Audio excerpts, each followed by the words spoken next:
to sākumu? Okay. Jā, protams. Mums tam jāiet pa taisno. Kāpēc es sevi dzirdu?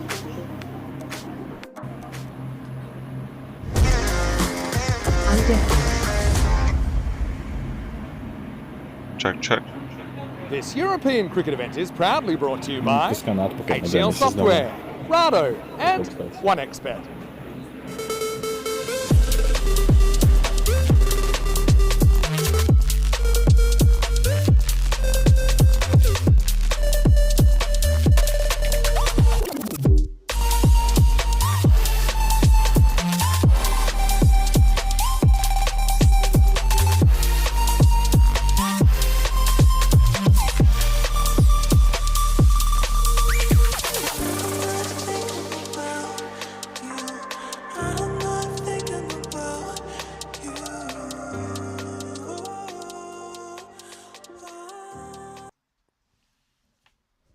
Humenta, good morning to you wherever you're watching from around the world. Welcome to another big day in European cricket. It's day 3 of this European cricket series in Finland. We're in Helsinki, specifically at the Kerava National Cricket Ground. Those aren't live pictures right now because I can tell you it's a bit grayer than that, but it's not awful weather, if I'm completely honest. That's the live shots of the ground. You can see the covers are off. Around about the end of play last night, just after we had quite heavy rain. I know that rain has persisted overnight, and although the rain has now stopped and we do expect it to stay away, the issue is the outfield. And what's happening right now, the groundsman's going around and he's trying to move some of that water around because there are certain areas of the field that aren't playable at the moment. And what the result of that is that match 11 between the Greater Helsinki Markors and Oulu CC is delayed due to that wet outfield. So at the moment we have been told it's a half an hour delay. We were meant to get the first ball right now, but it's a half an hour delay. I've got a feeling it might be slightly more than that, but I also know that they're fairly bullish about their prospect of getting match 11 on, although it will be a reduced overs contest. I do want to say a big hello to everyone in the chat this morning. And yeah, hello to Jules. Hello to Panday as well. And yes, I will reply to you when I can. Don't worry, I'm not bothered by the questions. Just please understand if you are in the chat and you don't get a response straight away. Obviously, you've got plenty to do at the ground, try and get this cricket up and running. But I want to say, yeah, good morning to everyone that's tuned in. And I know you must be disappointed that we don't have live play straight away. But you know what we like here. We do like to give you some classic matches, and look, I honestly feel pretty confident that we'll get some sort of match 11 on, as long as that rain stays away, which I believe will, hopefully for the rest of the day. So I think it just could be one of those situations. Obviously no one really knows what's going to happen with the weather, that we have a delayed start to the day, but hopefully from then on we're able to play kind of continuously throughout the afternoon. So yesterday we showed you a few different classic matches, didn't we? Although we did have 3 completed games. We had 2 washouts yesterday. We saw the BTCC Dark Knights and had these Empire 11 through to finals on Friday. And in between the action yesterday, we had Finland versus Spain from 2024, a famous win for the Finns. We also showed a pretty old one from 2020 where the SKK Rapids got over Empire in the Eliminator. And then, of course, we showed the famous first ever ECL Golden Ball between the Helsinki Titans and Star CC of Luxembourg. So sometimes we have classic matches where we go a long way into the past, but today we're not going to go too far into the past to start the day. I'm only going to take you 48 hours into the past because I'm going to show you a real modern day classic, and I'm sure most of the people that may have seen it already, but it's definitely worth another look. I'm going to take you back to match 1 of this series, our return to Finland after 5 years in the ECS wilderness with the BTCC Dark Knights taking on the SKK Rapids. So this is only from Monday. We are going to pick up the game when we had commentary working, which is in the 4th over with SKK Rapids 43 for 2. You'll probably hear my voice. You'll probably hear Andrew Ryan's voice as well. We'll let you know if there's any updates here at the ground via the ticker at the bottom of the screen, or of course in the chat, or on our website, EuropeanCricketNetwork.com. But sit back, enjoy this very, very recent ECN Classic, and hopefully good news soon from Finland. Okay. Värmläist YouTube. Anyway, that's one thing that as soon as I saw the stumps that get banged into the ground, I thought, you know, the umpires are going to have a busy week reconstructing the furniture. Anyway, SKK, they were runners-up, actually. We had a 2-day European Cricket Series here in August 2020. It's the last ECN cricket we had here. Here's Belliat. Short ball. Throws the hands at it from offside, and that will fly a long, long way down to the actual exterior boundary here, but it's a Maximo for European cricket, and SKK Rapids chugging along nicely here, 49 for 2.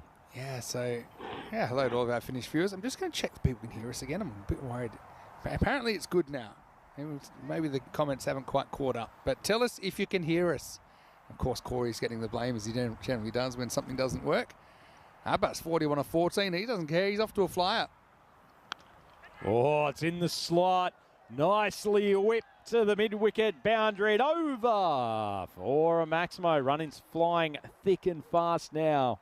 Remember this pitch being pretty flat. There's not too many gremlins in it. I think that's what you're seeing so far. You can see he just kind of picks it up off a length, backs himself, and willed that one over the leg side. And Faris Abbas, I mean, he's another guy that we know pretty well on the network. Closing in on half century. It's a pretty decent ball from Khan's, driven out to man a wide cover. Yeah, Faris Abbas, I remember he scored 96 not out, and he was playing for Talon Stallions in the ECL. And that was the innings where the Golden Butt, his opening partner, Ghulam Abbas Butt, scored a century. And he finished on 96 not out.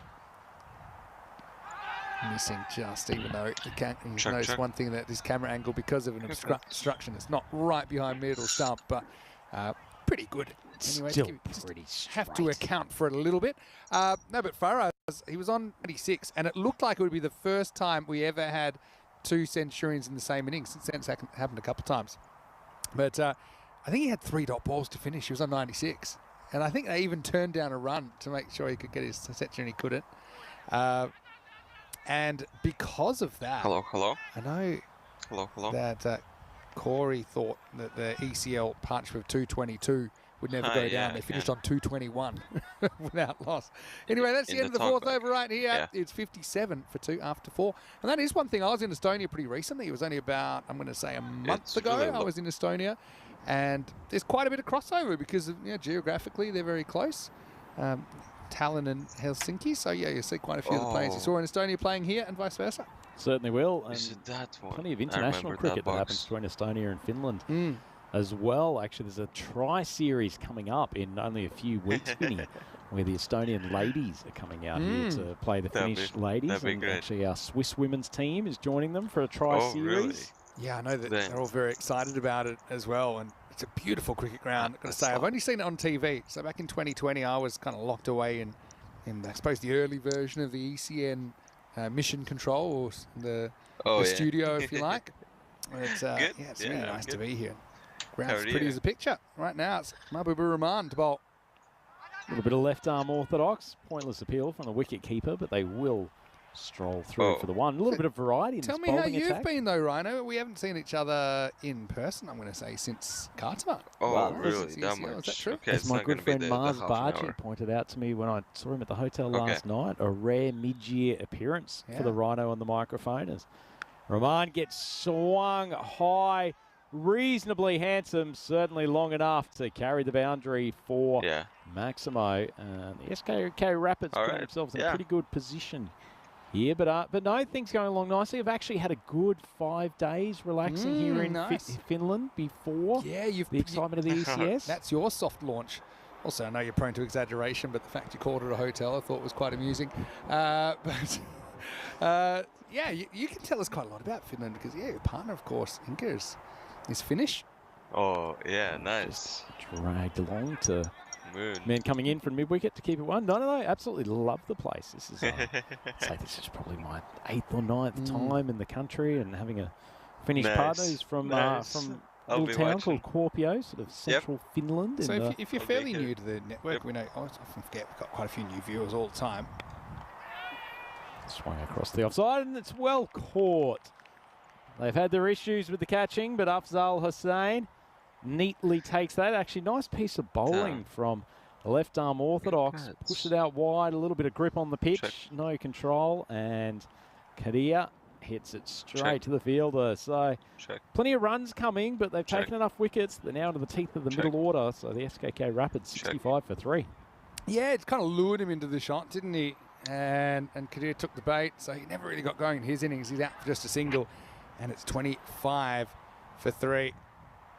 And yeah, Mahabub Rahman will be happy to get that early wicket.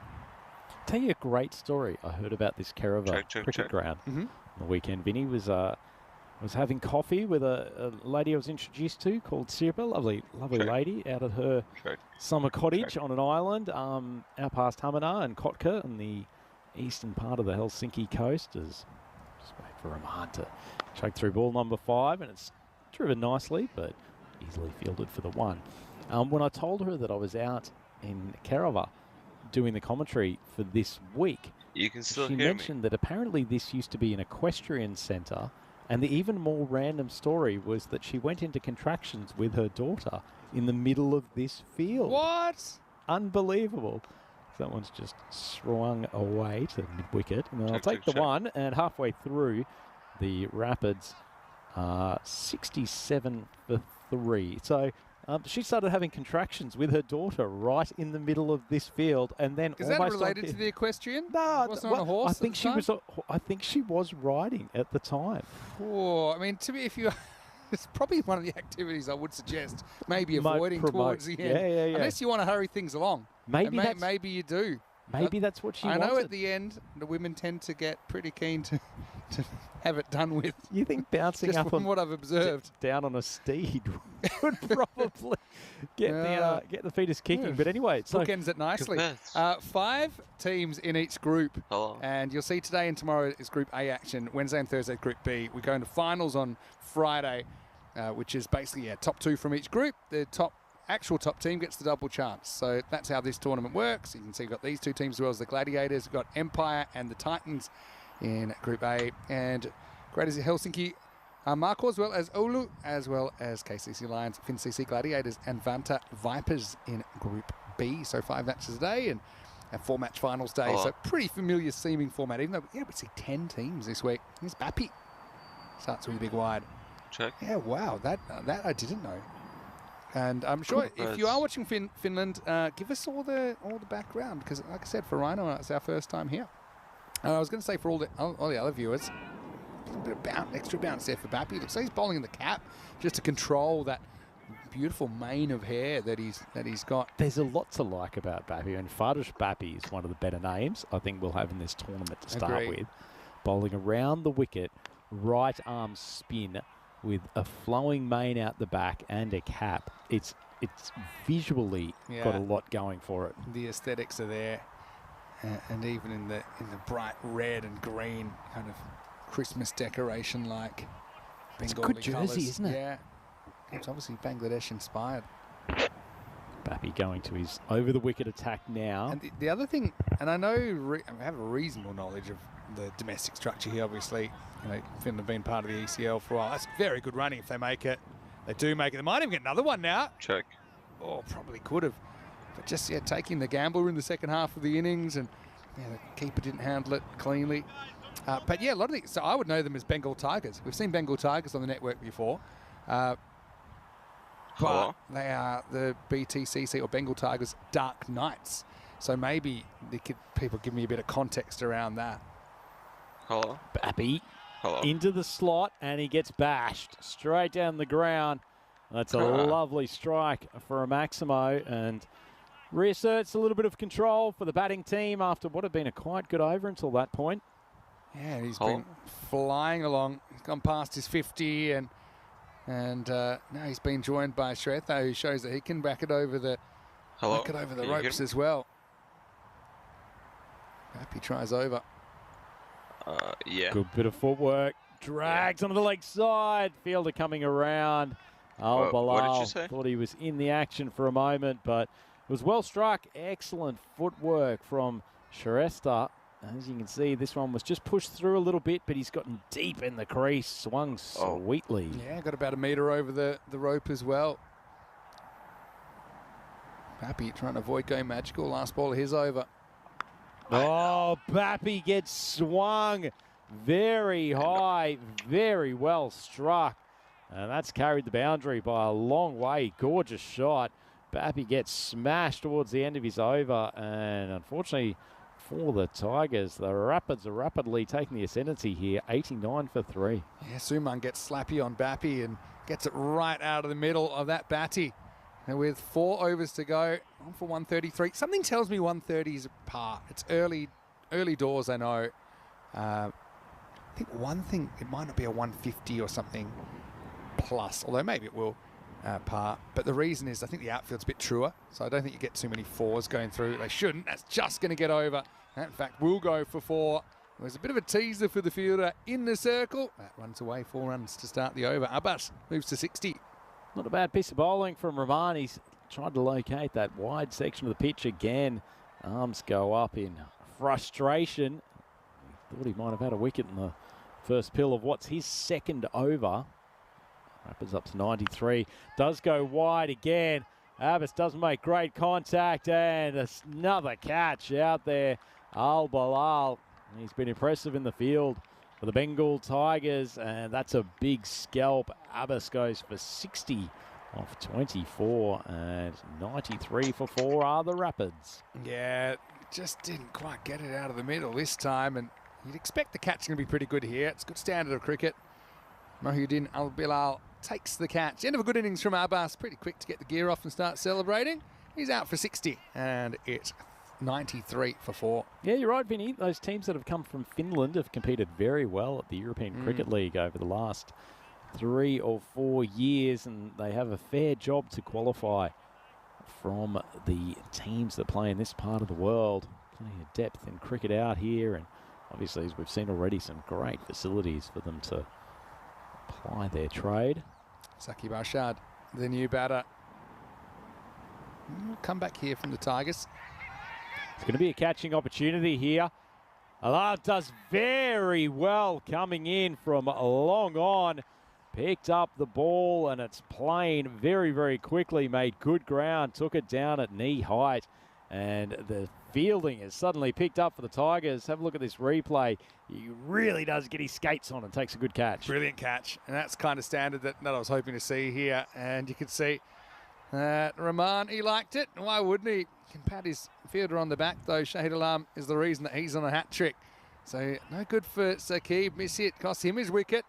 And the mid-inning staggers here from the SKK Rapids. It's 93 for 5. Well, Azatullah Nori coming out to face, but Rahman, I think he's probably been the pick of the bowlers so far, Vinny. He knows that the batters are trying to heave towards the leg side. He bowled a pretty good line. A little bit of nip off the deck. Left arm orthodox. Right, hat-trick ball. Oh, it's hit him. I think there might have been a little bit of an edge there, because otherwise... Oh, dear. Well, that must be fairly close. Going to the video, Vinny, I think this might be the 3rd wicket in 3 balls. Yeah, check it out. Don't know if you hear me anymore. Well. Let's have a look. That was very close from the hat trick at the LBW. Then he decides to go. We'll have to get it a bit slower. Let's have a look. Oh, I reckon he's gone. Yeah, he's just short. Wasn't the greatest extension of bat into the line, but yeah, that's going to be another one. So the carnage continues. I think he'll be, it's a leg by, I assume, so I assume he's actually run out for a golden duck coming back for the second, which is not a type of dismissal you see very often, but it will be the end of Nori, and it's 94 for 6. I'll tell you what, Vinny, what was your thought on the shout for... I thought it was a very good one. I don't know if we still got the main camera. But remember, we're not exactly straight on, so probably on the camera it looks slightly closer than it is, but it still looks very, It certainly close. was straightening off the deck. I mean, where does it hit him? Jeez. I mean, all I can say is it's certainly warranting some consideration. It was a reasonable appeal. Let's just say that much. A heavy-hearted bowler going into the huddle to celebrate the run out when you think that maybe you've been cost a hat trick. But Rahman, he'll have to settle for 3 for 16, and after 7 overs, the score is 96 for 6. Well, you say heavy-hearted bowler, Vinny. I say heavy-hearted commentary box, given that I was ready to get into a few octaves higher there with a hat-trick in game 1, but plenty of action coming up on the network in the coming months, isn't there? Absolutely, and you can see we've finished with our tour of Czechia after a wonderful 15 days there. Of course, it overlapped with Hornchurch, and went back to one venue for a little bit. Well, they're liking the left arm spin. Fortunately, the fielder's not doing the same job. Here is, looks like we've just had Rahman.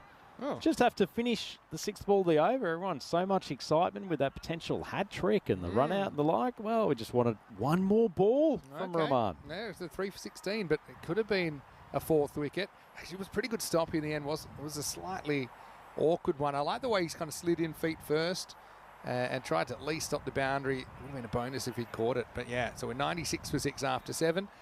Bulgaria, Belgium, and Germany, Krefeld, the next 3. And then I know you're planning to be in Sweden for your next one. I'd love to. Contingent on a couple of things which we'll come to in a second. Keep you up to date with the ECN news, though. There's a growing groundswell of support for the hashtag Save Derek movement because Derek has not been cited since he made a cameo on ECL Finals Day. I know we've got some chatters that they've changed their name and everything. So the Save Derek movement is... So this is not the impact of climate change that's hindering Derek, that he's knocking his species about. It could be true. But, yeah, I'm not so sure. I know that after this, I've got a little bit of a mini break as well through July. Kabir steaming in, and he knocks back off stump. The young paceman bowled a pretty good first over, picked up the initial wicket, come back on. His captain's asked him to run through the lower order. It's a nice piece of bowling, and the Rapids 96 for 7. That's the only good thing about having the stumps knocked in is they can get knocked out. And when the bowler does it, it's fun. Have a look at this. Cartwheel time. You must love that as a bowler. When the keeper knocks out all 3, though, trying to get a run out, it gets a bit irritating. But, yeah, fantastic bit of bowling. You miss, I hit kind of stuff. And Suman played some nice shots in his 22. It's a genuine cameo.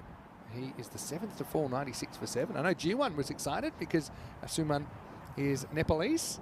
And Nepal, you know what's been happening in the world of cricket? They recently had a triple super over finish with the Netherlands. Unfortunately, it didn't go the Nepalese way, but our good friend Andrew Leonard, who I know we worked with in Switzerland, the ECS, before.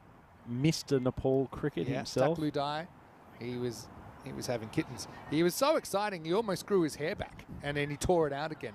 I know he's been doing Major League Cricket in the US at the moment. He'd much rather be here, though, wouldn't he? I think so. He's faithful getting about at 9.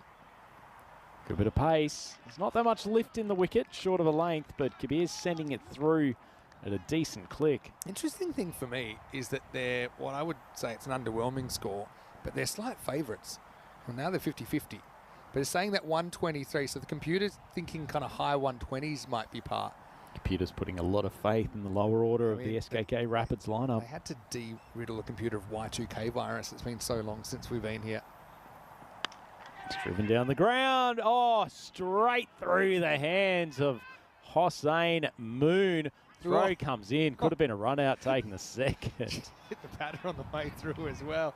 I mean, it was almost moon face, wasn't it? Oh, Bert Newton for some of our Australian viewers. And Jonk, he didn't cause the drop catch the non-striker, but he wore it on the way back. Scrambled through for a couple. We've got a bit of a thriller here first up. Jeez, it's all happening on a Monday morning here in Helsinki. Kabir turning around, just checking that he's happy with the field. Steaming in from his 32.5 metre run-up.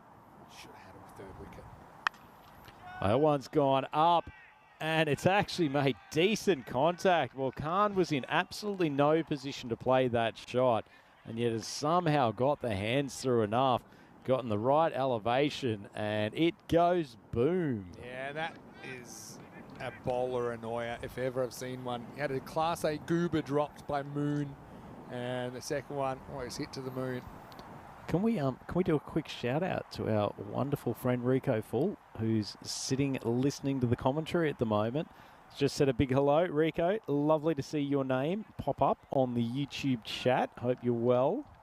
Hello, Rico. And we're lucky you tuned in now because the first 3 or 4 overs couldn't Wouldn't hear have heard a anything thing. out of the commentary box anyway. Would not have heard a thing. Yeah, Rico did a great job over there in Prague yesterday. Big swing across the line underneath edge. I mean, yeah, the Tigers here, or BTCC Dark Knights, a.k.a. the Tigers. Follow that.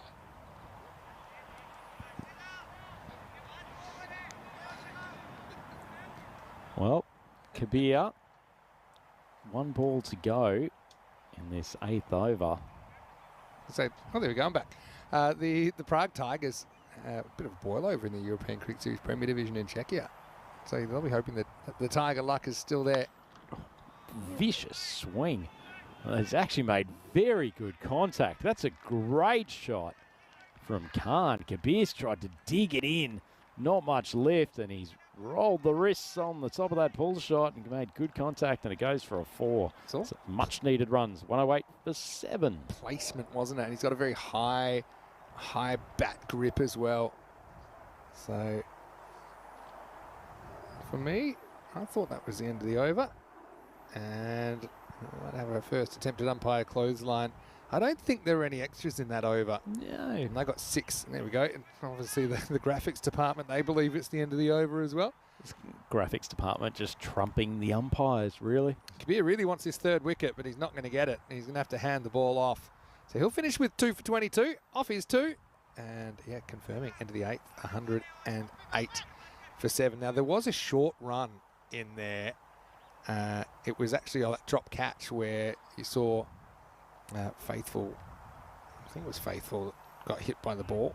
But geez, there's been a lot going on. It really has. It's been an action-packed start here. It might have been Faithful got dropped, right?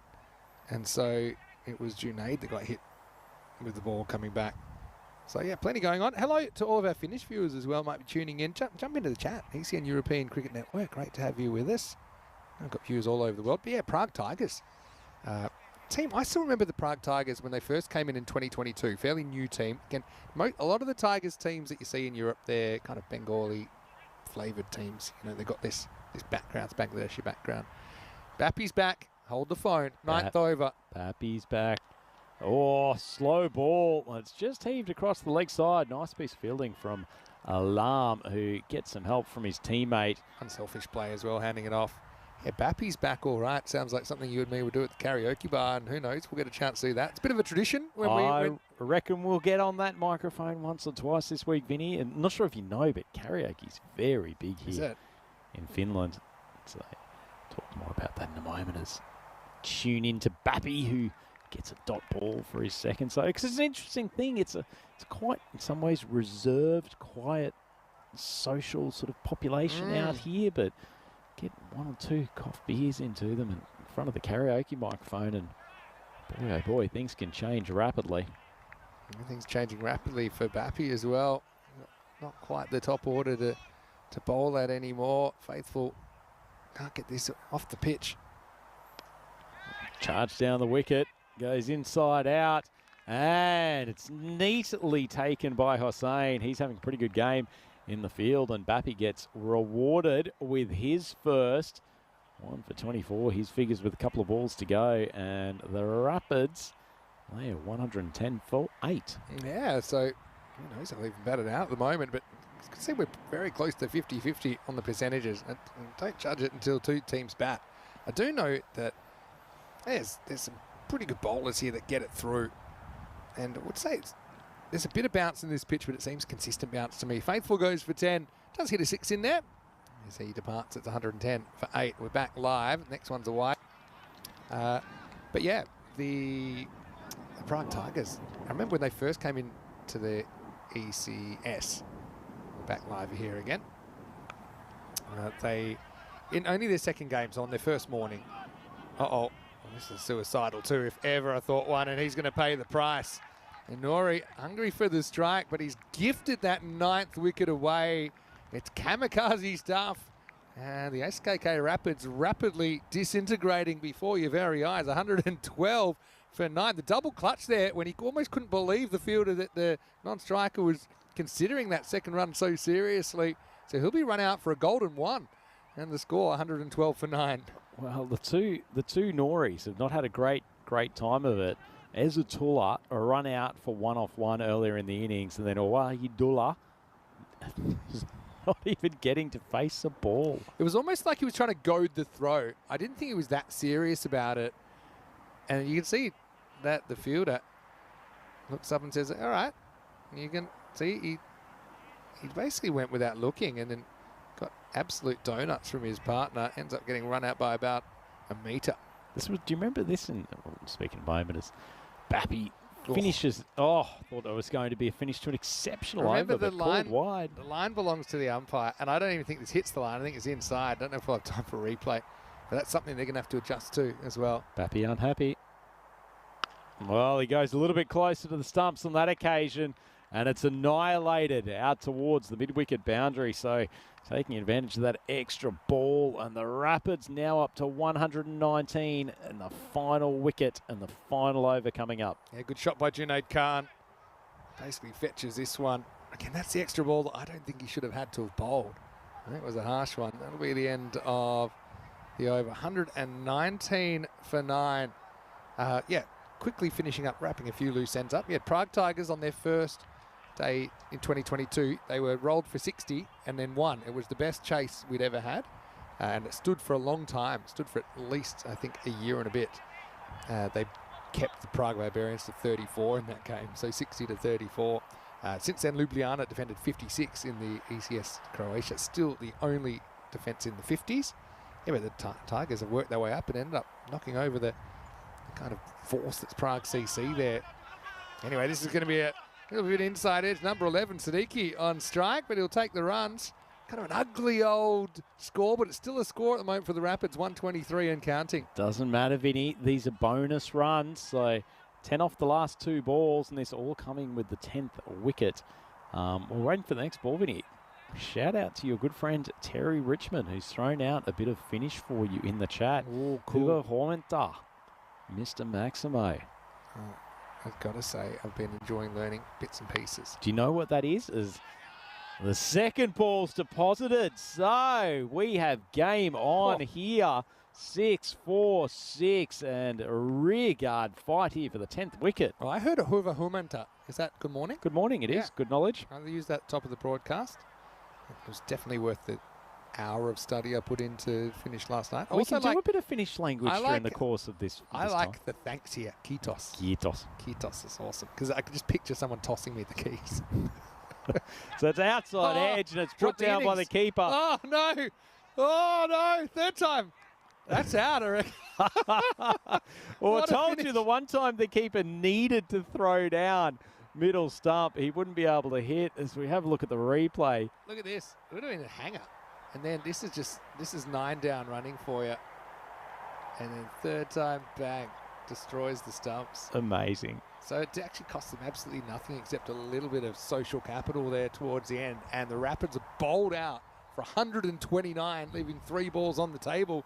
Yeah, we'll come back to Finnish language classes in a minute. I want to say a quick hello to Non is watching. Yep, you heard me. Hello from Tokyo. Oh, Ohio gozaimasu. Big fan of European, Finnish and Empire cricket. Of course, Empire will be part of this Group A as well. They've got fans all over the world, don't they? Yeah, we are just saying hello to everyone, but we won't have too much time because we are going to get into the highlights of this first innings. That was a rapid start, wasn't it? 129 runs and 10 wickets in the first 9.3 overs of this European cricket series. We were promised action here at Kerava this morning. We were also promised a coffee, which I haven't seen at this stage, but we'll keep on hoping that comes along. But there were plenty of Maximos and no shortage of wickets. Not that often on the European Cricket Network you will see all 10 go down, but it's a decent bowling performance from the Bengal Tigers. I particularly liked young Human Kabir steaming in off the long run. And this man was the one who probably changed the game more than any, though. Mahabur Rahman with his left arm orthodox. And fortunately, on a few occasions, they managed to find the safe hands of Hussain. And he and Moradun Al-Balal were both very good with their catching in this game. But nonetheless, Vinny, there were still enough Maximos from the SKK Rapids team to put them up to a pretty decent total. Yeah, definitely. There's a weird innings in that there were even more chances created than taken, and they still took 10 wickets. You know, some of the catches they took were very good. That was a brilliant one by Shane Alarm down the ground. And this is the one we thought, you know, maybe it's a good chance. Umpire walked away like Craig David. And it didn't matter in a sense because it only cost him the 1 run. Again, some of these it's nice to achieve the win. This out finish, I mean, he was lucky once. Decided to almost get run out at one end, didn't. Was lucky twice. Decided to go through the run, got run out at the 3rd attempt. Poor old Siddiqui. He's just slaughtered a Maximo and a 4 off his first couple of balls. Then he's getting called off strike by Khan, desperate to get it back. They would have loved those moments back. But 60 at the top for Faraz Abbas. Nice to see him again. He was the top scorer in that innings. 22 for Shratha. I liked what he was about as well. And look, even Kaiser Siddiqui with a 10 at the end, but he gets run out pretty unnecessarily. Only 5 extras, and we actually thought one of those towards the end was a little bit harsh. But yeah, all things considered, game on here. And remember, you only play 4 games in your group stage. Make or break. Don't forget also there's only 2 spots out of the 5 teams. So it becomes a pretty big second innings coming up. Let's have a look at the bowling figures. Yeah, pretty good performance all round from the Dark Knights. An interesting decision to go with Alarm at the top of the bowling or whatever, but he ended up taking 1 for 27. So Kabir was probably the absolute pick. I enjoyed watching him steam into 2 for 22, and then Rahman excellent in the middle overs with a 3 for 16, just his left arm orthodox. Bowling on the side of the uphill slope, trying to force players to swing across the line. It was very effective stuff. And that combination of Kabir and Rahman has helped keep the Rapids to 129 all out. So they left 3 balls back on the table, but they'll be pretty happy with that score. Very defendable here at the Carava Cricket Ground. Speaking of which, we will be back at this magnificent facility in just a matter of minutes for the chase. It's Andrew Ryan here on the European Cricket Network. Vinny Sandhu, please join us then.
This European cricket event is proudly brought to you by HCL Software, Rado and 1xBet.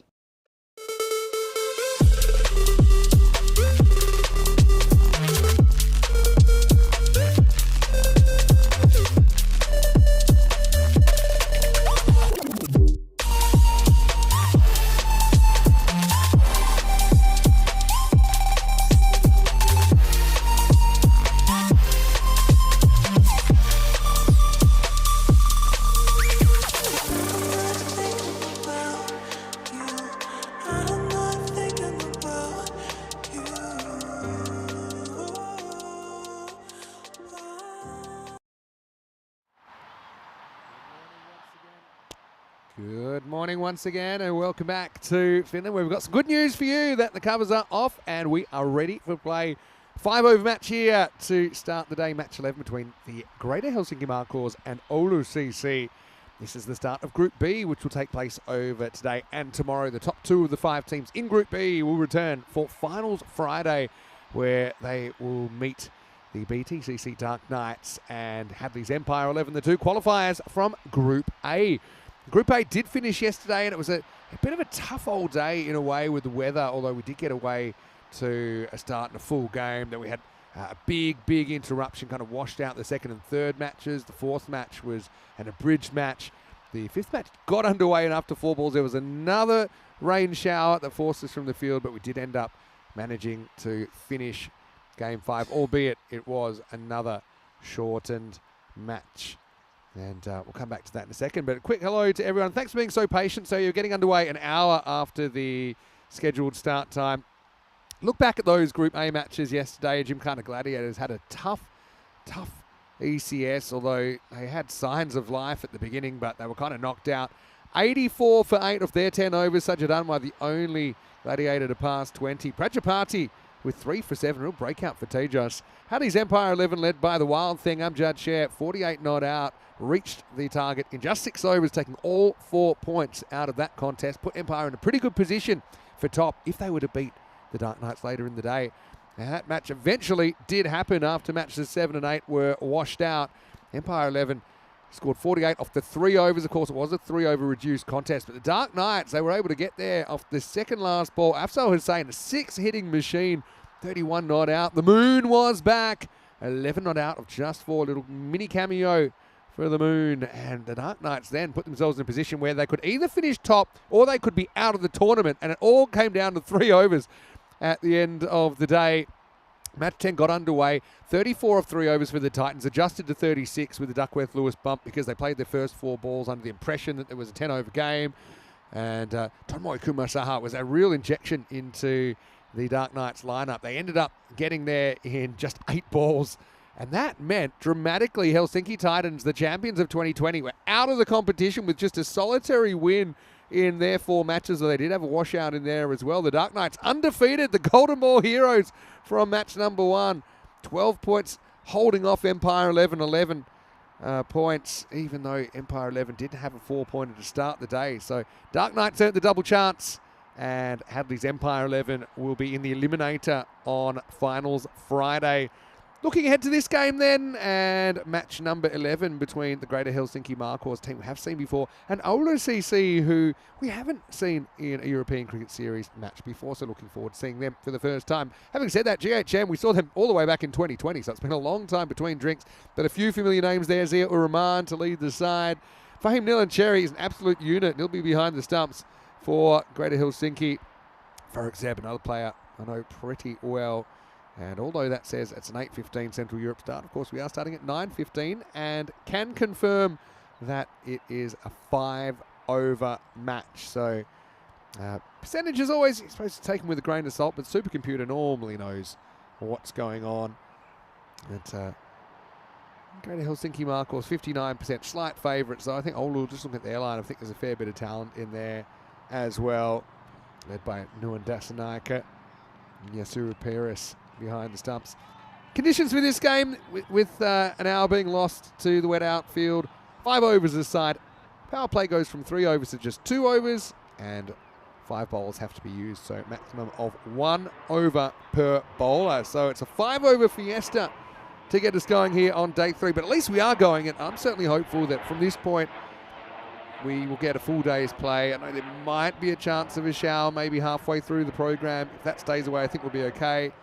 I suppose the issue is, although this ground does drain remarkably well, I can't think of too many grounds in Europe where we would be playing so quickly after the amount of rain we've had. But there are certain spots, and one of those spots is behind the keeper. Another one is the kind of bowlers' run-ups that they do get pretty waterlogged. And I think this might be one of those things with the bowlers. They might have to make some adjustments and shorten the run. We saw that yesterday. Same with the keeper. I mean, if I was keeping in these conditions, I'd probably be up to more or less everyone.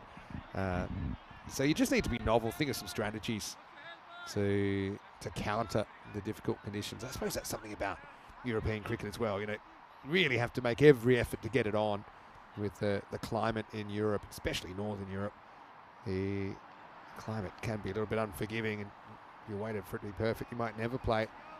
So, Oulu, excited to see them. I've got to say, they look fantastic, don't they? In their kind of hot pink and bold colouring of their shirts, but also loving GHM and seeing them back. The Marcors. Looks like it will be Navid Shahid to get us going. So under grey skies, we'll get underway. 14 degrees currently, heading for 16. Summer's back, baby. Here's the first ball of Group B.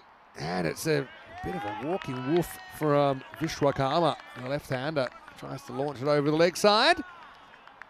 Well, one big woof is in the commentary box with us in the annals of world sport. Will go down as one of the greats. Multi-sport legend, basketball administrator, ECN commentator Andrew Ryan. Welcome back.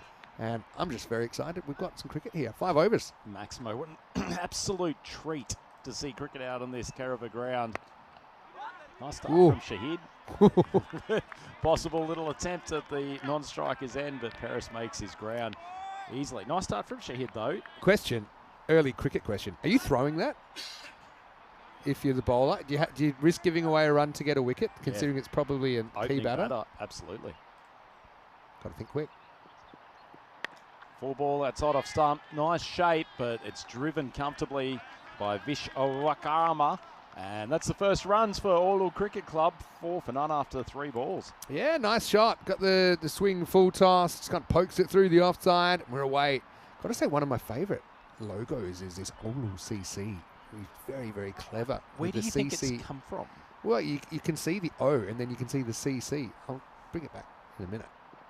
Cool. Lovely ball. Shot's not really working for him. You've got the O on the outside and then you've got the kind of concentric half circle C. You see? Very good. I like that. See, when I first spotted it, I thought it might have been as part of, as you know, in Europe there's a lot of broader sports clubs. It looks a little bit like an athletics track. I wonder if it had connection to a local bigger sports club, but I think you're absolutely on the money, Maximo. I love creativity. Swing down the pitch. Vishwakarma is having a few struggles with the outswing from the left arm paceman here. That's pretty well bowled though. Vishwakarma can't really take this leg side with the ball leaving him. It's leaving him subtly. Got to look to play with a straighter bat. Nice ball the over. It has gone leg side again. Ball's gone flying up. It will take some catching. Ultimately, it drops just short of the 2 fielders converging, and batters make it through for a comfortable double to finish off the over, but it was an excellent over, Vinny, and half chance here. Yeah, I mean, he's lucky to hit that. He's even luckier to get runs, because, yeah, that searching to go kind of 5th, 6th stump, just kind of wristing it over the leg side against that kind of movement's always going to be tough. Quick look back at the stats from Group A. Over 1,500 runs. Maybe we didn't quite get the full program in yesterday, but the par, 133 per 10 overs, round about where I thought it might be. I remember thinking 125, 130, so maybe a bit higher than that in all eventualities. Wicket rate was pretty high, 6.6 wickets per 10 overs. So an average innings basically is 133 for 7 with, let's say, 11 sixes and 8 fours. So did we ever work out what Hussein's Maximo rate was? I was planning to check that out, but he was certainly hitting them quite frequently.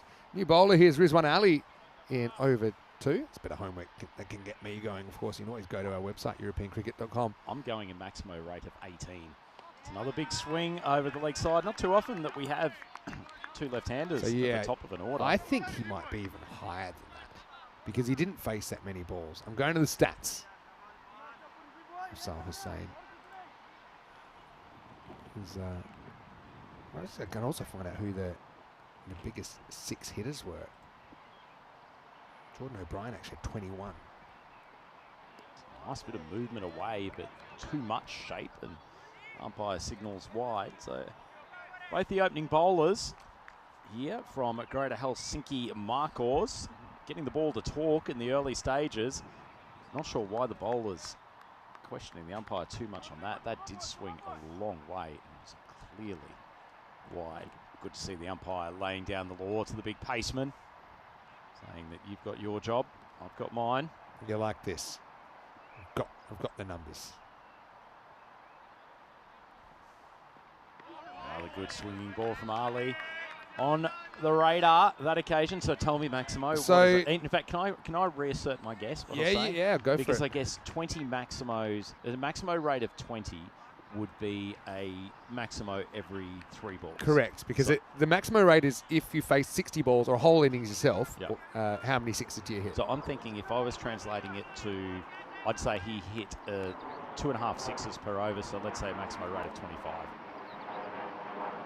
Another good swinging ball. It's the late movement away, and these two Oulu openers are insisting on trying to take the ball to the leg side. It's not working. I'll give it away in a minute, but just saying, cricket technique exists for a reason. It's developed kind of in an evolutionary way. That if you're trying to find that leg side to balls that are outside the off stumps constantly, it's probably more miss than hit. Especially if there's that move. To be honest, I'm yanking these two. I just think it's not a good matchup with the away swing.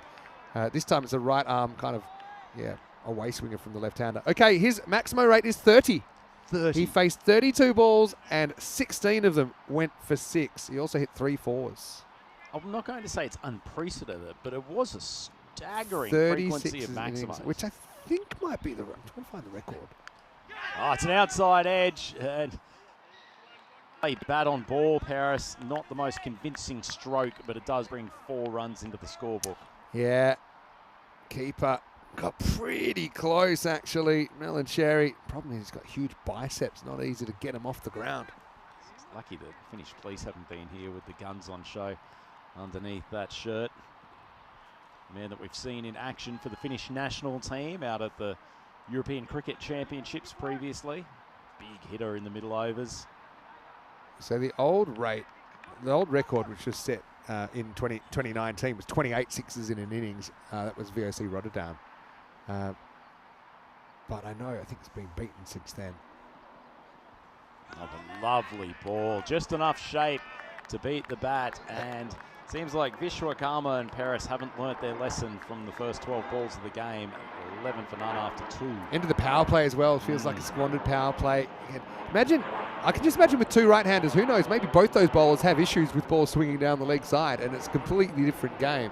That's the way it is. Let's have a look at Group A standings. This is how things finish with the Dark Knights just edging out Empire 11 for top spot, and so the Dark Knights will get the double chance on finals day. Empire 11 in the eliminator. Titans, well, they had to win the last game. It was a 3-over game. They would have qualified. Would have meant the Dark Knights were actually out. But Helsinki Titan didn't win. Of course, we saw SKK Rapids and Gymkhana, unfortunately for them, not progressing to finals Friday. Yeah, the most 6s in an innings is 30, and it's been done twice. It was actually done in Estonia, Talon Strikers versus Stallions, and that was the innings where Aslan Amjad hit 25 on his own. That's an individual record. The individual at batting now has finally found a route to get bat to ball. In fact, there's been double outside edges from both players in the last couple of deliveries, but a much-needed boundary there. It's a tough one because it's early in your tournament, but as we've seen, every match matters, and we only play 4 games. So for Oulu, I don't know if they are considering maybe a switch with 2 batters that haven't clicked. Even the runs they've scored have seemed streaky, but I suppose it depends whether they think there's other batters that could do better. So hard when it's just a 5-over contest. And it's your first game as well. There's another attempted swipe over the leg side, but I think you contact high on the bat. You got to risk losing the game to win. At the moment, you will lose. Well, wickets won't be relevant. Exactly. At all in a 5-over contest. Even just a left-hand, right-hand combination to force someone. But it's, again, who's making these decisions? It's a bit of a dilemma. Yeah, 36 as an innings was also done, I should say, in ECI cricket by Czechia versus Romania in the ECI Hungary last year. That was a crazy game. Mood drops onto the leg side. Well, they finally got a ball in their hitting zone, and Paris makes no mistake lofting it for a Maximo. Well, that's the thing. They've been so good at not bowling balls into the obvious zone where you're going to get smacked, and that is one that will get smacked. It's full toss on leg stump. It's exactly what he's lining up for. And the result, 6 carreras. Hello to all our fans as well. Good to see a few new names in there as well. Back on the off-stump line, dragged across to the leg side. They will look to scoot through for 2. A bit of confusion between the batters, and that is all she wrote for Vishwakarma. There was a little bit of hesitation coming back for the second, a sharp piece of fielding, and the first wicket goes down with 23 on the board. I think that was semi-deliberate. I think there was never 2 there, but I think he knows he's just mistimed 1 ball too many now, and he says, look, I'm going to go. They might get an extra run if they screw it up. They didn't. But there was never 2. Maybe his partner had a hand in it. But, yeah, I actually think that could be a blessing in disguise. Paris, you can see he hit a 4 and a 6 in his 11 off 8 balls. But I think it's time to at least make a change. Again, nothing against him. It's not easy. Coming out first match of the tournament, you're asked to play a 5-over game. You know what that did remind me of, though? It was a pretty pedestrian piece of fielding. Remember on the old Brian Lara cricket that you could have your fielder not pick up the ball and it would induce the runners to actually take an extra one? It's almost like he's just been so slow there, thinking that, they might come back for a nibble for a second. Oh, foxing, we used to call it. Big swing from finally a right-hander on strike. Shekhar coming out at the number 3 position. Yeah. What's a good score in a 5-over game? Probably something like... a bit more than this. Yeah, 70. Maybe... I kind of stick with the 13 and over par. Maybe a bit higher. Maybe 14. 70s. We need to get a wriggle on. He's drilled straight down the ground, and Rashid comes in to field it. That's the end of the over. 24 for 1, Vinny, 8 and over. It's kind of your worst case scenario in so many ways. Although, if you're a batting team here, I think they've bowled pretty well. That's the thing as well. There's only that 1 ball I think there's been an obvious hit-me ball. But it's kind of hit out or get out, and they've done neither. So 6, 5 and 13. Okay, it's best over so far in the 3rd. But yeah, just these constant kind of clunky mishits that are going for 1 and just kind of not doing anything for your confidence as a batter either. Still, you get 2 more bowlers. Maybe the 2 weakest bowlers. You don't know. So we're in Finland right now. We're in Bulgaria come Monday. It's only 5 days away, actually, in Belgium, and back in Germany for the first time since 2023. Stockholm, I think, is when they're meant to be on. We'll talk about some of the other venues that we'll be going for the first time still. And one place I know we're really excited to go is Valencia in Spain. But we've had quite a few venues for the first time this year. We had Jersey, of course, earlier in the year. We had a new ground in Bologna, even though it was a bit of a nightmare with the weather there. It says pretty decent bowler, actually, for Zeb bowling. Great timing. Yeah, so I know that I'm certainly looking forward to going to Valencia because that's actually pretty near where Rico lives. It's not too far away from there. It seems to be a place that Corey Rutgers is spending more and more time. He's planning to move there. Yeah, Corey's on a holiday right now. Not a suspension, just to be clear. Zeb drops it at a good length just outside off stump, and it's straight pulled for 1. They won't risk the second again. Yeah. He becomes very much an ambassador of anywhere he's associated with. True. Doesn't he, Corey? Let me actually list all the countries that Corey's either coached or been a consultant for. It's like a proper United Nations. I'm not sure LinkedIn can actually cope with that many it wouldn't be entries. able to. There's another platform I think he's been blocked from. Just don't think LinkedIn believes the credibility of Czechia, Portugal, Malta, Spain, Was it Belgium. one of the Zalmi teams in the Pakistan Super League at one stage? Yeah, true. Shah Zalmi. Qatar. Swung over to the leg side. Vishwakarma shows that he does have some natural ball striking capability when the ball is seemingly within a 1 foot strike zone, but lovely timing on that occasion. Yeah, I mean, just don't aim at his bat would be probably my advice at this stage. No, he has actually coached in Qatar, you know. Has he really? Yeah, he has. Wasn't it Qatar who actually kept the Spanish team out of progressing to the next stage of World Cup Saudi qualifiers Arabia. back in the day? It was Saudi Arabia versus Qatar game. So, the thing is, they'll normally take your passport in Qatar. Like, we're pretty quick to give Corey his back. Which passport did they take? True. Oh, well, another swing and a miss. I think Vishwakarma's got to go. I hate to say it. He's a good example of there's a lot of batters at this level. If you see them hit their type of ball, they look $1 million, but they also have an absolute kryptonite delivery. He's actually missed one in his zone. This is inexperience from Olu, really, to not chase the game a bit more. It's classic sunk costs fallacy, where you're just hoping he's going to turn it around. It's 5 in the morning in Las Vegas at the blackjack table saying, just give me one more hand. Give me one more hand. I think we're going to hit the jackpot. Last ball, the over. Short of a length, just on the leg stump. Vishwakarma pulls it. And they will just go for one, which in great news for the Greater Helsinki Mark Horse. He comes back on strike for the start of the final over, 31 for 1. If we've learned anything from this tournament, is that teams' fortunes can change quickly. I mean, look at the BTCC Dark Knights and where they ended up, and they looked for all money like they were going to get blown up in the first game. And so, and look at the Helsinki Titans. Okay, they started with a win, I think, in 2.5 overs after rocking the Gladiators for only 50. Well, not to mention the Gladiators. What was it, 155 for 1 in their first game.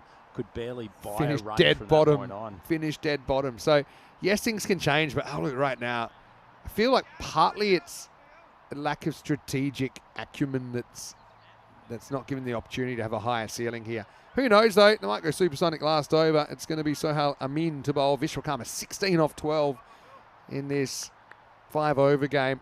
Can he find his mojo? Last over. Doesn't look like it.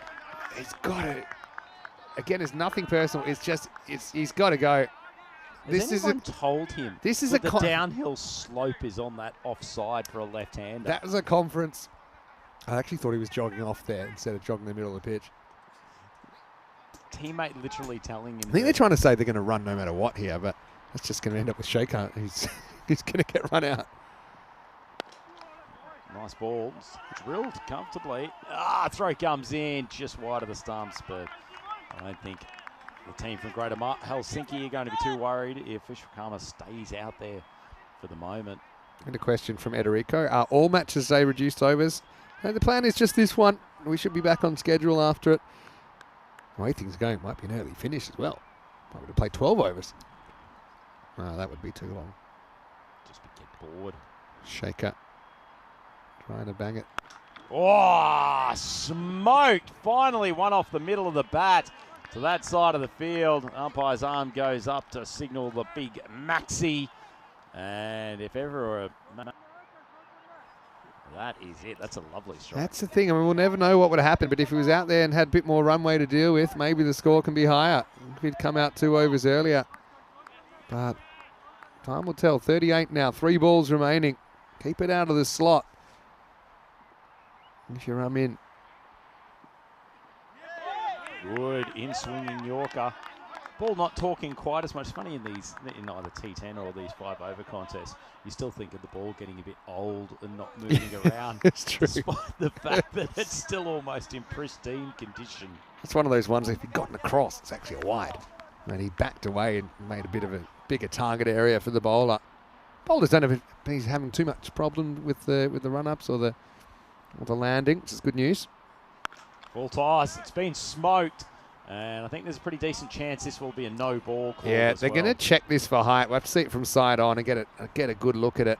It's probably a no ball for me. I know slightly bent, but it's in that zone where we say it's too high. It's got these novel batting pads on. It was mentioned already. I think I'm calling that. I think it's in the zone where it's 50-50, and 50-50s generally get called. But if they let it go, I don't think it's a good call if they let it go, to be honest. I think that's a no ball. It's belt high. You know what? I think there should be less grace. Didn't call it. I don't agree with that one. Slinger bowlers should be punished on this more than anyone. Because there's not dropping. Their action takes no responsibility for the safety of the batter. True. Oh, well. I mean, another full toss, and it's timed nicely. So Shekhar, 18 off 8, giving his team, Olu, a bit of a chance here. They've made it to 48 off the 5 overs, so they're going to have to bowl fantastically well to keep the Greater Helsinki batters in check, but at least he's given them a shot. Yeah, it's a funny old innings. I do say in these reduced games, almost anything's achievable and anything's defendable. So you're going to have a very, very good start if you're Olu here. But in the end, they do have the runs on the board, 48 of them. I still think that no ball will probably cost them a chance at a 50 plus. But in the end, I think they cost themselves a few more chances by persisting with the openers that struggle to deal with the away swing of those opening bowlers. I think that's the main reason that you see the Greater Helsinki Markers on top. Yeah, it was a fairly pedestrian start from the batters. Ultimately, what the first was, Paris was actually run out after what was actually a pedestrian piece of fielding to start with. But they couldn't find the boundary with any regularity until the latter couple of overs, and Shekhar has come out and actually played a couple of really sweet shots, particularly at that last over from Amin, and has at least given them a total that the bowlers can work with. I'm lucky not to have the no ball call on that occasion, but he has made the most of the opportunities in that 5th over, and Olu are certainly looking in a better position than they were 3 overs into this contest, but very, very difficult nonetheless to come out and hit hard from the first moment, particularly when you have only got 30 balls to work with. As Vinny mentioned, we should be back to 10 over games for the rest of the day. Quick look at that Olu batting card, and Vishwakarma 17 off 14 probably wouldn't be good enough in a 50 over one day international at the top. Probably. Let alone a 5 over contest. Paris went a run out, and Shekhar came at the end and put in some lusty blows to take them up to 48 for 1, but all in all, Vinny, a pretty good performance first up from the Greater Helsinki bowling attack. Yeah, no doubt. I think they only bowled 2 wides in there. I think obviously it was Shahid and Rizwan Ali that they got things going, keeping it really tight. Mahmood went for 13, Zeb 7. I mean, probably was the one they got after a little bit. But again, it was just the presence of a right-hander that just forced the bowlers to do something else. So probably something to think about, even in a longer game, to mix up your top 3 and don't have your 2 lefties opening if you have a viable right-handed option. Anyway, we'll see how they go in that second innings. 48 is what they're defending. 49 for GHM to get a win in their first game. Vinny Sandu here, Mr. Maximo, with Andrew Ryan. We'll take a break and see you very shortly live from Finland. You're watching the European Cricket Series.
This European cricket event is proudly brought to you by HCL Software, Rado and 1xBet. Hello and welcome back. Great to have you with us as we roll into the second half of match 11 as day 3 action. Group B getting underway in this European cricket series. Vinny Sander here, Mr. Maximo, getting ready to start this second innings, which is a 5-over innings, of course, because we had a 1 hour delay to the start of play due to the wet outfield as a result of the overnight rain here in Helsinki, Finland. 2 over power play and 1 over per bowler. The target is 49 for the Greater Helsinki Markors. So they need to go at a rate of 9.8 per over to win the game. Because this is a reduced game, the bonus point is not in play, so it means that the winner will take 3 points away. The loser will take away a single point, regardless of the margin. Looks like it's going to be Anthony Quinn to open up. Famous name. He'll be hoping to make a name for himself here in the European Cricket Series, no doubt. One man who has already made a name for himself over the past few years in the ECN commentary box is Andrew Ryan, and he joins me now for the second innings. Great to be here on the coverage with the doyen of European cricket, Vinny Sandu. Quinn charging in. Start of this 5-over reply. Well, it wasn't a bad length ball for most circumstances, but it's been absolutely snotted over the leg side by Rahman. And for all of the time that the Oulu batters took to get into the game today, poor Quinn's delivered just a nice length ball outside off stump, and he's been pumped. Yeah, well, Anthony Quinn, New Zealand origin, and the Kiwi Express has been met here. First ball of his ECN career. You see the difference between the two teams then straight away. Even just a better matchup, I think. Rahman is off to the races. Oh, something similar for the second ball, and it's not quite the same savagery as we saw for the first delivery, but they've already raced along to 10 the first 2 balls, and poor young Anthony Quinn is getting an introduction to what T10 cricket is all about. Yeah, Quinn, 30 years of age. Might have added a couple of years in the intervening 2 minutes. I mean, he is young compared to some people. Compared to us, he is. Well, he's got a smile on his face at the moment, which is a good starting point. You always want players to stay positive. Yeah, Quinn with the comeback. Good comeback too. Well, of course, Anthony Quinn, very famous American actor. I have a feeling with those looks as well that I'm going to call him Hollywood. Hollywood Quinn. What was Anthony Quinn's biggest film back in the day? Bit before my time, but I'll check it out. I think we'll also, in the meantime, speaking of Hollywood, we need to check out Nuan, who is Dusaniako is the captain, fielding at mid-on soon. Oh, yeah. It's actually a pretty decent ball from Quinn. I did see this. The hit zone. I saw this earlier, Nuan Dusaniako. By the way, one that came straight in my mind was Lawrence of Arabia with Anthony Quinn. That's probably... But the Oulu captain, wearing the pink, and he's got pink hair. I did spot this morning. Can you see him there, just in the foreground? We'll need to get a close-up of that, work out exactly what's going on. It's very kind of punk. If only it was a mohawk. Quinn steaming in, 2 balls to go. There he is. Nice little bit of bounce, and there you go. Just no need to move off him. Let's have a look at him. He's got the old silver fox with the pink on top, and I defy you to find a similar haircut anywhere in world cricket. It's a great look, isn't it? I mean, to be fair, from the back, it looks a little bit like a poor hedgehog that I saw on the side of the road driving through to Hamina on the weekend. But from the front, it so works. I think I know the technique they've used. Nice little bit of outswing, outside off stump, and it's a good finish for Quinn after being absolutely demolished his first 2 balls. Comes back with a good finish to the over. Yeah, definitely worked his way into that over. Just, yeah, a bit of extra zip by the end. That's a nice bit of way movement.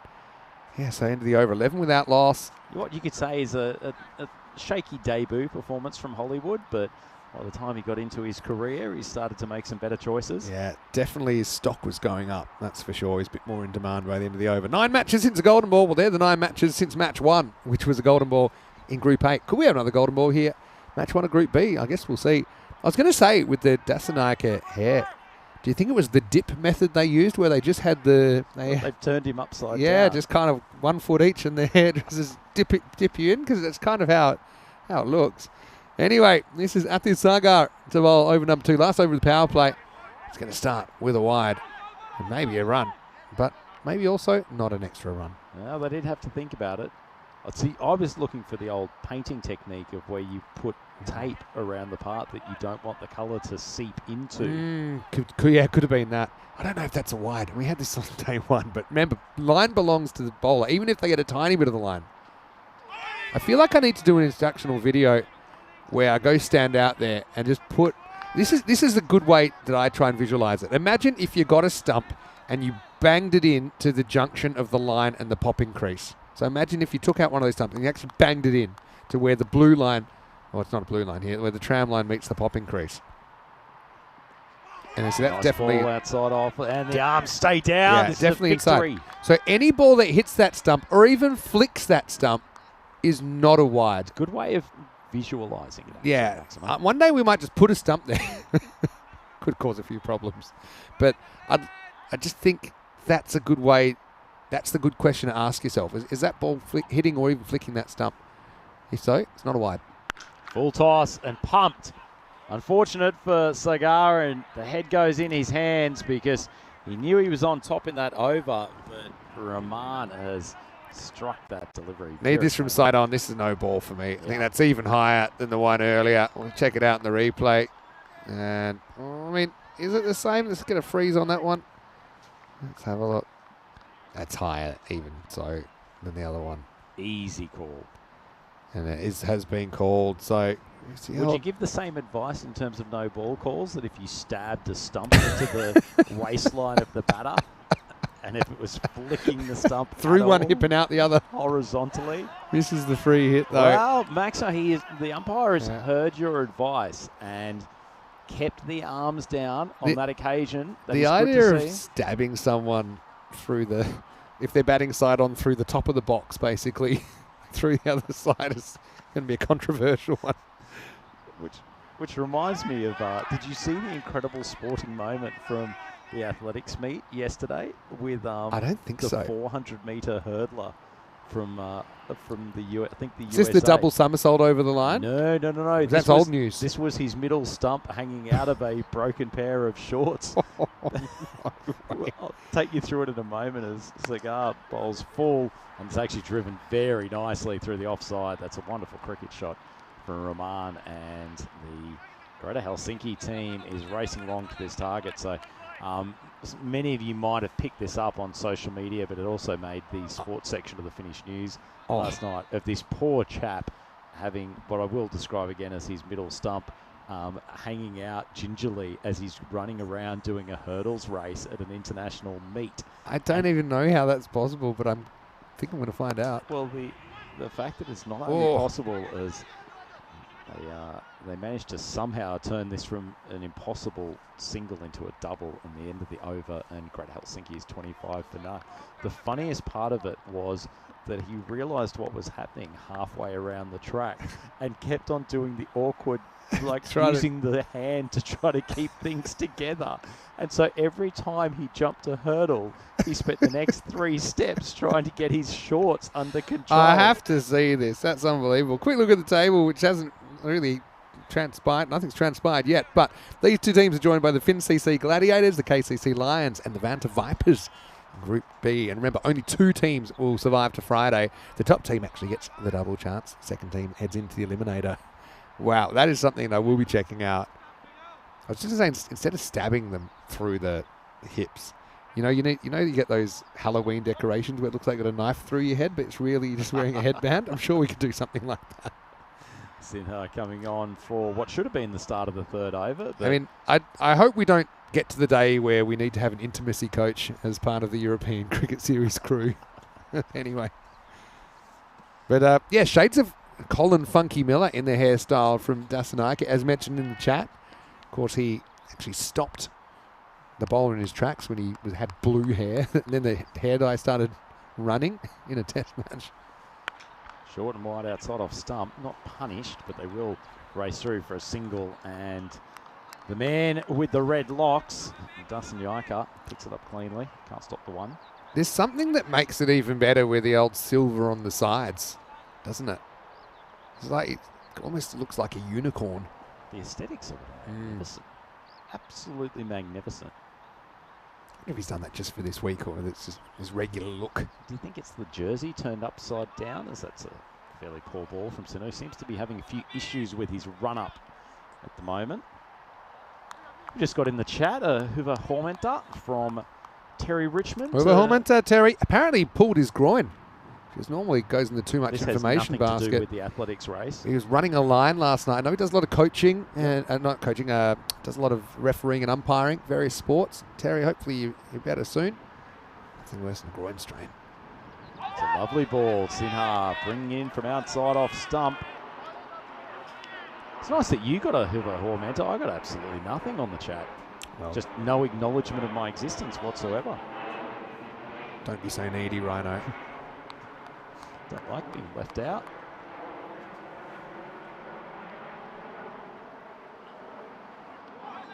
It's good. Yeah, it's good umpiring. Yeah. I like it. I like it. They're making a game of it here. They're just hanging in there, aren't they? 22 off 15. You get a new batsman in at some stage. I was going to say, you might feel left out now, but I was left out last night because you decided to go out on a date with your partner rather than your commentary partner. Of course, your partner is a Finnish descent and is spending some time here. I did make her feel guilty as a result. No, at least that's something. Oof, that's an awful ball. Well described by Andrew Ryan. Not that we need to get into that much technical discussion in a 5-over game, but you can see where this goes wrong from Sinha. He comes at a really quite extravagant angle, not quite the protractor, but then comes across his body trying to bowl on off stump, and it's just so easy for that arm to really drift way across the chest. Things working against each other. Absolutely. I think he's partly doing this because of the run-up. It's proper Jeff Lawson vibes. That was a decent ball, swung away to the leg side. Bob Willis is another one. Sliding finish, almost like a football goalkeeper out there at deep square. You know, if they take this to the last, anything's possible. Considering the start they had with the first couple of balls, you thought, right, this is going to be a bit of a drubbing. But, credit to Olu. And that's one thing we did note during the first group, that teams' fortunes can change quickly. Oh, it's hit very high, and Anthony Quinn has completed a very good catch out there at the long-on boundary. Incredibly relaxed as that ball stayed in the sky for a long time. It's a good grab, and we talked about this, Maximo. Just one wicket brings a new batter to the crease. All of a sudden, you're needing more than a run of ball, a little bit of pressure. Yeah, well, Dr. Quinn, medicine fielder, as he just kind of goes to the left. He's got the hat on, not sure why. It's about 12 degrees and cloudy. But I suppose those UV rays can get through. What a good catch. Knew where he was on the field as well. And that's Hollywood stuff. Rashid, though, never fired. He's out for 1 off 4. And GHM are 29 for 1. 13 balls remaining. 20 runs still required. Well, you wouldn't say Olu are favourites here, but the new batter comes in. If they chew up a couple of balls, getting their eye in. Quick shout out to Rob Thompson, who's come up with 5 rhino emojis on the chat to make me feel more included. Love your work. Look who it is. It's Fahim Nalancherry. Oh, Fahim uses the big guns. Says, I'm not putting up with this chat of a possible comeback from Olu. Smokes his first delivery, and that is the end of the third over. Yeah, just muscles it away off the back foot. And that's the operative word normally with Fahim. That's the end of 3. 33 for 1. So 16 off 12. They should do this. But this is where, if you have someone that comes on bowls a dream over, maybe you can still leave 10 or more in the last over and at least gives yourself a fighting chance. It was a funny over, that one, wasn't it, Vinny? Because there were a couple of truly awful deliveries, and yet it's only gone for 8 runs. Yeah, that's strange. Yeah, it's not about consistency necessarily. 1 wide, ... wide, 1 wicket, 4. But I think partly, I don't know if he always runs up that angular or whether because of the run up being a bit waterlogged, he's decided to change it. But I'd just say shorten it. Well, you wouldn't change your angle normally. Okay, second last over, I should say, and it's going to be Sudhir Vishwakarma who we did see in the first innings, bat through the innings for 17. So let's see if he can get his team back in the contest. Over number 4. Rahman on strike. Swings across the leg side. Pretty nice strike, but they've got 3 fielders on the boundary over there. Just coming back to that over from Sinhavi. Someone asked me last year of how do you construct a good T10 over, and I said it was a controlled 6 balls of the worst possible balls in conventional cricket strung together in an unpredictable fashion. Over. Exactly. Oh, he man! Struck Nellen Cherry with a savage blow. Oh, it was so crazy. Quinn momentarily came back on the screen. Wow! Where was this the fastest ball we've ever seen? I don't even know where that came from. It's all shoulder. And he's decent short ball. Pinned him.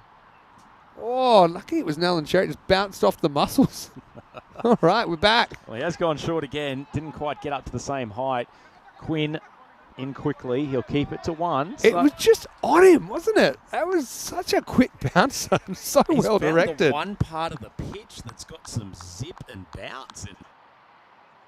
Even if he was thinking about playing a shot, he'd already been hit. Rahman back on strike, though. That's gone very, very high. Quinn pursuing it with Vinay. No clash, and Quinn takes another very good catch. And all of a sudden, Olu are right in this contest, Vinny. 2 wickets, and how things can change in 5-over cricket. Oh, game on. And the Oscar goes to, as he calls that for himself. And I think it was a good call. He's definitely feeling confident. He has to cross the kind of prime meridian to get there and says, no, this is mine. Don't leave it to anyone else. And that's the key playmaker who's gone now. That's Ziaur Rahman, the captain, out for 25. Drama. You just spell it Finland in match 1 of a group. Quinn takes responsibility, takes a catch. 35 for 2. Yep, great fielding. It's always an important position to have one of your best outfield catches, and he's rewarded his captain's faith in him. He's Farrokh Zeb. Another good ball. Cut away on the offside, but unfortunately for Olu, their comeback here has been nipped in the bud by Zeb. It wasn't actually a bad delivery at all, but he's found the gap on the offside. Yeah, good shot. And kind of just reacted to what was bowled to him. So pretty handy boundary confidence booster. But what does that make it? 14 off 8. Avoid a boundary here, and you've got a decentish chance in the last over.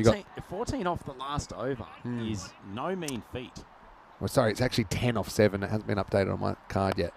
It's swung away. It should only be a single. So we'll bring the new batter Zeb back onto strike for the final 6 deliveries. And Greater Helsinki 40 for 2, still needing 9 runs off this final over for victory. Okay. Hasn't this turned into a much tighter contest than we would have predicted? Good chance to have Definitely. a look at what's happening in second match today. The Greater Helsinki Markors will be back on field again, but this time taking on the KCC Lions, who are led by Manikandan Manikam, which is a nice bit of alliteration for one of our captains. Yeah, I like that.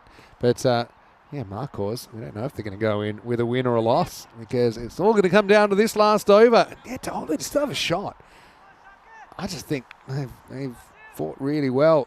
It all comes down to Shiv Kavala. It's the 5th over, 9 runs required. Kind of 1 boundary is close, 2 boundaries they win, I think, from here. Here we go. Oh, no, it's not the start they wanted.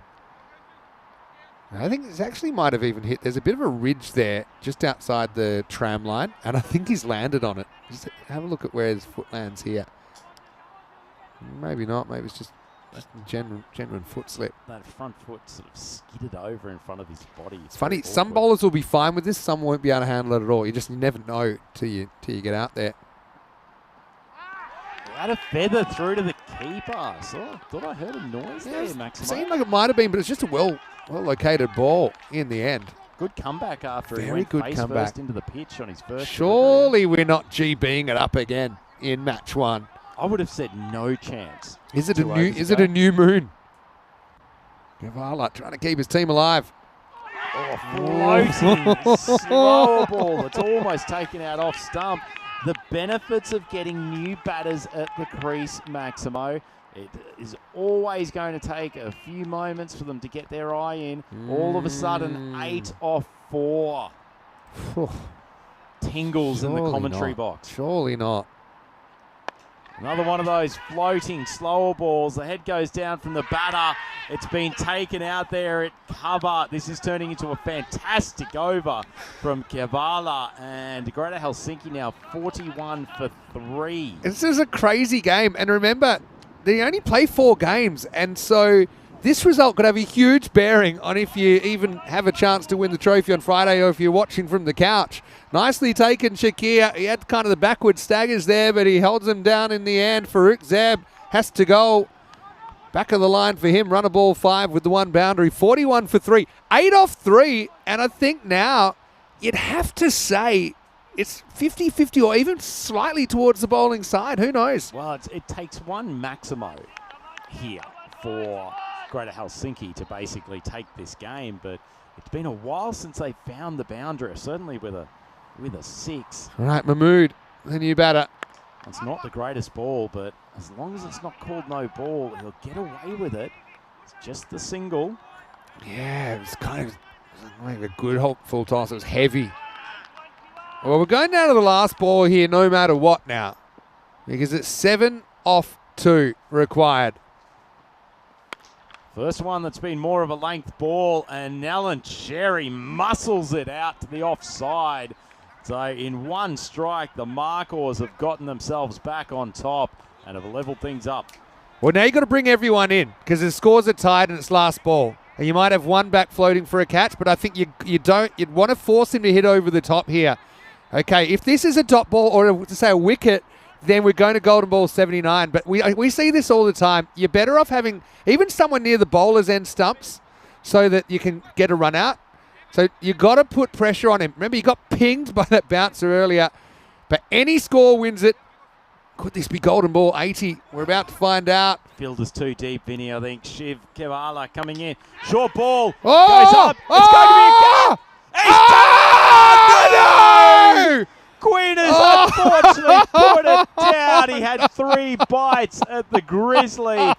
Field is strewn all over the cricket field. Man. What a finish. Well, that's why you bring him up, because you want to force him to hit over the top and hopefully force a miss hit. But that was so close. He had, I don't know how many juggles, at least 3. It was a great effort from Quinn.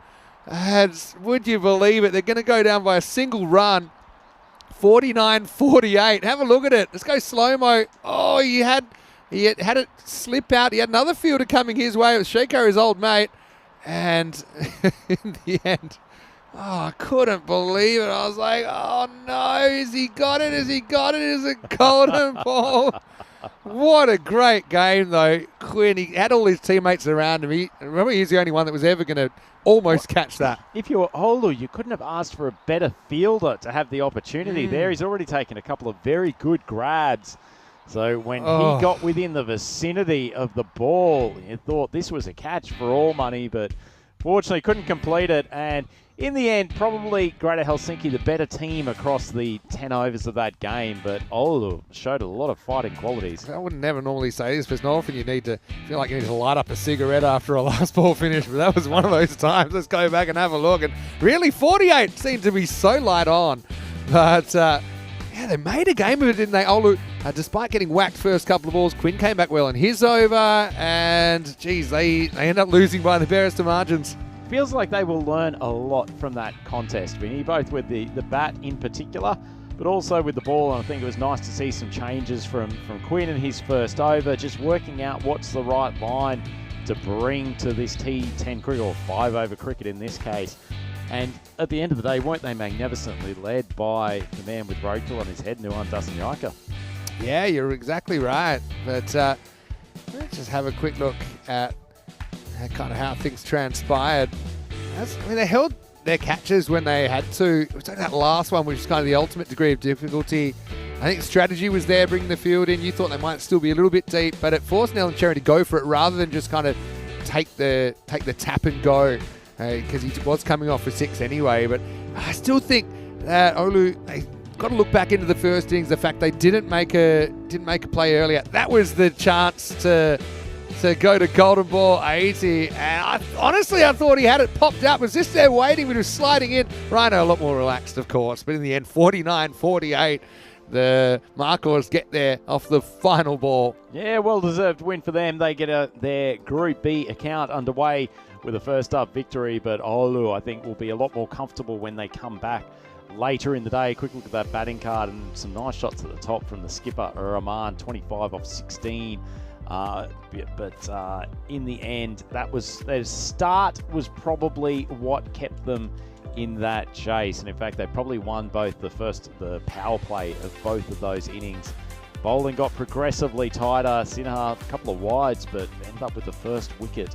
Kept things sort of in check, and then the final 2 bowlers actually did a really good job and have almost pulled off somewhat of a miracle here for Oulu Cricket Club, only defending a target of 49, and Greater Helsinki have nabbed the victory on the final ball. Quite a start here for Group B, and Vinny will be back in approximately 10 minutes time for the start of Game 2. Won't be too long. It'll be weird going back to 10 overs, but we're going to try, as it'll be KCC on the park against the Marcos when we return to Finland for more European Cricket Series.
This European cricket event is proudly brought to you by HCL Software, Rado and 1xBet.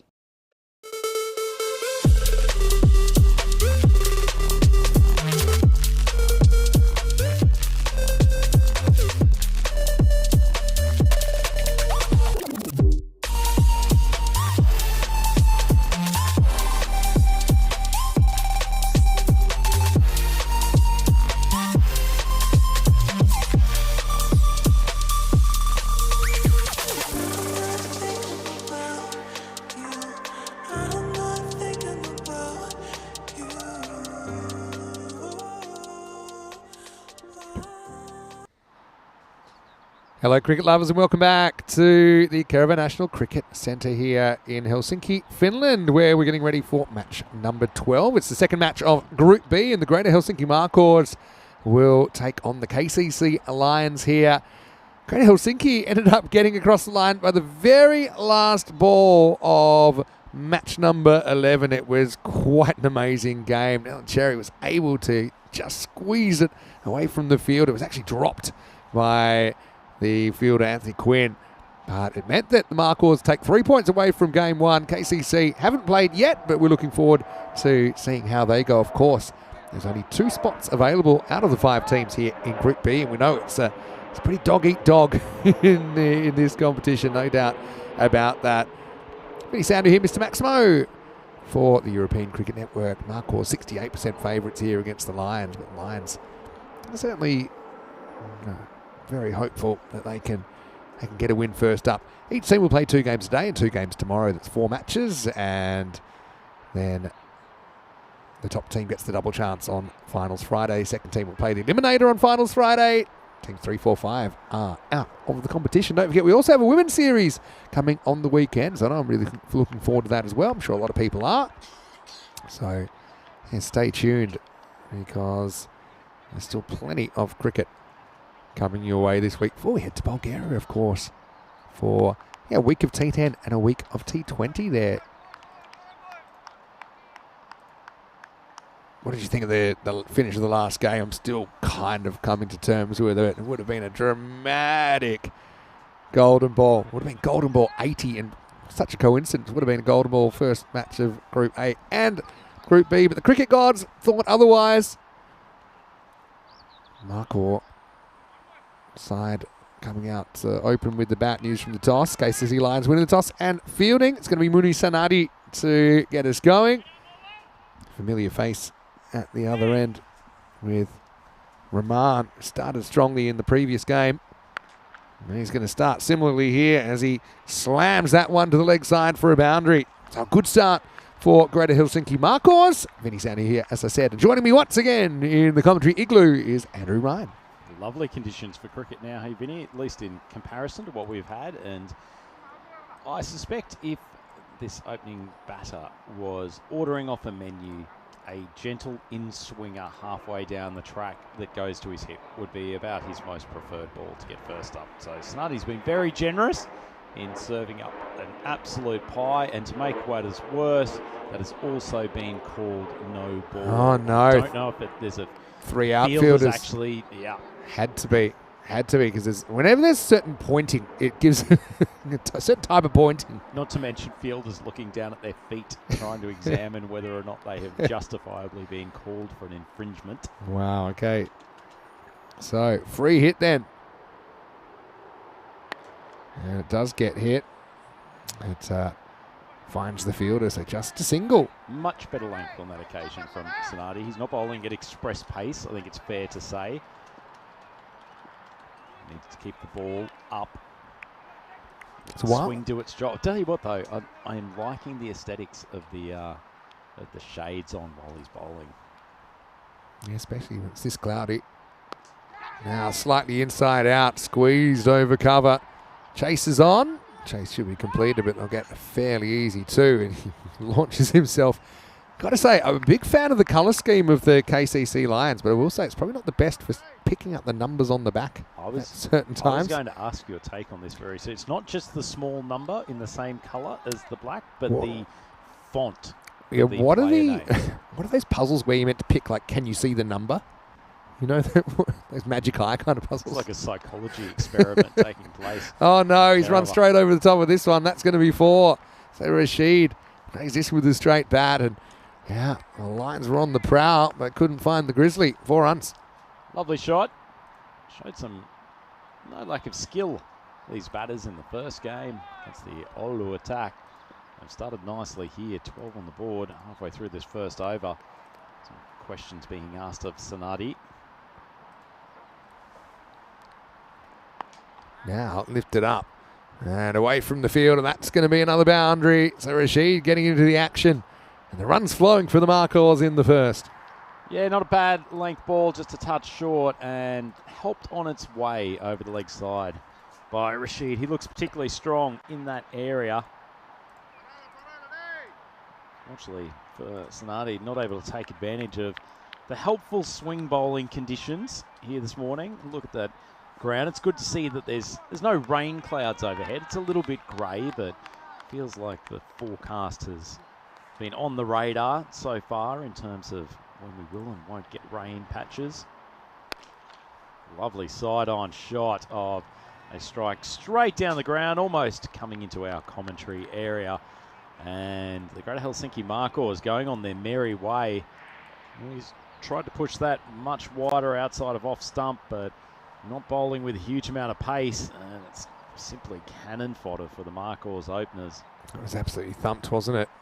And Rashid is getting on a bit of a heater. Sanadi trying to get out of this first over. He will, without too much further damage, but it does go magical.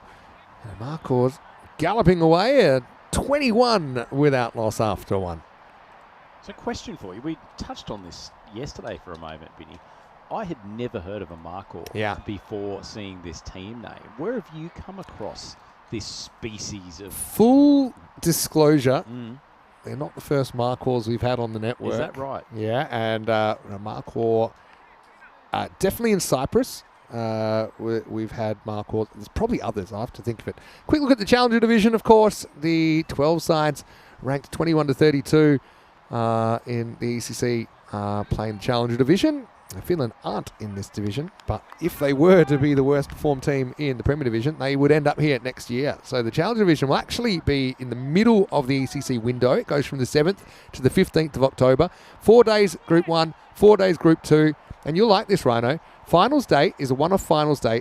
If you top the group you're in, I'll come back to that in a second, because this is going to be lifted up over the top, and that's going to be another boundary. It's going to be 4 runs. After replay, maybe we can go back to that graphic. So there's 6 teams in each group. So if you top the group, you're automatically in finals day. And I think you get the double chance. Then the actual playoff day, the 4th day of the group, doesn't involve the top team because they're already qualified. So actually the teams 2, 3, 4, and 5 will play the same format for the other spots. So you see in finals day, you've got the winner of the group, which is whoever finished top, but also the playoff winner the next time. So a little bit of the old English football system about that format. We've never been shy to innovate here on the European Cricket Network, have we, Vinny? And that's another great example of it. Yeah, I think it's going to be a huge 4 weeks, or actually 5 weeks if you include the Shields at the beginning. And I know that the plan is at least that you'll be with us for that Challenger Division, and actually you should be able to stay for the last 3 days after that, which is the Premier Championship group. Can't wait. Off the end of the bat this time. Well, they're going to go slowly, but they're going to get there. And one thing about Markhors, we already saw there's more batting to come. We saw Nellen Cherry end up, after a couple of dramas, hitting the winning runs. Yeah, so if I had to look for Markhor sides, we had Markhor London, of course. We had Markhor London recently. That was in Hornchurch, and of course they're a new one.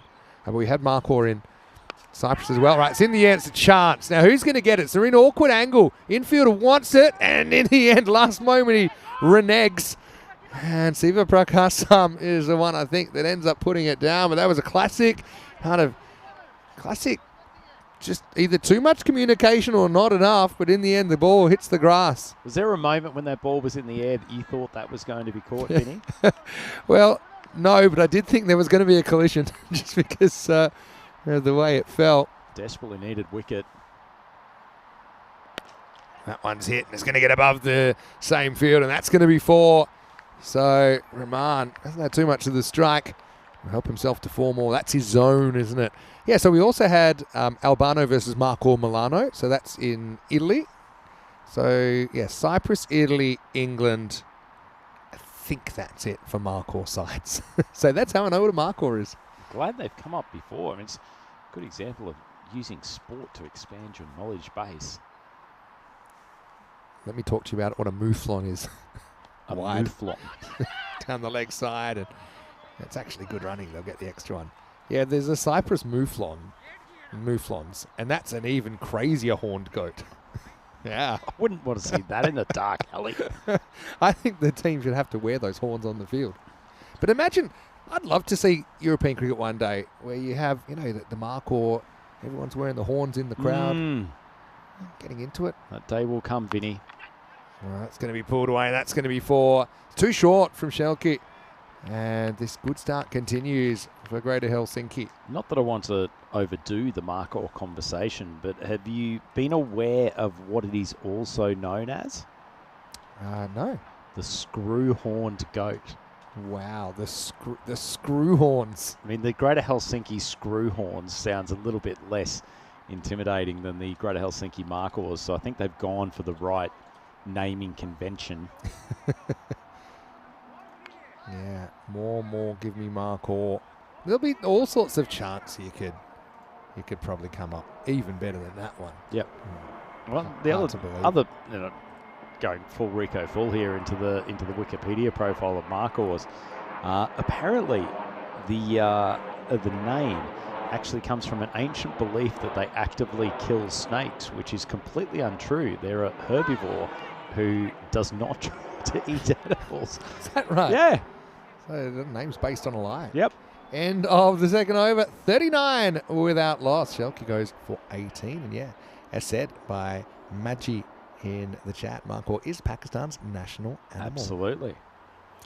And Ederico saying, what's a Marcor? Well, hopefully, if you listen back to the last few minutes, you will know. It's just having a look, it's an incredibly impressive creature. I mean, the horns look like a sort of, neoclassical staircase. Yeah, that's a good way to put it. Yeah, just look it up, and then you can have a look. And you can find out we've found out. But anyway, almost ready to go with over number 3. Last over of the power play. Well, since we had a 10-over game, it's actually over 24 hours since we had a 10-over game. Shaila is the bowler. And he's going to get smashed to the leg side, but this one does find the infielder. They just get through for 1. And a lot of balls going in that general direction. Remember, we're out of the power play. In fact, no, we're not out of the power play yet. Because this is just over number 3. Can I tell you a little bit of Finnish cricket news that I heard this morning? Please. Vinny, as we just see Shaila stride in for his second delivery. That's going to be hit and sent away from the fielder as well. Just waited on it, hit it behind point. And Cuatro Carreras más far away, Rano.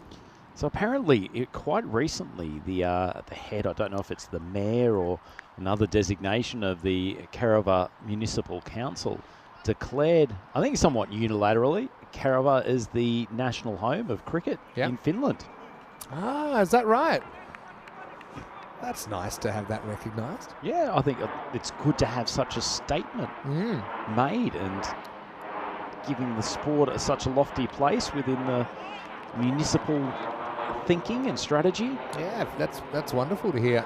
It's a great facility here. I mean, even the fact we're playing it all is a miracle, considering we had kind of constant, I wouldn't say it's the heaviest rain I've ever seen, but it's constant, steady rain for hours and hours and hours, to the point that our commentary box, we haven't really talked about it yet, but you said you were sinking into the grass. I certainly am as well. I'm almost sitting on the ground here in the amount that my chair has gone through what is quite soggy ground, but as you can see on screen, the rest of the outfield is in tip-top condition. It's credit to Cricket Finland that they've actually constructed such a high-class facility out here at Kerava. So I was in Venice last week and I found out that that's actually slowly sinking, but I feel like I'm getting an idea of what that's like just by being in this commentary igloo every day. Who do you think will go underwater first, Venice or us? At the rate we're going, definitely us. But yeah, it's a great facility. I mean, even the things that a lot of European venues don't have, like the clubhouse, like the change rooms, even the kitchen, the fact that they're able to cook our lunch on site. By the way, Claire's doing a fantastic job. Hello, good morning, by the way. I haven't said hello yet this morning. I know she's listening. That's going to be smashed away, and it's going to be 4 more. So Rashid moves into the 30s. Again, it's that length where they're not really looking to come forward, these bats, are they? They're kind of standing tall, just kind of opening up that front shoulder, front side, and swatting it away. So do you know Claire does analysis work for the national teams? I was aware of that. She did say to me yesterday that she does watch a lot of European cricket coverage. And I'm always a little bit sceptical of when someone says that. I think they're just saying to try and impress you. Just to make us feel good. But she then ripped out basically every Rico Fullism that exists in the board. And a hearty hello to our lovely co-commentator Rico. There's a quick single taking place, but the throw just not accurate enough. That is the end of the over, and 52 for none after the power play. But she was able to pull out virtually every Rico phrase that certainly I'm aware of. Yeah, no, she definitely came up with a few nuggets that showed me, yeah, this is somebody that watches a bit of ECN. And you know what, Claire? We are so happy to be here. And how good a job is she doing as well? Can we bring her on the tour full time? Yeah. The day that we have personal chef, well, it can be a team chef even. True. Yeah. Surely we get a personal. Oh, okay. Yeah. Isn't this we like get a personal in the sort of green box? room where the talent demands the privileges? Imagine, this is how I'm picturing this ECN experience. That the igloo is kind of pimped out. We've got the live kitchen in the background that's going. So on the Comcam, you see them kind of making whatever's coming up. And every break, it's like a tasting menu. So it's like a 10-course meal that we're getting in the day. Anyway, it's a nice ball from the new bowler. That's a. I want to also have one of those stupidly extravagant requests like M&Ms where all the red ones are taken out. Yeah. Just so someone has to do it. The ECN rider, that's where we're heading. We'll say, I want sparkling water, but you have to take out half the bubbles. Anyway, that's good length, I think. I haven't seen enough of that length so far. Even decarbonated sparkling water. So it just becomes water basically again, but it's taken from San Pellegrino Claire, in its original form. These are our requests. If you can do this, you're on the tour. This one is a little bit erring in the line, and it's going to head down to the practice nets. Another great facility here at Curva. The fact there are the practice facilities, but yeah, we might be back to the nets for Shelke. He just gets that wrong and gets glanced away for another 4. Speaking of practice facilities, we had an interesting chat with the team from Playbox yesterday, didn't we? We certainly did. So for those of you who are not familiar, Playbox is a recently constructed facility here in the outskirts of Helsinki, and it allows the national team to actually train indoors all throughout the winter. And a big bonus for myself and Maximo is Shelke steaming again. Spears that. I think that's just passed over the top of leg stump. Yeah, he has to decide is it's going to hit the leg stump if the leg stump was taller or not. Let's maybe see the straight on angle. This one won't help us a lot.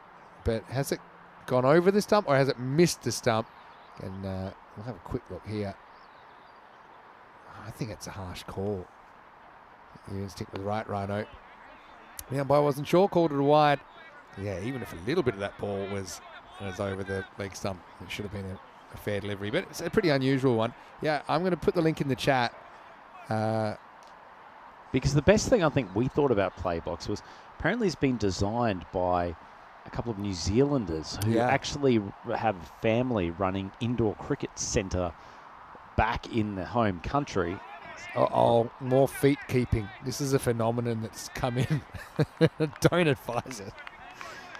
Didn't quite stay down. It was quite an aggressive side foot that Yadu's given it there. Bang. Didn't get up much, to be fair. Did stop the ball, though, which is kind of one of your main roles. Right, this is right in the hitting zone as well. Into the gap, 4 more. And so that'll be the end of the over. 62 without loss. Shelke's going to finish with 28 off his 2 overs. Yeah, so Playbox is... it's the high-tension cool. Net indoor cricket like facility. The kind of indoor cricket that I played in Australia and that it's played in a handful of countries around the world, so not your European style. Should be bigger. Should be bigger. Yeah, it's its own sport. I won't go down that rabbit hole, but yeah, there's genuine indoor cricket here, but also, and this is actually mirroring what's happening in some indoor facilities in Australia now. Is that the outdoor clubs, they want to use indoor for practice, so they have proper practice nets, they have run-ups, they have bowling machines. I mean, in England it's been a thing for a while because you kind of need them there. There's not more because it rains. Yeah, bowling machines. There's a certain sound when you go into them. It's just the echo of hard balls getting hit. I always felt that I batted so much better in those indoor facilities just because of the sound that came off. The deafening crack off the bat, yeah. You thought, geez, that's come off nicely. And then you realise it's just the acoustics of that's exactly right. Training facility. Charla's back, just heading down leg side, hit him on the full. And Marcor's 62, still haven't lost a wicket. KCC Lions have done a decent job the last few overs. I mean, you wouldn't say that it's been the tidiest bowling display, but they've kept them at 15 and over now. And given there's been no wicket, given the hitting quality of both of these players, they're certainly not out of it by any stretch. Yeah, definitely. We saw that first game take a few turns. Right, in the air, impossible catch. Going to try it? No, he just runs the wrong line.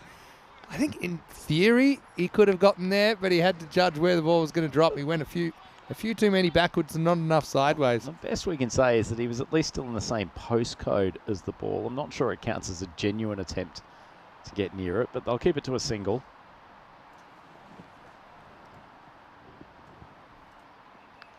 Wow, that's going to be more work, but this time he's just going to have to pick it off the fence. It is going, it has gone. It's the accidental Maximo. 6 runs. I wouldn't say a great shot by any stretch. Loves to play that pull, but got big on him. They've managed to get a Maximo. Very unfortunate for the KCC Lions. Good time to welcome back to the coverage for the first couple of days, Vinny. The sun and a little bit of blue sky. Yeah, you're right. It's the first time I've seen the sun for ages. Almost forgot what it looked like. That natural illumination. Shayla with the comeback. Rashid on 44. Lifts it up. Going. And that one is going to be gone as well. Maximo and 50 for Atif Rashid. Brings it up off 20 balls. Again, gets one that he could have ordered off the tasting menu, Rhino. But he's still got to put it away. It's been a good knock from Atif. Well, he may get through his own 10-course menu by the time this innings is finished. Few too many in-swingers bowled short of a length, and he's just had to help that around the corner. Lovely shot. Good timer. Show that he's got undoubted power. I've seen shots with proper anger. Not all comments make the cut, but I will say I did find a comment which I've just sent. All right, that's going to be clipped away. That probably beats field as well. It does. Perfect placement from Rashid as Shayla is going to go for another boundary. But again, too many balls that are kind of heading in towards the pads. I was going to say, though, we got some of the most committed viewers in world sport, Rhino. Did you get the one I'm talking about? I feel like you did. If you go check your messages, you might find it as well. My WhatsApp messages? Yeah. Okay. Try to that see. one. Anyway, trying to stay out of the dirty 30s here. Shayla, last ball of 5th. He's seen it. It's the end of the 5th over. Didn't have time to hit the mute button either. It's 81 without loss. Up to 5. My eyes are watering for multiple reasons. Special comments coming up from Andrew Ryan. I don't know where to go with that. Is it still on the chat?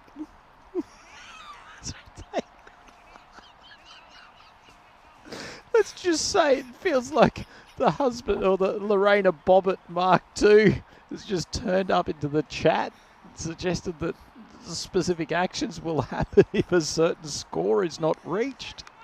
Oh.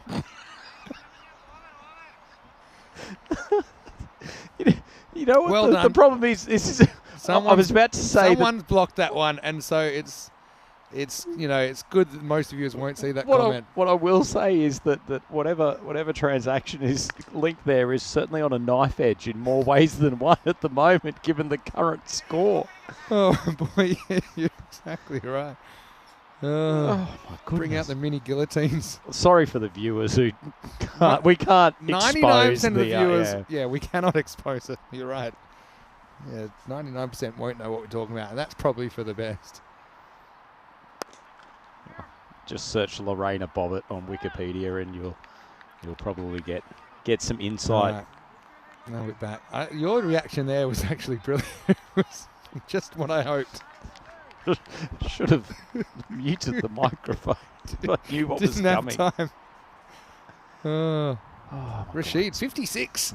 Siva Prakasam with the ball. He's going to get flat batted straight. But one thing about this field is reasonably forgiving to the fielders fielding on the bounce because it is a bit spongy. You shouldn't get too many Tortugas out there. If anything, it'll just skid on a little bit. That was well handled.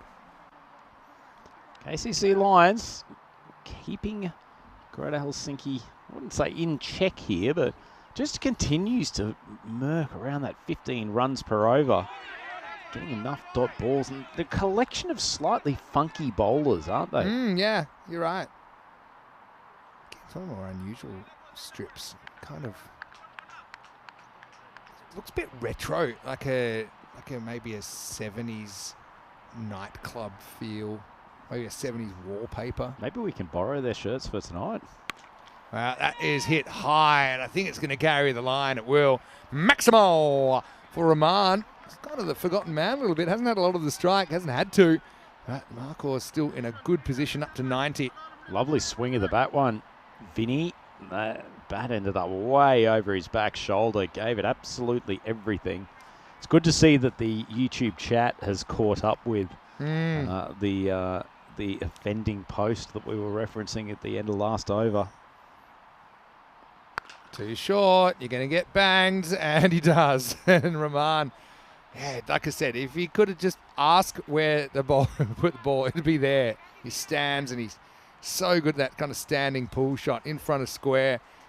And that'll be the end of the over. 94 without loss after 6. So, I mean, I feel kind of invested now. We need to get over 156.5. So 157 is the magic number. Is he looking for under that or over it? He wants over. He said if it's under 156.5. To be fair, and because I'm obviously being a former lawyer, expected score as well. I'm very focused on the nuances of language. The full toss is yanked across to the leg side. It's a pretty ordinary ball, but we'll just You're a reformed lawyer. What I will say is that there is no reference to a full dismembering. It just references a cut. So this might not be quite as dramatic as we've made out. Well, that is going to be out of the ground as Rahman. It's getting his moment in the sun. That one's actually into the spectator area. Maximal brings up the 100 partnership for the Greater Helsinki Marcos. I was a bit worried about our high car there for a moment. That was hit a long, long way. Beautiful timing. My initial reading was actually just cut. It wasn't a complete removal. Yep. But it seems to be a strange thing to just celebrate. I got to admit, in my mind, it was a piece, but maybe not all. As in, like, if you cut off a slice of apple, or just a slice of banana. Slice. All right, in the air. That should be caught, and he's got it. Well, he kind of charged it like a madman. Came in and ended up with the overhead marks. That's a great bit of fielding. And finally, the KCC Lions have a wicket. That was well taken out there. It's Karamuthu.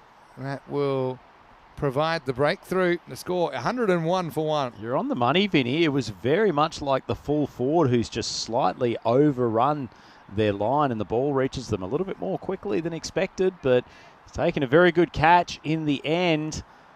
Siva Prakasam and Maramutu, he's been, I don't want to say useful, he's been a couple of poor balls in the over, but he's gotten the wicket, and KCC just keeping themselves in this contest. Rahman S. Alarm, he certainly didn't enjoy that catch being held because it does remove a good hitter, but another one takes his place. Do you reckon he's already going to the kitchen? And Cherry, the hero of the last game, he's going to start by slamming this one over the offside for 6. Maximal Seis Carreras couldn't have a better start for him. That's one of the shots of the tournament so far. Beautiful, clean strike from Nellen Cherry. Yeah, it would have been this kind of shot he would have liked to have finished the first game with. And he still was the hero. He hit the winning run, but it will be remembered more for probably the fact it wasn't caught. No, Mutu bowls a no ball, and that's going to climb over the fielder as well. So, bit of a worst case scenario. I have to check this one for the foot, because that's what's been called for, and it's gone for 6. So 7 up time. Might have even been a back foot no ball. He's getting pretty wide. I don't know if we can see this from the main camera of when the bowler bowls it. But let's see, what do we got here? Nice and slow here. It's a back footer. Ooh. It's eagle-eye stuff from the umpire.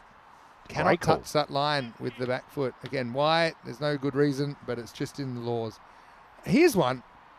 Random question early in the day. Laws that don't really make sense, but people go, oh, but it's the law. Some are replied, some aren't. That's pretty wide again, you know, but Nellen Cherry, he's going to bang the free hit, and he's gone 3 balls, 3 sixes. A perfect start, and I'm breathing a little bit easier here in match number 12 as that score hurtles upwards. Yep, Nellen Cherry with the Buffalo stance as he swings that glorious shot over cover. The funny question you asked there, Maximo, there is in the study of jurisprudence, that question actually does come up. There are separate legal doctrines between those who think... That's another one. Oh, that might have been close if it hadn't have been for the back foot no ball. It's not often you see bowlers bowling multiple. And, yeah, just have a look where his back foot lands. And if it touches this vertical line, it's a no ball. And there it is. I mean, it's pretty obvious. And would it have been out? Maybe, maybe not. Maybe a bit high. But another no ball coming up. Yeah, tell us more. After this free hit, which... may disappear. Yep, 6 runs. Maximo Rashid into 64 as Mutu's big foot unfortunately sends him supersonic. 1 for 33. The kind of figures you used to see in a 50-over game with your 10 overs. He has it off 1. And the score 128 for 1 after 7. Yeah. Here's the legal corner with Andrew Ryan coming up. Could we have this as a sponsored corner at some stage? So there are 2 core constructions within legal jurisprudence, which is sort of legal philosophy for those of you who have not had the utter joy of studying this area. But in really short terms, legal positivism relies on that law is part of social constructs, and so therefore legislation or the rules of cricket to bring this back to a sporting contest as start of the next over, and it's just dragged to the leg side for a single. Whereas the alternative end of the spectrum is those who are more natural law proponents that believe that all laws are grounded in some form of, I guess, morality. And there's a word for this, kind of when you're talking about fairness, basically, not just what's written. What's the word I'm looking for? Because I did a bit of law too. Didn't make the cut in the end. Speaking of cuts that we've had spoken about earlier. Yeah, if you're a fan of, not like Equilibrium but whether you think the law is more about being fair or whether you think the letter of the law is more important, and these grey areas, right? Yeah, there are concepts that are far more grounded in reasonable or fair outcomes rather than the strict application of legislation. But in terms of jurisprudence, those 2 aspects of legal positivism or natural law philosophy are the 2 sort of building blocks of the different schools of thought. And so when you're to come back to what is an incredibly elongated discussion, that's actually a pretty nicely struck shot from Rashid, which I have a feeling has covered or carried the boundary rope. Another shocking short ball. That your question is one of, should we apply legal positivism to the interpretation of the laws of cricket, or should what is fair and reasonable come into account? And to the extent that it's almost a little bit of a hybrid, the rules of cricket. That is smashed and almost takes off his shins in the meantime. Bowler lucky not to have a hole in his leg. Yeah, I mean, that is absolutely smashed. It's almost a kneecap removal. But yeah, you're right. You know, to use a cricket term, it's kind of laws of the game, spirit of the game. Spirit of the game. True. Spirit of the game is basically natural law in action.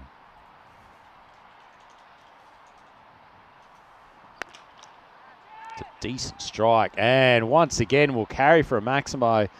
The boys from KCC Lions had held this innings in check for a moment, but Rashid has decided that it's time to go, and he is smashing them to all corners of the ground now. Ooh, geez, that one that was the bowler scared me a little bit. 145 for 1 after 8.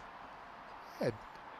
Is there anything... so did you study law straight out of high school, or was this after some time? Certainly did. Well, so I did a combined arts, open bracket, psychology, because I don't really like talking about having an arts degree, alongside a Bachelor of Laws coming straight out of high school. But I actually thought I was going to be a sports psychologist rather than bothering with the law part. Well, hold on 1 second, because this is going to disappear. Nellen Cherry is going to put it over the rope and the other rope.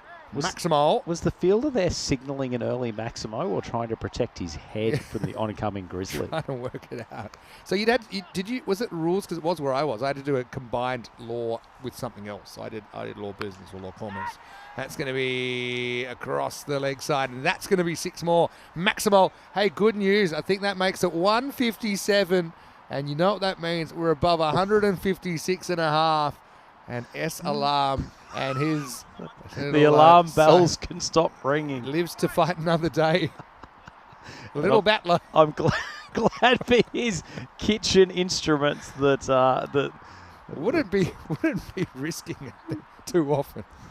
Oh, we'll come back to legal chat in a minute. 10 balls to go. Marcos actually hammering everything, including this one, which is up, and 6 more. Maximo, Nellen Cherry playing a brilliant kind of entry roll here, up to 38 off just 9. Well, poor Cliffy D'Souza might be regretting the captain's decision to give him a bowl. And this over, he's been obliterated for 3 consecutive Maximos. Love that he's just got Cliff on the back of his shirt. I like it. It's a great name. Probably the clearest thing on their shirts that we've got.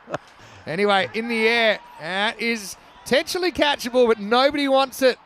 And it was a great effort. Oh, we had a wipeout as well. That's Dakshanamurthy, who's going to put it down, and then he goes down with it. Great effort, though, to take on that high ball. Well, it went a lot higher than it did further off the bat of Nellen Cherry, but as you said, Vinny, not sure that anyone desperately wanted to get underneath it. There wasn't a huge amount of movement from the bowler either until he realised that they were going to get an extra run. It's a very good amount of distance he gets with the slide on the bottom of the feet as well. That's well bowled. There hasn't been enough of that in this innings, I don't think. As Cliffy comes back well. Yeah, so okay, so you did a double. You did the law arts, but arts being psychology. Yep. It's a whole other conversation. Well, it is, but it's, as I said, I went in there fully with the intention of becoming a sports psychologist, and despite getting some, try to be humble, but some pretty good grades in psychology, sports psychology was the worst result I had in the entire course. Yep. It's funny, isn't that? I mean, for me, I started doing law, commerce or business, and then ended up, just law wasn't for me. But I finished my business, ended up getting a master's in business as well. But then again, look, now I'm a sports commentator. So, not sure what the dean of your business school how he would have interpreted that career outcome. Are my parents proud of me? I've got no idea. That's nicked and dropped, and it's going to go straight off the thumb of the keeper for 4. So just nothing going right for KCC here. Lions being tamed into the 9th. It's 169 for 1. Cliffy deserved better than that. It's flown off the outside edge, and fortunately was going at such speed that the deflection off the keeper's gloves. Scotty's comment here, when the score reached 157, he said, veggie peeler back in the drawer. Oh, Scotty. Love Scotty. What a legend. Oh, boy. Christ. I love that. Have you noticed this in our hotel? One of the reasons why you can tell that our hotel is Finnish is even though the complete absence of most of the accessories that you might actually find useful, they have 2 things: an individual coffee machine in each room, but also a cheese peeler, because most cheese here is served in big blocks, and so every hotel room has to have a little cheese peeler. That's so funny. That's like a standard item. Yeah. Could think of 1 or 2 things I'd prefer to see in that room in the Fornum Hotel, including another 5 square metres of space. But Beggars can't be choosers. Up and out of the ground. Maximo Rashid. By the way, he's 85. There's, how many balls? There's 5 balls left. We could be on 100 watch again. And this is so weird how it's mirroring Monday, because remember, first innings of the second game, after the golden ball in the first game, we almost had a golden ball here. We had 100 to Hakeem. I sense that the Markhors have got a little bit more batting depth than the Gymkhana Gladiators, but we shall see. All right. It is the Fornham Hotel. I mean, I've never seen a hotel where ventilation is so optional. I found out how to open my window. How? Did you Secret. just break it? Smash through it. Oh, I'd be annoyed there. I think he nicked it onto his pad though. So he should get 1. He might have cost himself a chance at 100. Yeah, it's all to do with the way you rotate the handles, and they open inwards. But then again, I'm not even sure all the rooms are the same. Each have their own unique charm and funk. 177. Many ways. 4 Maximos for the 200. Yes, muscles. Neil and Cherry. There could be one of them. Maximo is 50 for Fahim. He's come out there and he's absolutely bossed it here in match 12. Markhors on a rampage, 183, as Nell and Cherry brings up a 13-ball 50. Does love high hands on the handle. Nell and Cherry gives him plenty of leverage to smack the little grizzly around. It's care of a cricket ground. It's a pretty nice batting chart as well. Now he wants to go again, and he will at least get 4 runs here. Quattro mas. He had Mooney. Again, another Moon. We had Mooney on Monday. We've got Mooney Sadati bowling here. He's having a bit of a rough time, but maybe Mooney could be the hero in the second innings. Well, man who knew the sun was coming out, judging by his headwear. Now, slight miss hit up in the air. Still could go, right back, and it does. Maximo up to 193 now with the ball remaining.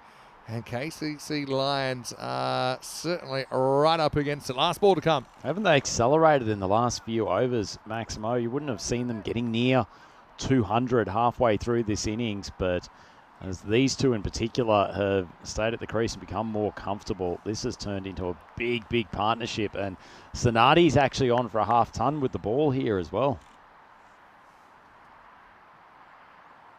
Maximo would set up a 200 chase. That's exactly what he goes for, and he will smash another 6 over the boundary. Take that, the 16th Maximo of the innings off the final ball, and the Greater Helsinki Markhors have scored 199 for 1 off the 10 overs. Yeah, and keep in mind, Vinny, that they lost their first wicket at 101, which was halfway through the 7th over. So that is some extraordinary hitting in the last 3.5 overs from this partnership. 98 runs between them, and as you say, setting a target of 200. I feel like this could be a steep chase for the KCC Lions. Yeah, well, they're actually 94 after 6, so they've got 105 in the last 4 overs. It was brutal stuff. 34 came off the 7th, 17 off the 8th, 24 off the 9th, and 30 off the 10th. So supersonic stuff. And the KCC Lions find themselves chasing the magical 200 for victory in their first match of this European Cricket Series. Well, ironically, for a team named the Lions, it was a fairly toothless bowling attack that was on show. Just too many balls dropping short of a length at medium pace. Just easy pickings for the quality of this Greater Helsinki lineup. They may have gotten away with a squeaky win in Game 1 against Oulu, but they are right on top in this second one, and Rashid in particular played a tremendous innings. Didn't quite get the chance to rack up his century, but certainly got the boundaries coming in the second half of the innings. Interestingly, 11 fours for him. We're so used to seeing the Maximo count tending to overshadow the fours, but only 5 Maximos in his innings of 86, and Raheem Cherry came out and obliterated the bowls. He was the complete opposite. 9 Maximos in his innings, including a couple of classic strikes in the last over. And Vinny, that was some brutal, brutal hitting. Just seeing the outside edge that's gone flying down to third man. Even the keeper couldn't stop the rampage. Didn't have too many other balls coming through to him in the last few overs. Alan Cherry, man, he's capable of playing shots all around the ground, and that last one went a long, long way. Not quite sure what it hit in the end, but certainly made a decent enough bang. And there was plenty of bang, bang, bang from the Marcors, the batters. Rahman will almost feel that he missed out up the top. He was the solitary victim from the KCC bowling. It was Karthi Maramutu who got his wicket for 34, but then Rashid carried his bat for 86. And Alan Cherry, 66 off only 16 balls. Absolutely brutal stuff from him. And that gave them a total of 199 for one. And a great partnership of 98 undefeated from Alan Cherry and Rashid. Really not too much to talk about on the bowling side. The wicket for Maramutu, but he went for 33 off his solitary over. Cliffy D'Souza came back in his last couple of balls pretty well after he went for 18 in the first half. But in reality, there wasn't too much that dampened the power of the batters from the Greater Helsinki Marcors. So they have a tremendous total on the board. It is a run chase of 200 required for the KCC Lions. We'll see if there's any chopping and cutting requirements coming up in this chase, but I don't think they'll be getting close to that 200 unless they have an absolute heater in the power play. But plenty of action still to come. It's Andrew Wright here on the European Cricket Network, here with Mr. Maximo all day for day one of Group B, Helsinki ECS 2025. Please come back for the chase in a matter of minutes.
This European cricket event is proudly brought to you by HCL Software, Rado and 1xBet.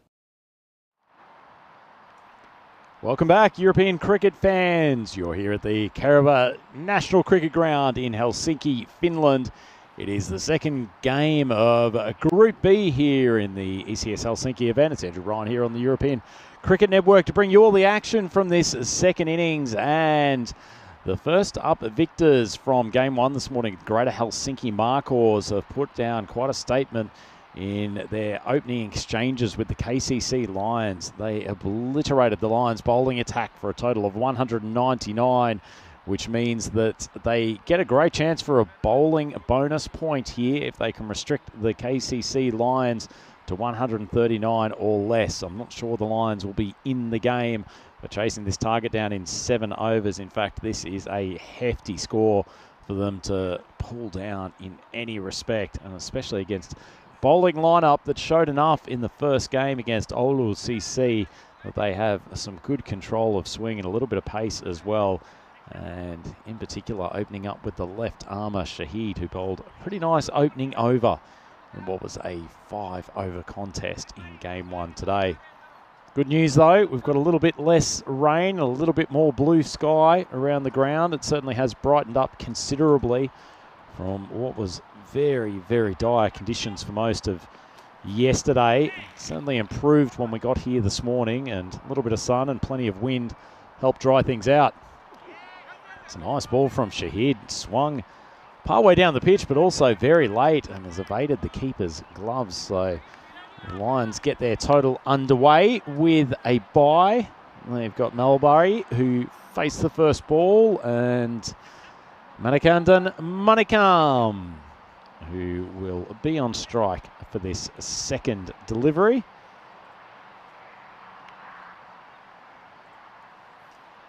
Very, very tough time with the ball for the KCC Lions. However, that's a pretty good start if you're going to chase down such a hefty total. Lovely shot from Manikam. Ball just drifting onto his pads. The left armour getting a decent amount of in-swing to the right-handed batter. But Manikandam swings it away to square leg. Lovely timing.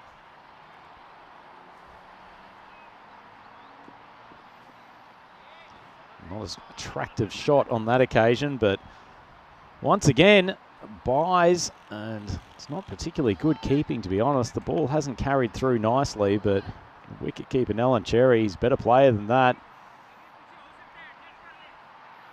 Might be doing a few too many squats pre-game. Hasn't got the flexibility he'd like. Ball runs off to the boundary, so 9 for none halfway through this first over. It's a nice ball, but it's heaved down the ground. Collected out there at long on by Atif Rashid. He's fairly happy with the start of his tournament, knocking up a speedy 86 not out. Trying a good range of shots and plenty of power on the leg side in particular. Short ball. Speaking of power, it's pulled nicely. Mulbari finally gets to stay on strike for a ball. Lofts Maximo. It's a nice start to his innings, and KCC Lions have shown that if the bowling's not up to standard, Greater Helsinki, they've got the power to be able to give this chase a good sniff. Going to be very difficult to keep up this required run rate of 20 across the whole innings. It's a nifty start. Another short of a length ball. Tries the unique one-handed pull shot. Hasn't gone for a Maximo, but it will roll off to the boundary. So that's an excellent start. 20 off the first over. That's precisely the run rate that they need to maintain if they are to take us to a victory or even gasp a golden ball. Wouldn't that be some contest? We end up with a golden ball and chasing 200 as a target. Long, long way to go. But Mulbari and Manikam made a pretty tidy start. Not the greatest over from Shahid, just dropped a little bit short. And if they were watching any of the first 2 days of ECS Helsinki. Bowlers that had the greatest success certainly were the ones who got it far more pitched up. There's been plenty of lateral movement, helped by the conditions and some cross breeze. Rizwan Ali coming to take the second over. He bowled quite a nice over. Game 1. Right armour coming around the wicket. Bowled around the wicket, but he had 2 left-handers to face. He's opening over in game 1. Continuing with that line of attack. Swings on to middle and leg and swung even harder by Manakam. That has gone an awful long way. Beautiful strike. Number 717. Lost that in the clouds. That is absolutely annihilated. What a shot. Chase and pacement. Rizwan Ali walking back a little bit gingerly to his mark. And started outside off stump, but swinging back in. Manakam can't make quite as good a contact as the previous delivery, but manages to hit it wide of long on, and they take the single. So remarkably, they're ahead of the run rate at the moment. It's dropped down to only requiring 19.96 for the win. Started at 20. And that will reduce it even further. They have picked the Ali in-swingers on every ball. Lovely lofted strike over to the mid-wicket boundary, and these two are going toe-to-toe with the Markhors bowling lineup.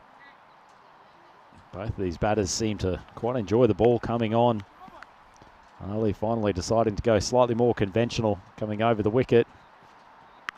And there's no change in result as Melbari lofts him up to the decking next to the pavilion.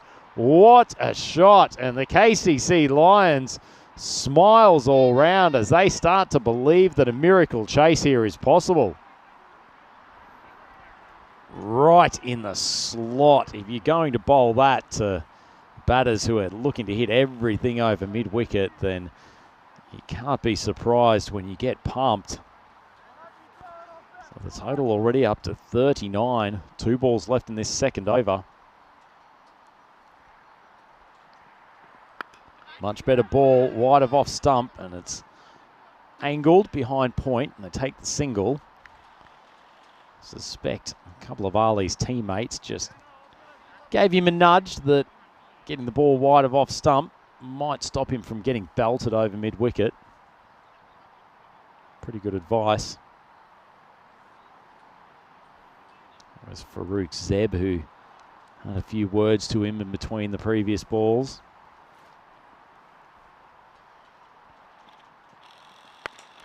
That one is wide of off stump, but they know where that line is coming now. And it's pretty nicely struck for 4, so a wonderful finish to the over. And 2 overs down, the KCC Lions 44 for none. So remarkably, they're now some runs ahead of the required rate, going at 22 and over. Was not far off being another Maximo, but Ali just getting a little bit predictable. And the Great Helsinki Markhors, after that 199 score, probably would have been jotting down at least 3, if not 4 points into their tally. But all of a sudden, they are under attack. The KCC Lions batters showing absolutely no fear. Zia Rahman with the tough task of stopping this rampaging opening pair. It was wide of the crease. A fairly ugly heave from Melbari.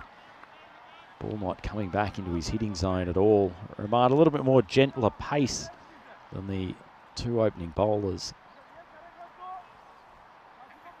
Have to continue to go hard though, the Lions. Just 1 low over will make a big impact on the required run rate. It's onto the stumps, and it's struck very nicely down the ground, just a metre or so inside the boundary. It's a lovely shot, though. Good controlled batting. And despite the wild gesticulations of Maximo, ensuring the umpires knew it was 4, they've completely ignored him and have gone for a replay. But very clearly a boundary 4. Nice shot from Mulbarry. Didn't try to overhit the ball. Full toss. This is going to be a no ball. So no matter what happens, it'll have to be re-bowled. And this is going from bad to worse for the Greater Helsinki Markors. Did go down the pitch a touch, but still very high. It has now been signalled no ball. Umpire just alerting the bowler and batter that it is a free hit. 50's up, 2.2 overs. Tries to dull the attack of the batters by sending the ball about 2 metres wide of the stumps. So Rahman struggling with accuracy and control. Still not the easiest day for bowlers. Ball getting a little bit damp every single time it goes to the outfield. Still free hit. It was just outside the hitting zone. Flying outside edge. We'll just go for the single. Decent bit of bowling from Rahman, though. Ensured that he didn't drift on to middle leg. Absolutely no point looking at the catch there. It was a free hit. Coming from wide. Should have been a genuine pull shot, but as it is, Mulbarry mistimes it off the bottom of the bat. The ball just got big on him. And the umpire's telling him to hold on for a moment. I wonder if he's calling no ball for a back foot no ball here. It is. It's not the first time we've seen this, and that's a good call and a very easy one for that matter. And so, what a turnaround. Not only will they get the single off that ball, plus the no ball, it will now be a free hit for Manakan. As Agent 717 looks to go big again. Steps across, just drills it straight down the ground, and there's no run off the free hit. Can't remember an ECS event where we've seen so many foot no balls come into play, but the umpires are right on the button with it now.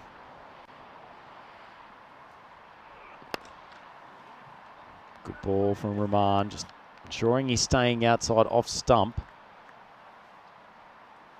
So after a shaky start, he subdued the Lions batters a touch. And Maximo, this final ball will ensure they stay up with the rate.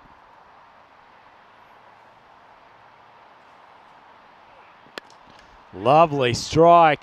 Come a little bit off the bottom of the bat, but it still manages to carry the boundary. So that much needed Maximo does keep them slightly above the required rate. Great shot straight down the ground. And the KCC Lions 61 for none after 3. May have had to climb Mount Everest to get this total, but they've at least made their way to base camp after the power play. 20, 24 and 17. Keep in mind that a lot of the acceleration from the Markors came in the back half of the innings. A couple of supersonic overs in the last 4. And the Markors skipper, Rahman, has turned back to his left-arm paceman, Shahid, to take the 4th over. Desperately searching for a wicket. I'm not sure that the batters will mind this, though. Shahid will come onto the bat, bring it back into the pads. He's clearly under instructions to stay very wide of off stump, but Manakam's read the bowling perfectly. Opened up the face of the bat, placed it behind point. And despite the fact that he could barely reach the pill, he's managed to knock it away for a 4. An action-packed contest. The sun comes out at Kerava Cricket Ground and the runs start flowing. Lovely change of pace from Shahid. Manakam's eyes lit up. Saw a ball just coming back into his stumps. It's gone very hard, but excellent change of pace.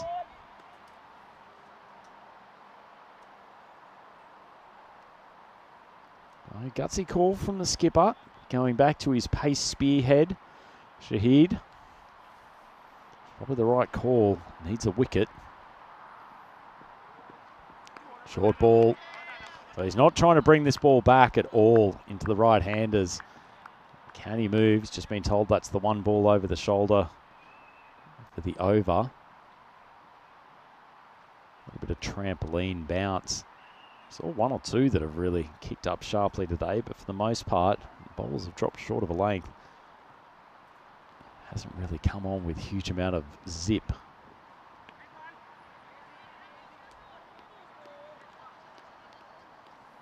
Just a quick welcome in, but while we've got a little bit of slowdown in the play to everyone who's in the chat. Great to have Johnny He and Terry Richmond still there from early this morning. Seems that everyone's really enjoying a lot of the action coming here from Kerava.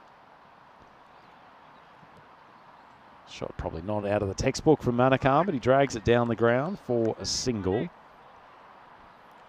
On the last over and a half, Helsinki Markors have managed to at least stop the free flowing of boundaries. Big part of T10 bowling, just stopping momentum where you can. A couple of nice changes of pace from Shahid. They will get yet another bye as Nolan Cherry's having an absolute shocker behind the stumps.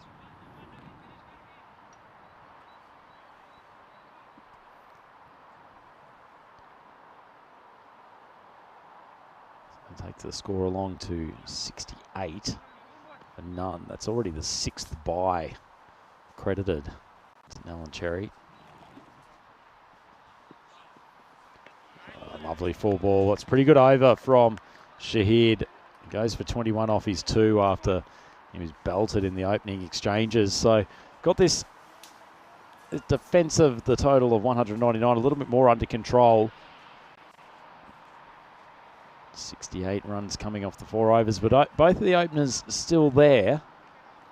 And as they come back in to sort of face the 4th and 5th bowlers from the Markors lineup. Captain persisting with trying to get an early wicket. Rahman bringing himself on for his 4th over. His first one went for 17. Seem to have worked out the line of attack though now. Ball's way outside off stump. Fortunately, they can't complete the dismissal. In fact, it's probably caused a finger injury for Gulfam Nazir. Out of control shot, trying to heave over the leg side from wide of off stump. Ball was in the air for an awful long time, but made somewhat of a meal of the catch. Lovely shot off the toes, beautifully timed, but it will just be a 1. Fielder place there at deep square. Just the usual formation of the leg side. Long on and fielder out at cow corner as well. KCC need to get the boundaries rolling. Trying to go at 20 and over. These chasers can really get out of control quickly. Another ball that's somewhat out of control over the offside, and finally the first wicket goes down.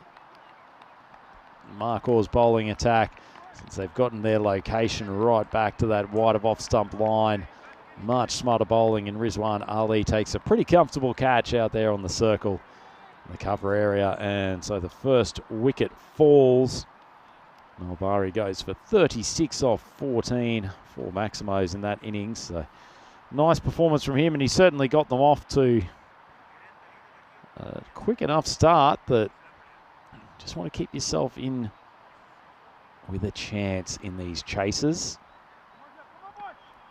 Always get in the back end a supersonic over or 2 that helps catch up. What they don't want is that run rate to start to get up to 25 or thereabouts, because that will make life incredibly difficult.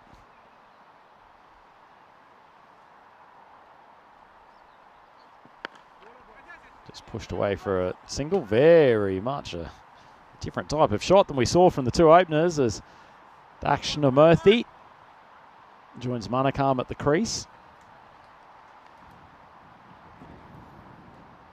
been good bowling the last couple of overs from the Marcors. They've just taken the wind out of the KCC Lions' sails for the moment. Steps across. That's a pretty good shout, and the umpire's finger goes up. Manakam starting to get annoyed by the persistent line outside off stump. Finally actually gets a ball zeroed in on middle. Unfortunately, he can't make contact, and that's a pretty easy decision for the umpire. And so 2 wickets this over. And the build-up of pressure from the Marcors bowlers has created some good results.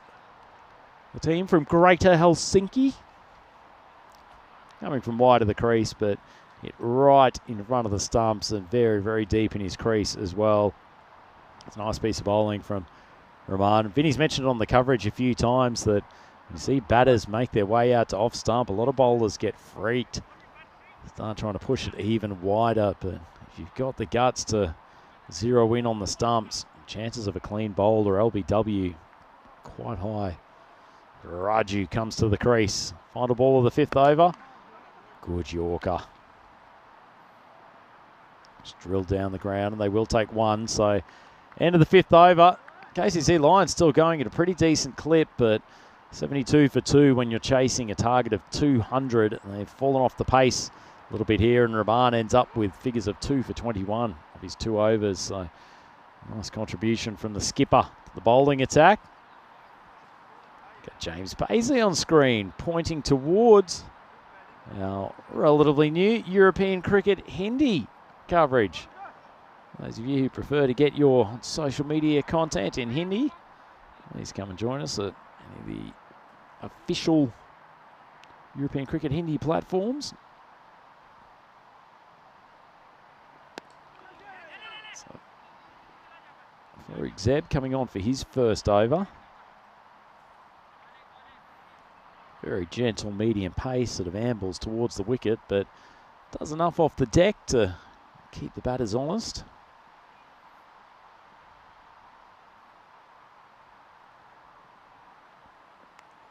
Big outside edge, flies past Nellen Cherry's gloves. That's the first boundary in quite some time. Wasn't the most elegant shot by any stretch, but much needed boundary. Nice piece of bowling actually from Zeb. A little bit of jump just outside off stump, but absolutely no reward for the bowler. And Sundar Dakshinamurthy races long to 5 off 2. Zeb, good length ball again, but Dakshinamurthy's gotten a healthy piece. The Grizzly, and sends it flying for a Maximo. Looked a little bit more like a short arm jab.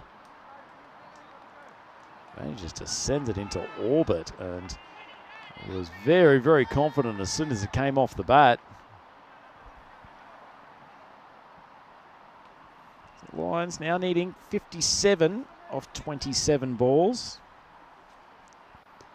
They can just get this down to 50 off the last 4. That's just for the bonus point, which they don't want to come out of this game empty-handed. Still quite an ask to get that bonus point, given the total that they're chasing in the first place, but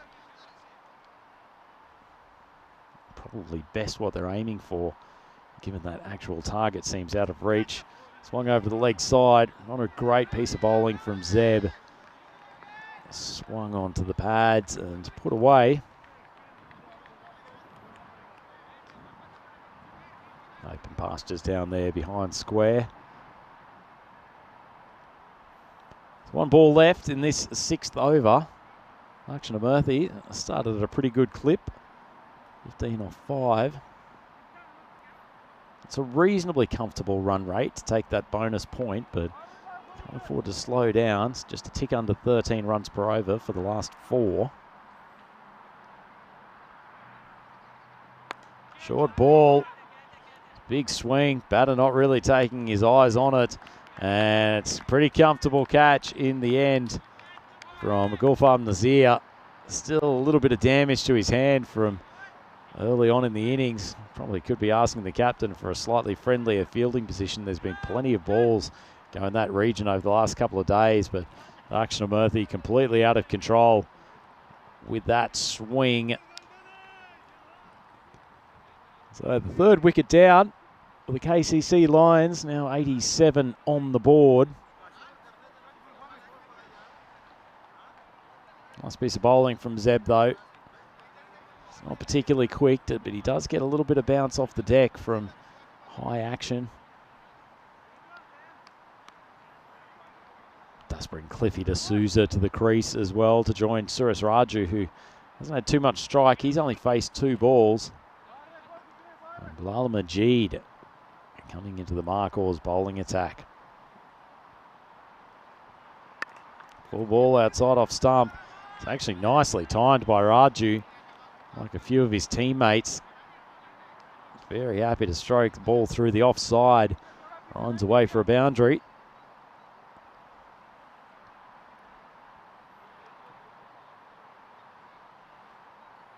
Raju makes his way to 6. 3 balls. Tough start for Majid. Full toss outside off stump. Probably not what he was aiming for. Good to see Cliff out there with the hat on backwards underneath his helmet. Talked a lot this week about looking the part.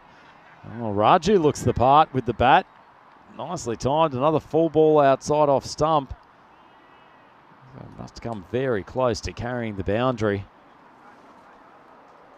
Just off the bat, looked like a well-timed shot. Wait for the umpire's signal, but it does feel like there's a Maximo from. Get the replay. So one of the planes on their way to Avante Airport comes over here. Well, they have signalled 4. Much needed a couple of boundaries so they can keep up with that bonus point target. Nicely struck shot. Very good timing, and Raju, unlike most of his teammates, is just slapping it through the offside. Just racing along. Poor Bilal. Been welcomed to the crease with a trio of boundaries.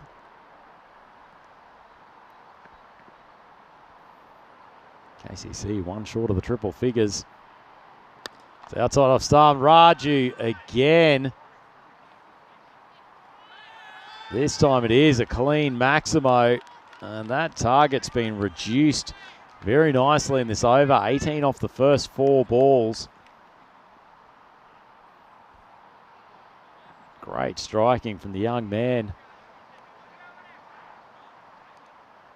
Now only requiring 35 off 20 to collect the bonus point.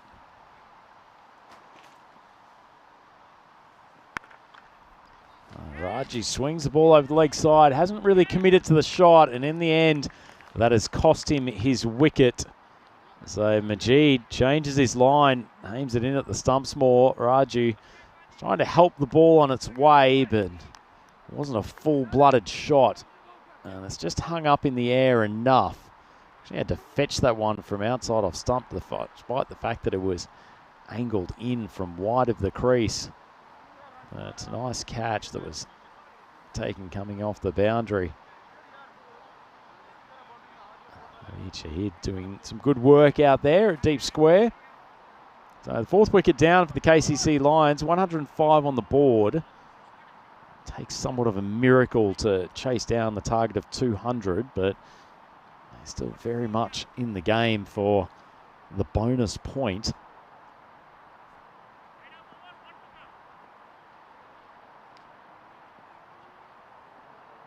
Souza's still out there. And this is Yadav Krishnan, who has come to join him at the crease. And that's the end of the 7th over, so 18 balls to go. 105 for 4. Good chance to have a look forward to what's happening in the next match. So we've already seen Oulu Cricket Club. In the first game today, they had a final ball loss to the Greater Helsinki Marcors.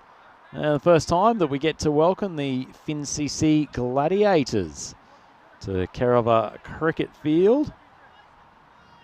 Great to have 5 new teams joining us in Helsinki for some combative T10 cricket. So we've already had Group A.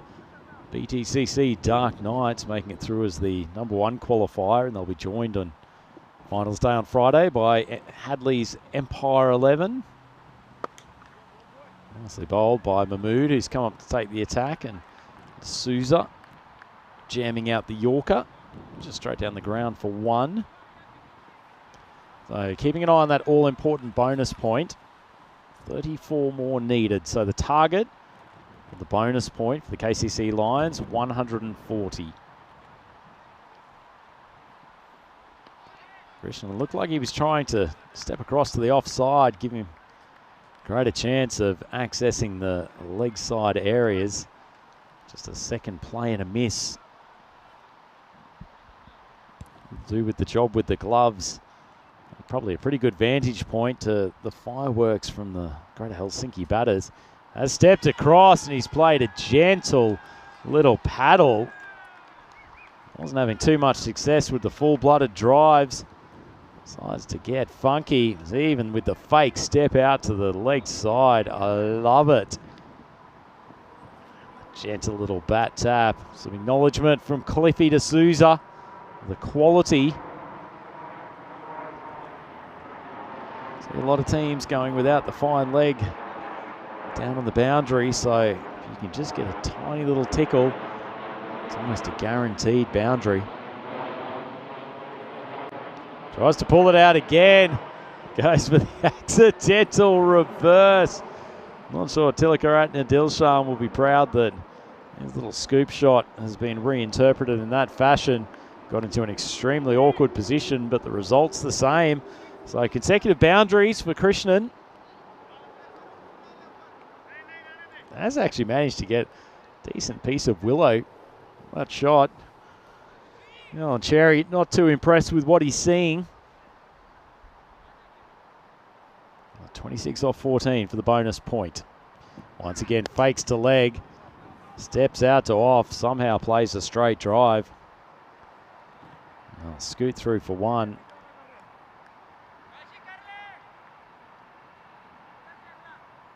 Loving this. His fake to leg. Like one of those Finnish tango dance moves from the national parties. It's a good hard ball hitting the top of off stump. D'Souza scoots through for 1. Well backed up. It's a pretty good finish to the over for Mahmood. 2 funky boundaries from Krishnan, but he's left them with a decent bit of work to do. So the final 2 overs, Greater Helsinki Markers have given themselves a decent chance of taking all 4 points today. So 24 needed off the last 2. The KCC Lions to get their bonus point.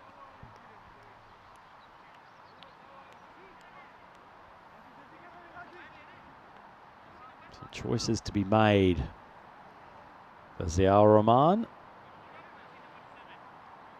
Bilal Majid went for quite a few in his first over, so turning to the new bowler, Mohammad Kashif, to come in and bowl the 9th. Taking the pace off the ball.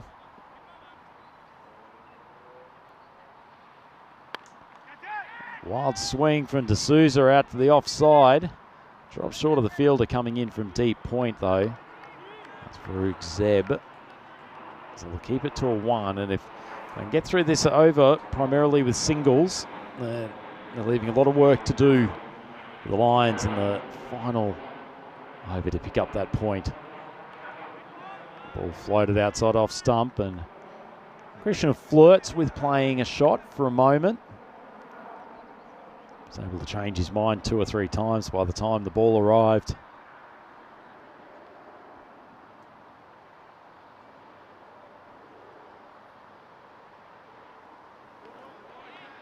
Tries to repeat the dose, but the ball just a couple of inches closer. Good call from the umpire. Just rolling over the top of the wide line. Can he move from the skipper? I think on this occasion, all the Lions batters have shown that they have a strong preference for the ball coming in. Krishnan, he tries to play the little paddle sweep. Somehow manages to hit it on the towards the offside, and even stranger, they've scooted through for an overthrow. So he does his little flick to leg again, tries to paddle it to find leg, somehow directs it towards first slip, and after all of that comedy and drama, they make it 3 for 1. Big swing for D'Souza. No contact though, as clouds just come in here. Temperatures dropped a little bit. Definitely a couple of degrees in the last 10 to 15 minutes. Probably notice on the pictures from our 2 Circles crew that it's just gotten a little bit darker. That should brighten the mood of Cliff D'Souza. He may not have found the boundary, but he's certainly found the middle of the bat. This has been a good defensive effort in the back half of the innings by the Greater Helsinki Markors. It's going to take some lusty blows. His final 7 balls for the Lions to pick up the bonus point. That's hit him in front. He's coming from wide of the crease. Probably enough doubt there from the umpire to turn down the LBW appeal. It's heading down leg side. It's good over though. Mohamed Kashif only goes for 5 runs. And the KCC Lions 121 for 4. It's been a brave effort for them. Chasing, they've certainly shown that they've got a fair bit of power in that batting lineup, but they need the bowlers to keep things under control. Certainly a touch better than they had in this game, although what we've seen, the Greater Helsinki Markors certainly will be very much favoured to make their way through to finals day, and certainly 2 first-up wins here will help their cause immeasurably. So Halamin coming in to close the innings. Christian tries yet another little paddle, and he's unfortunately barbecued Cliffy D'Souza, who despite his best efforts, unable to make it through. Nolan Cherry takes the stumps out. Nice piece of bowling from Almin, keeping it nice and tight. Becoming a little bit addicted to that shot. Really ended up almost right next to the stumps and just too easy for Nolan Cherry. Completes the run out, and D'Souza's on his way back to the pavilion. Hopefully Cliffy gets more of a chance later in the tournament.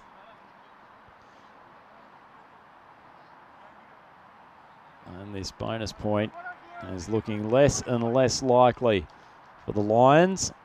Still 19 runs to get, 5 balls. Deep into the middle order now. Mega inside edge. Maramutu takes an almighty swing. Not quite where he was aiming the ball, but it's runs nonetheless, and has just kept the KCC Lions in this contest for the bonus point. Maramutu, extraordinary figures from the first innings. He was the only bowler to take a wicket, but it cost him 33 runs.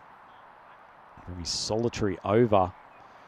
I'd love to get some payback on this Markors bowling attack. So 15 required from the last 4. Maximo would make this far more achievable. Full ball. Maramutu smashed it, so he's got consecutive boundaries. Full toss. I don't think there's any risk of this being called a no ball, but Almin has been guilty of a few full tosses across the first 2 games. Maramutu just swiping across the line and hitting it very cleanly towards mid-wicket. So 11 off 3. Another full ball. Another one that he's made great contact with, but it was excellent fielding from Bilal Majid. They're trying to go for the extra runs, and they'll actually manage to get an overthrow out of this. That's good running. I think in all of that confusion, I think they've actually managed to take 3. Unfortunate thing though, Maramutu was hitting the ball cleanly. It's taken him off strike, unfortunately, so I think we'll inevitably see Krishnan try to play another paddle shot.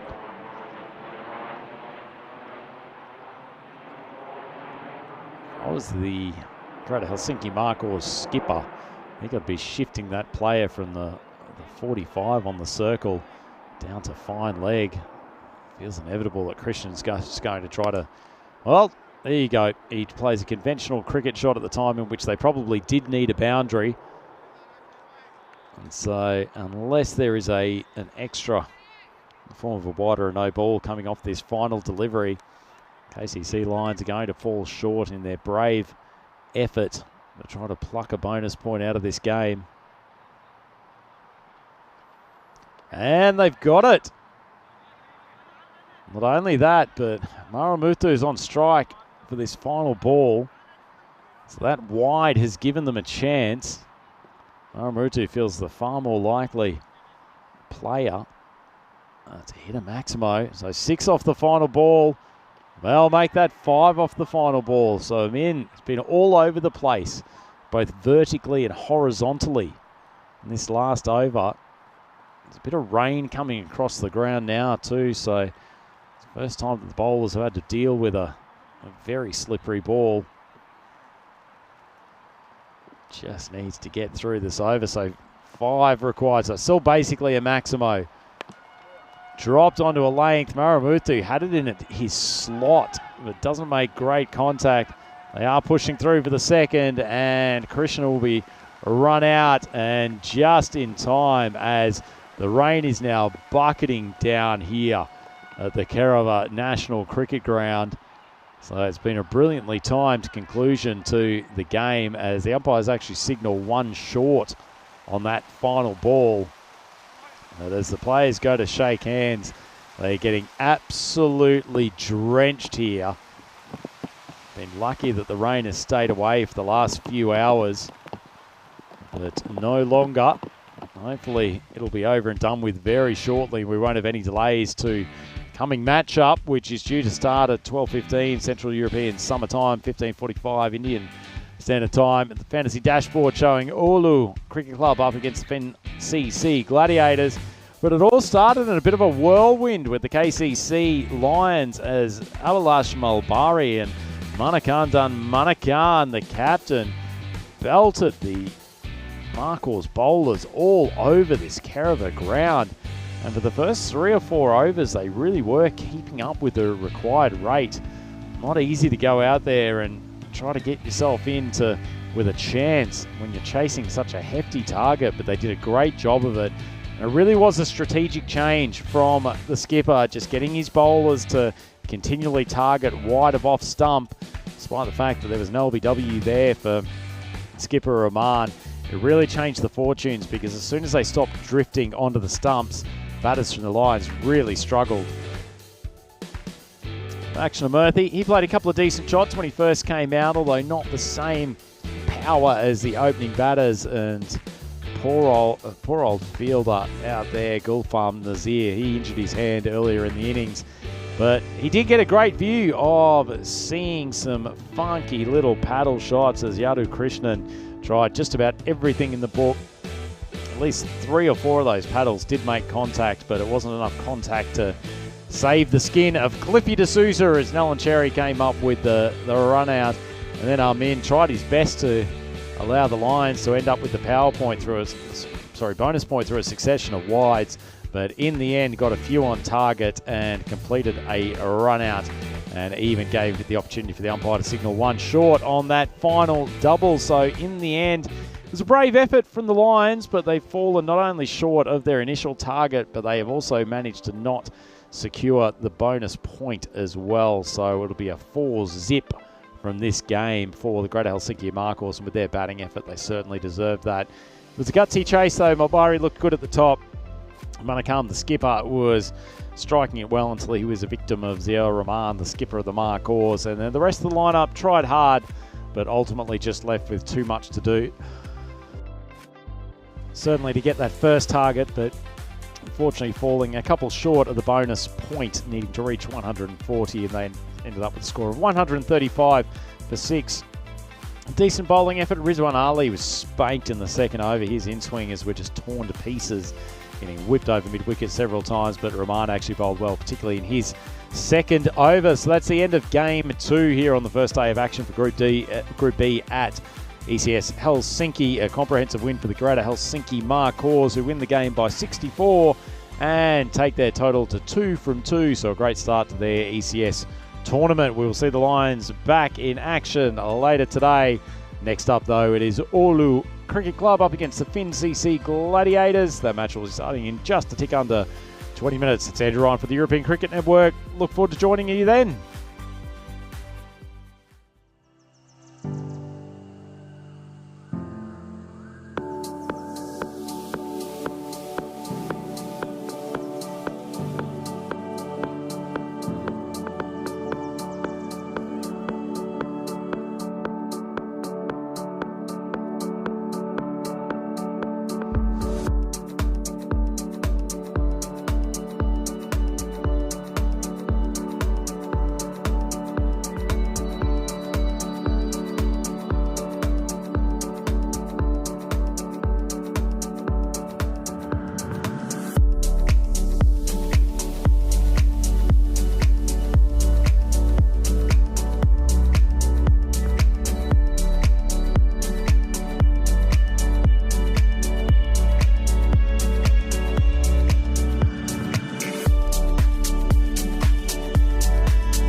This European cricket event is proudly brought to you by HCL Software, Rado, and 1xBet. Hello, welcome back. Great to have you with us as we are ready to get things started here in match number 13 between Oulu CC and the Finn CC Gladiators. Yes, second set of Gladiators we've had in the tournament. If you remember Gymkhana Gladiators from the first half of this tournament. News from the toss is that Oulu have won it and they have elected to bat, and they went down in a bit of a last ball thriller first game of the day, a 5-over affair. And the good news is, despite the fact that this game is delayed by 15 minutes, we will keep the whole 10 overs. Not too much between these two in the percentages as well. And the sun is blasting down, so it really was one of those kind of quick in, quick out showers. So yeah, it's good to know that we're going to get the full complement. It seems that way anyway. Welcome back to everyone in the chat. So, shake, rattle and roll. It's going to be Sunil Mohandas to get us going. And hey, Storm might have blown that camera off a little bit because that's nowhere near where it was meant to be first ball. And it will be a single. Well done to our crew at 2 circles, having to batten down the hatches once again. Big thanks to Claire and all the crew in the clubhouse for another wonderful lunch. We have been absolutely spoilt here. And my colleague Rhino might have just snuck me an extra piece of the dessert cake, which was brilliant as well. Not that I needed it, but I definitely wanted it.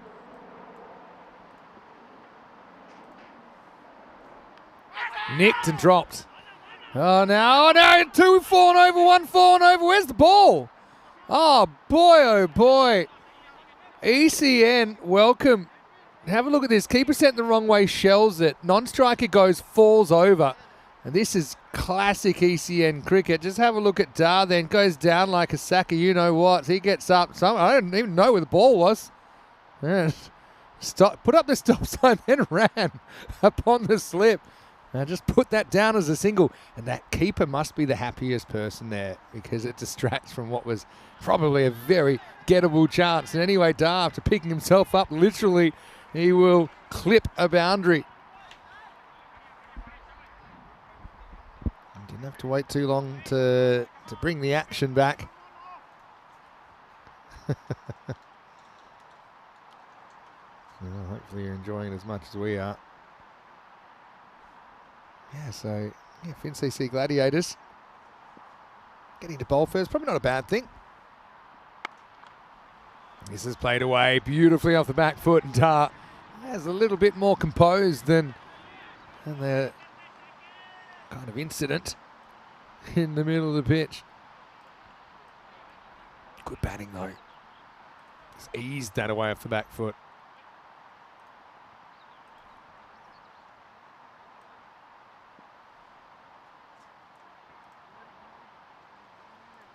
Mohandas searching for this early breakthrough. Nice shot again. This time goes the other way and Dart into double figures pretty quickly.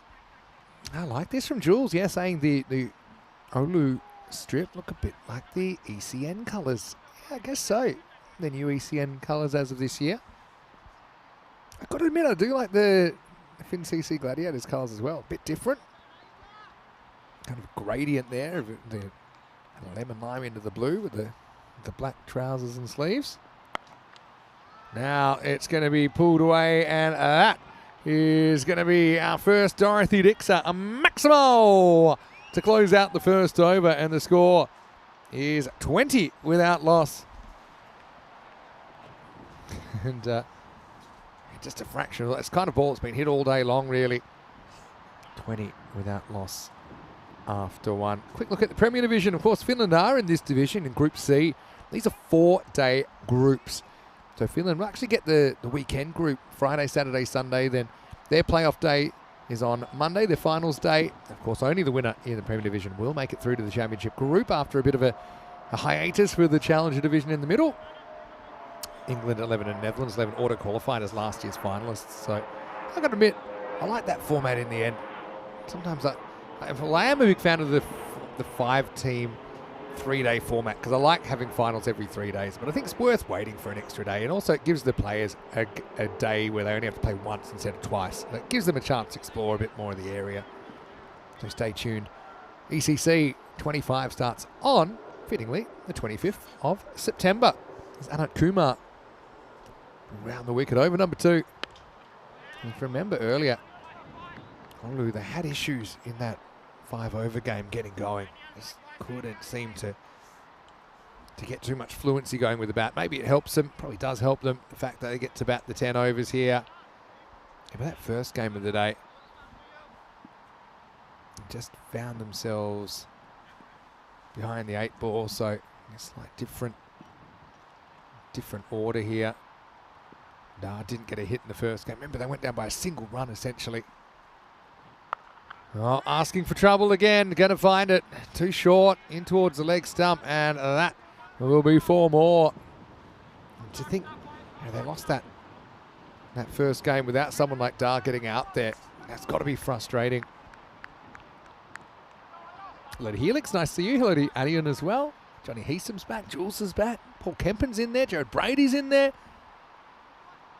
I want to get some pictures of the sky. It is blue. I hope it stays that way. That one's going to be uppercut away, and that's going to be 4 more. So Dar showing he's got shots all the way around the wicket. 4 carreras más. Another plane goes overhead. I'm sure it might have been an unsettling journey for some of those passengers around half an hour ago. Might have been a few pearls clutched and Hail Marys uttered.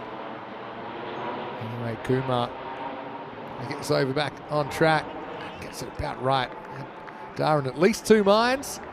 Here's the other one of the 2 mines. It'll take you through match number 13 here. And we all know spooky things happen in match 13. It's Andrew Ryan. Welcome back, Rhino. And how was your lunch? It was fantastic. Kudos again to Claire, who's working very hard in the kitchen and has been providing us with plenty of sustenance over the last couple of days. All very healthy, all very tasty. Thanks a lot to her and all of the Cricket Finland team who are looking after us very, very well out here in Kerala.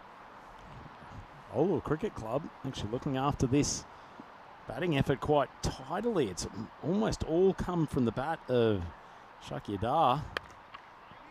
Teo Adana managing to tick the singles along and get his partner on strike as much as possible. Well, in Fortunately for that, he's actually managed to turn the strike over and will be in the box seat for the start of the 3rd over. Maximo. Yeah, I was going to say, 31 without loss after 2. That in baseball, one thing they say is, come on, let's sit him down, talking about, get the batter out, make them sit back down in the dugout. But Dar was literally sat down in the 1st over, but they couldn't remove him, and obviously he's been very good so far. 7 of the 8 points on offer so far in Group B have gone to the Marcors. Olu did manage a point in that really tight reduced contest. I suppose they're going to get a point either way, but obviously that was a bit of a tough one in the last game, wasn't it, for the KCC Lions, not quite getting that point, but getting so close. Just wonder whether that might have a bit of a say with only 4 matches each to play before you got to cut 3 of the 5 teams. Mohandas, despite going magical, he's winked at the captain, and he actually is captain. Probably the only way he gets a 2nd over is that delivery is thrashed through the offside. Lovely shot from Jaya Wadana. And he gets his first boundary of the innings. Olu up to 35, 1 ball into this 3rd. Tell you what, Vinny, good opportunity actually to talk a little bit about Olu. So, yeah, not sure if you know, but it's considered probably the capital of northern Finland. So it's actually quite a distance away from particularly Helsinki, but most of the teams here. This comes charging in and is just pushed away for what should just be a single.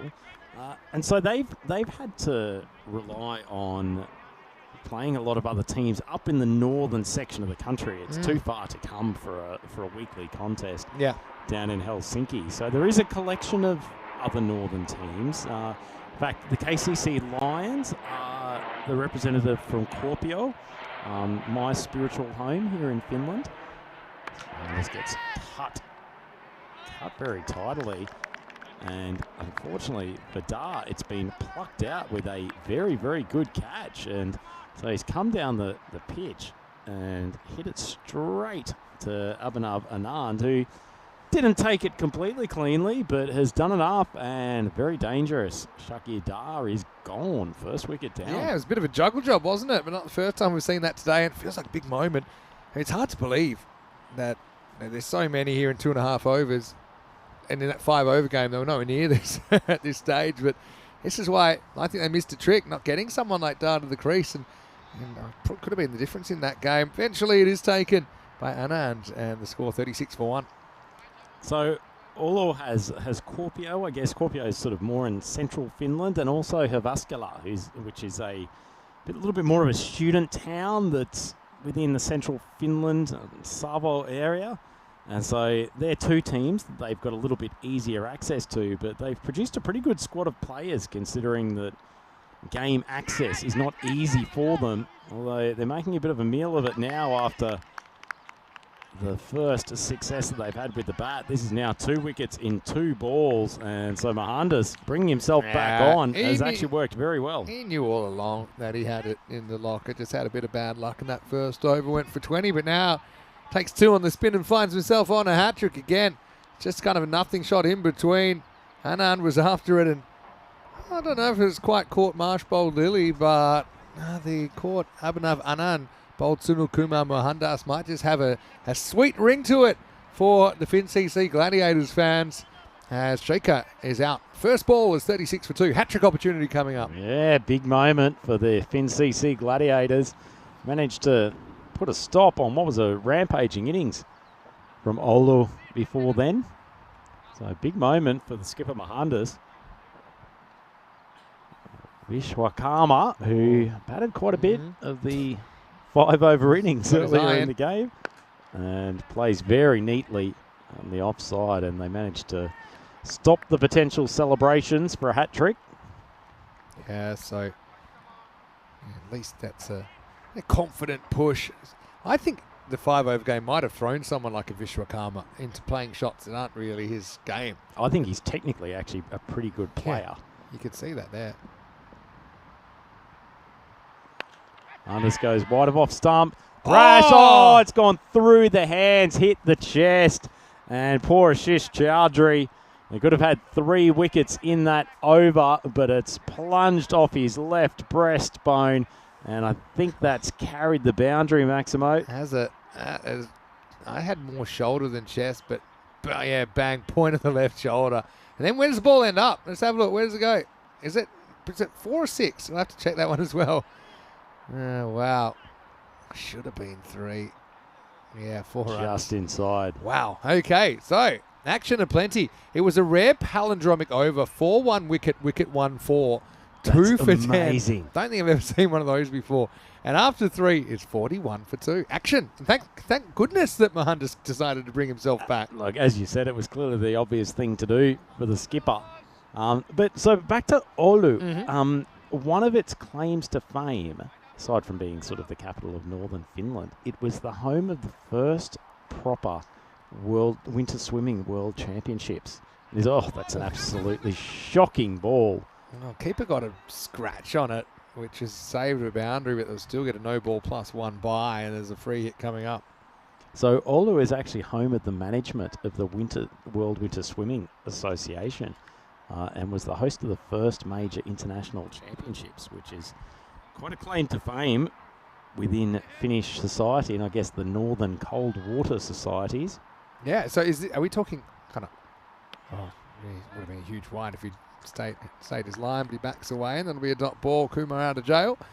Are we talking kind of like the World Ice Swimming Championship, like what you were talking about? Yeah, yep, completely. Is that the right name? Is it winter swimming? It's ice swimming? Certainly the Winter Swimming World Championship. The International Winter Swimming Association is the association name, which was founded about 20 years ago here in Finland. But pretty serious stuff in this part of the world. Competitive winter swimming. Kumar continues with his second over. It's driven quite nicely to the offside, but skipper Mohandas got himself positioned out on that Probably more wide, long off rather than more traditional cover boundary position. Oh, cool. I did not realise that. Smashed. Vishwakarma enjoys hitting big over the leg side. That's not a great ball from Kumar, just drifting back into his stumps, short of a length, and Vishwakarma just almost helps it on its way. Yeah, absolutely. Whacked that one. I just think he's just a bit more relaxed now. It doesn't feel like he has to go after every ball, and it's amazing how it can relax your mind and just make you make better choices. Hit nicely down the ground. Take a bit of fielding here. It's neatly done. They're pushing back for the second. A direct hit would have had him in trouble. Oh, what a well, not direct hit. It's probably the most indirect hit I've ever seen. Don't know if you can show this. Look at the end. I mean, imagine if you've got out like this. Luckily, he was safely home because he ran well. And Bowles looking with the ball and absolutely no idea where the ball is. Imagine kind of backing up then for a third run and getting run out like that. Oh, magnificent stuff. I want to dig deeper on your winter swimming. It's a bit of a Gundy ball down the leg side. But some people might not know this about you. Again, you're a man of many faces and many talents. And you have medalled before, if I'm not mistaken, at these ice swimming or the winter swimming world championships. Maybe you can explain a little bit more about what that sport is and how you got into it. That one's just pushed away to the offside. So, no, you're right. Bronze medalist from the endurance event in Tallinn in 2018. So that is my sporting claim to fame outside of cricket and maybe even one or two other things. But so competitive ice swimming is sort of what it says on the tin to a certain extent. Well, so you say that, but I didn't know. I was like, well, ice is solid as far as I was. It's just dry ice, but even that wouldn't be very wet. Probably the fourth over 56 for 2. Cold water swimming is probably the more accurate description. So it's generally water that is below 5 degrees. Usually the events take place in rivers or lakes that are completely ice covered at that time of year, and they actually will cut out chunks of ice to create 25-metre pools. So it sort of looks very much like you'd expect an 8-lane pool.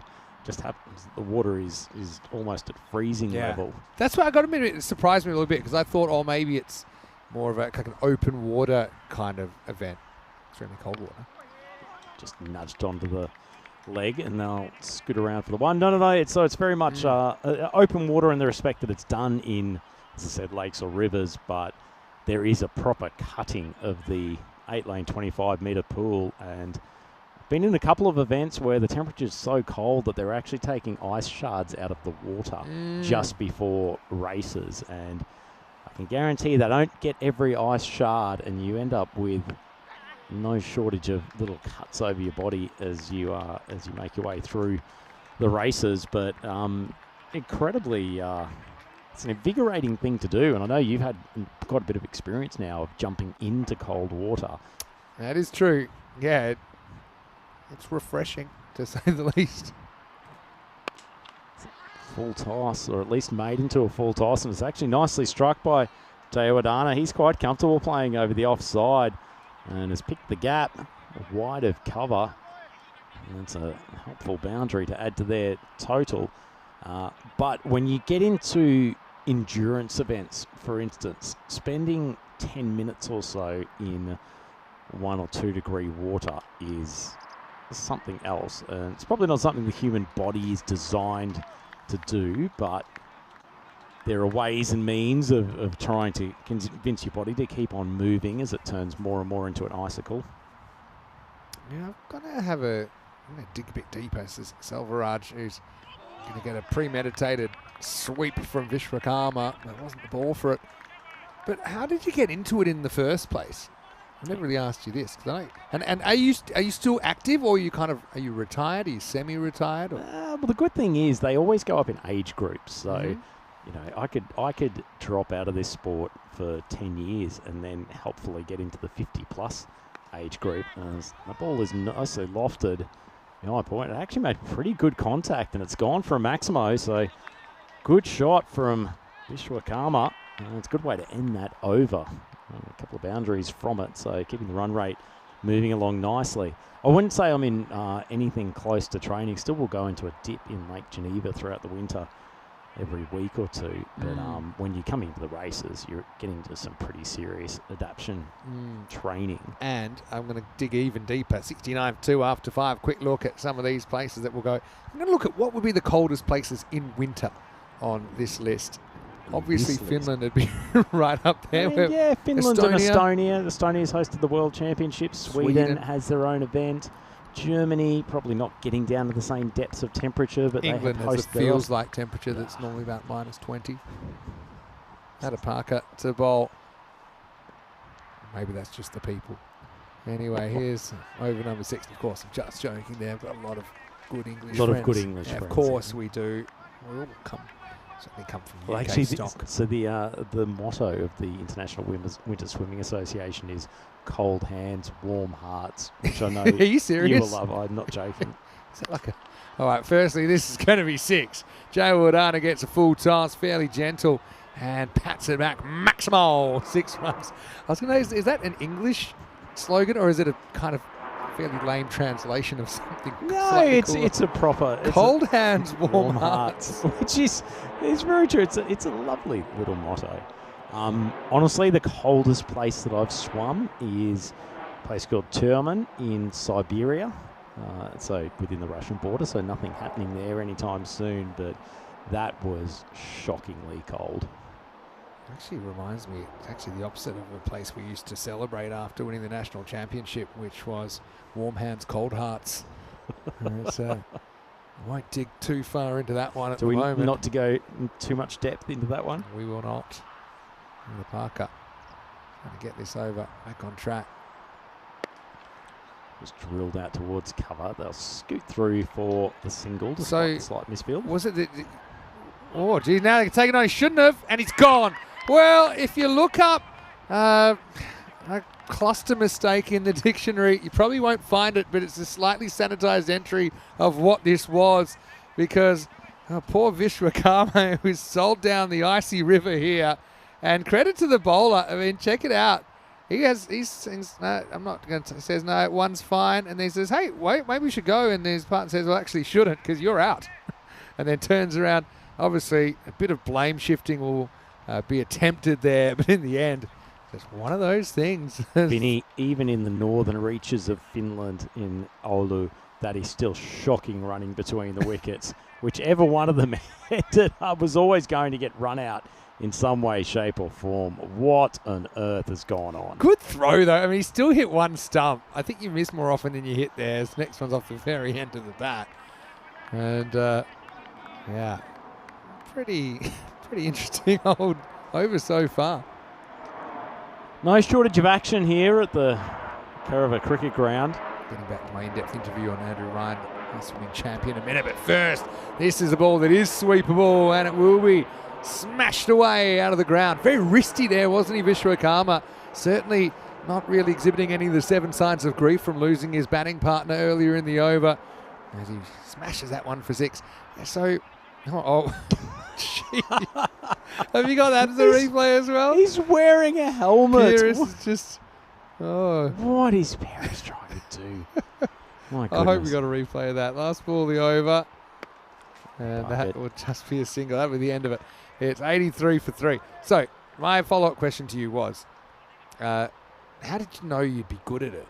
And at what point, was it something that you were like, oh, here's something I'd like to try and I'm going to do it? Or was it, I like cold water and I'm going to find a sport that adapts to suits me? Probably a little bit of everything. I think the first time that I went up to Inca's hometown, Kuopio, at the hometown of the KCC Lions, in the middle of winter, one of her friends was a member, and still is a member of a winter swimming club up there. So I went and had a dip and stayed in the water a little bit longer than was anticipated. And one of the older Finnish chaps came and sat me aside from probably calling me an idiot in Finnish. Also said, you seem to have quite good tolerance for this. And so then after that trip, did a bit of research as to what the winter swimming scene looked like, as that is a ball that's probably going to be called a no ball. So There's not a huge amount of celebration going on. They're in the lap of the third umpire now. Let's try and get a freeze on this. Is it high? Probably. Yep. I know. I'm going to go one for... Yeah, I think that's... You know when the fielding team is not really celebrating the dismissal? He's a bit forward, but he hits it... He's slightly collapsed leg. I still think that's going to hit him in the hip. Jesus, the longer it goes, the more I think they're considering letting this fly. But I think it's a fairly clear no ball. I mean, yeah, he's still got a foot on his crease. And I think the decision's been made now. It is a no ball, free hit to come. Yep. No, I think to the naked eye... Funny thing is, in ICC rules, probably technically it's not a no ball, and that tells me that their playing conditions are a little bit off. Should be a no ball every day of the week. It's just not cricket, to use an English expression. Hello once again to all my English friends. The natural law philosophy would suggest that it's fair that batter is not out. Equity was the concept I was talking about earlier. Yeah, equity. Nice little away swing. Haven't seen enough of that to the left-handers. Just they should have learnt a little bit from watching the Greater Helsinki Markors bowling attack. How to deal with these two. Yeah, exactly right. But yeah, that's a fascinating. But yeah, so did the dip in Kuopio, and then eventually found out that there were competitive races for this stuff, and thought, well, it's better to be a big fish in a small pond in the sports world. It's dragged. Short, wide to the leg side. Nicely played, but just out there for the single. Trying to think of other scenarios where I've heard the sentence, "You've got good tolerance," or "You seem to have good tolerance in a more menacing context." They do. Another Finnish thing. They did have the World Sauna Championships for a little while until, fortunately, a final resulted in severe scarring for a Finnish competitor and I think death to the Russian competitor as Kumar slapped straight down the ground. It's actually a really nice cricket shot from Vishwakarma. Goes for a Maximo, and the Ulu batting lineup has actually got quite a bit of depth to it, doesn't it, Vinny? I don't think we saw the best of them in game one. Yeah, no, true. I think, obviously, in the first game of the tournament, in the 5 over, I think maybe they changed their mindset a little bit. But still a few of these, I don't call them cobwebs, but just... I think they're overcomplicating the game a little bit, especially when you do have a technique, as Vishwakarma clearly does. Well, Vishwakarma took one look out on the offside. There is a fielder at deep point, but there is plenty of room behind point that all he needs to do is to get a decent bit of bat on that ball, and it's racing away for a 4. Try a cricket shot, see how that works out. Imu gets that ball moving away, outside off stump to the lefty, and this is clearly the sort of bowling that Vishwakarma doesn't like. Yeah, we had Mooney on Monday, but actually Vishwakarma ends up looking straight up at the moon here. I've never quite seen a head follow through like this. He ends up just looking straight up. Almost like he's watching a rocket. I was about to say it's fine and 20. It's more cloudy and about 14.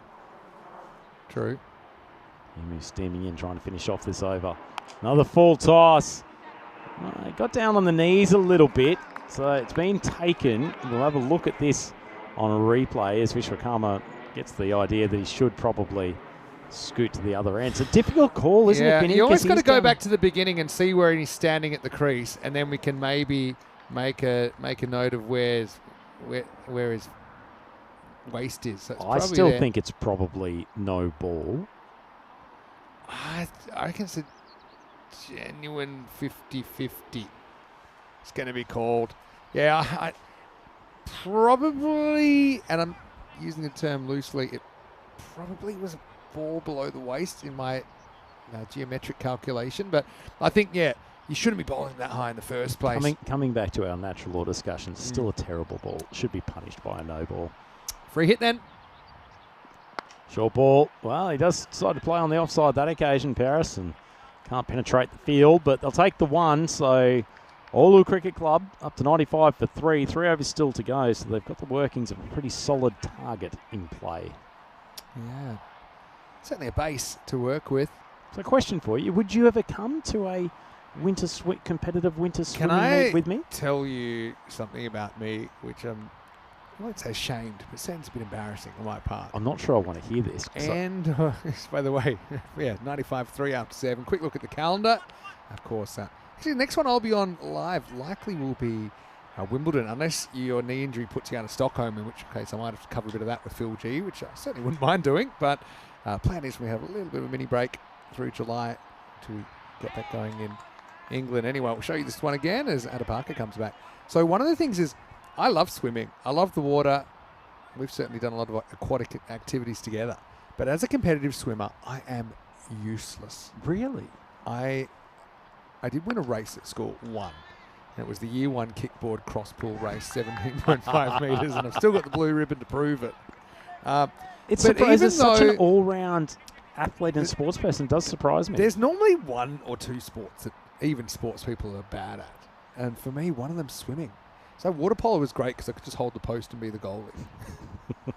But I felt like I was doing everything right. He's cleaned him up. Ada Parker. Nice yorking delivery from the spinner. Paris has played all around it. And it's a handy wicket for the FinCC Gladiators. Nicely flighted. Paris sort of was shaped to play straight, shaped to play on the leg side in the end. Got nowhere near the delivery. It's an excellent piece of bowling. Yeah, it was. Just get that length right. Haven't seen enough of it.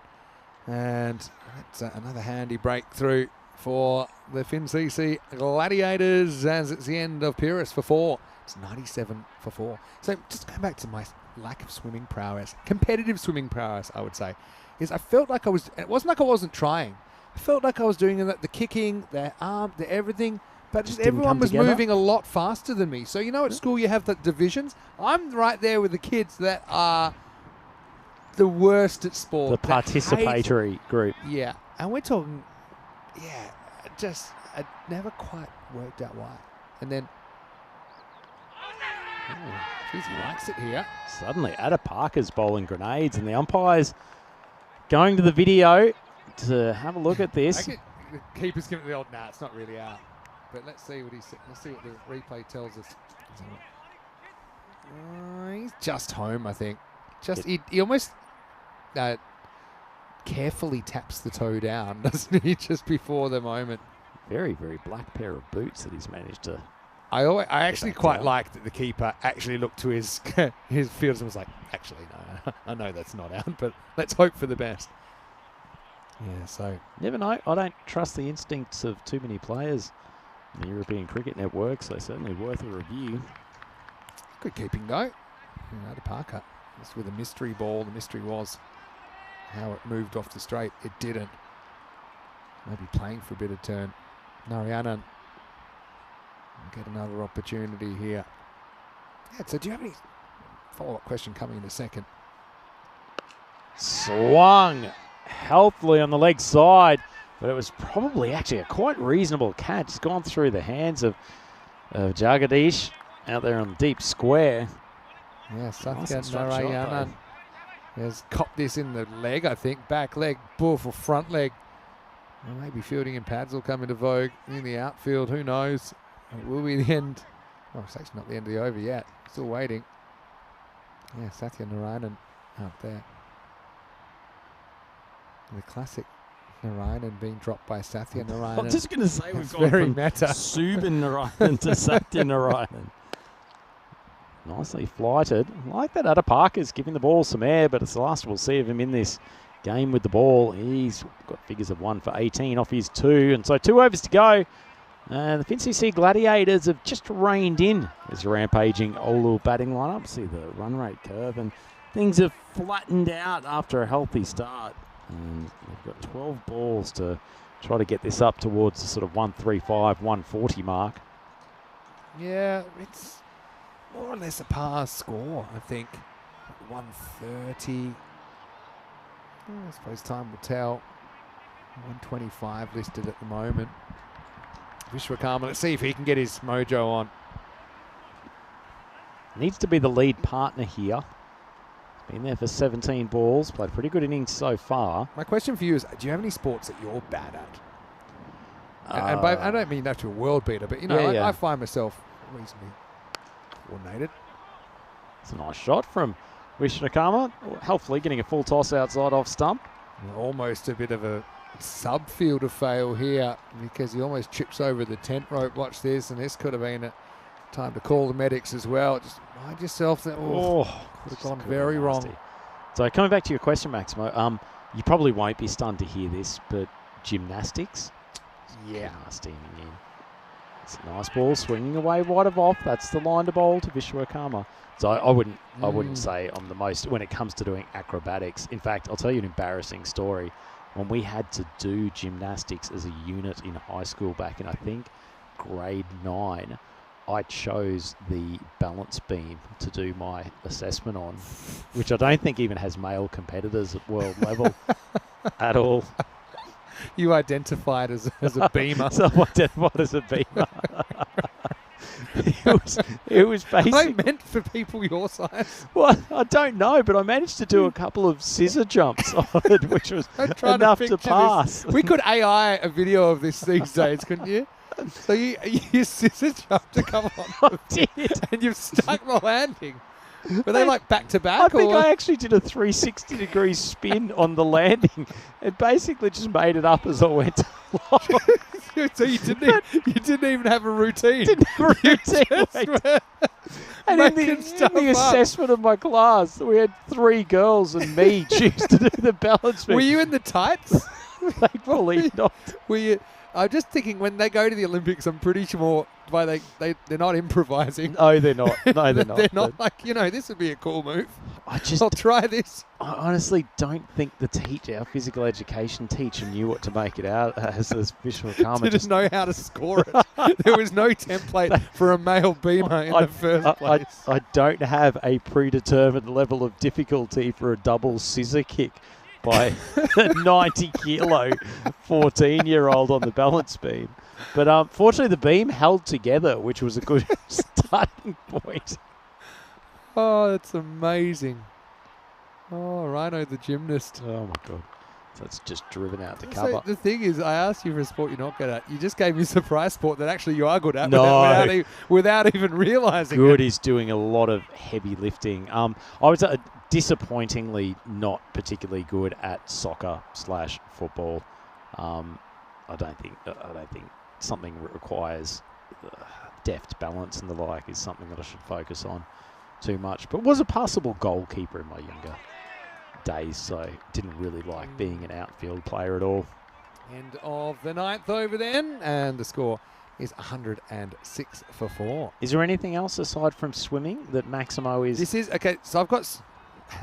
I guess I feel successful as a person that I can list a couple of things I'm not good at because I'm okay at most other things. Okay or better, hopefully. I'm bad at swimming. I'm bad at drawing. Yeah. You know how people can just get... I look... like when a 4-year-old turns in something. That's my level of drawing. Do you know, like, if you asked me to draw a person... actually, don't make me do it. But it would look like a 6-year-old has done it, at most. Like, I could get the eyes... a couple of dots. It swung away to the legs. I'm so useless at drawing, sketching. Yep. But I am artistic, and I do music and this. That's true. So I'm exactly the same. I'm a terrible drawer, and yet I probably have neater handwriting than 99.5% of men on the planet. Yeah. Me too. Which doesn't make sense. You would think if you can control the cursive script of handwriting, you would be able to translate that into precision drawing. That's a learned thing, though, handwriting. I can't translate what I see in the world around me to the paper, picture. I would even describe it as feeling like it's like driving with your eyes closed. I just do not know where that pencil should go. Don't try that at home, kids. Kids, you shouldn't be driving at all. Selvaraj looks like he's bowling with his eyes closed, the way that's gone about half a metre down the leg side. This has been a fun inning so far.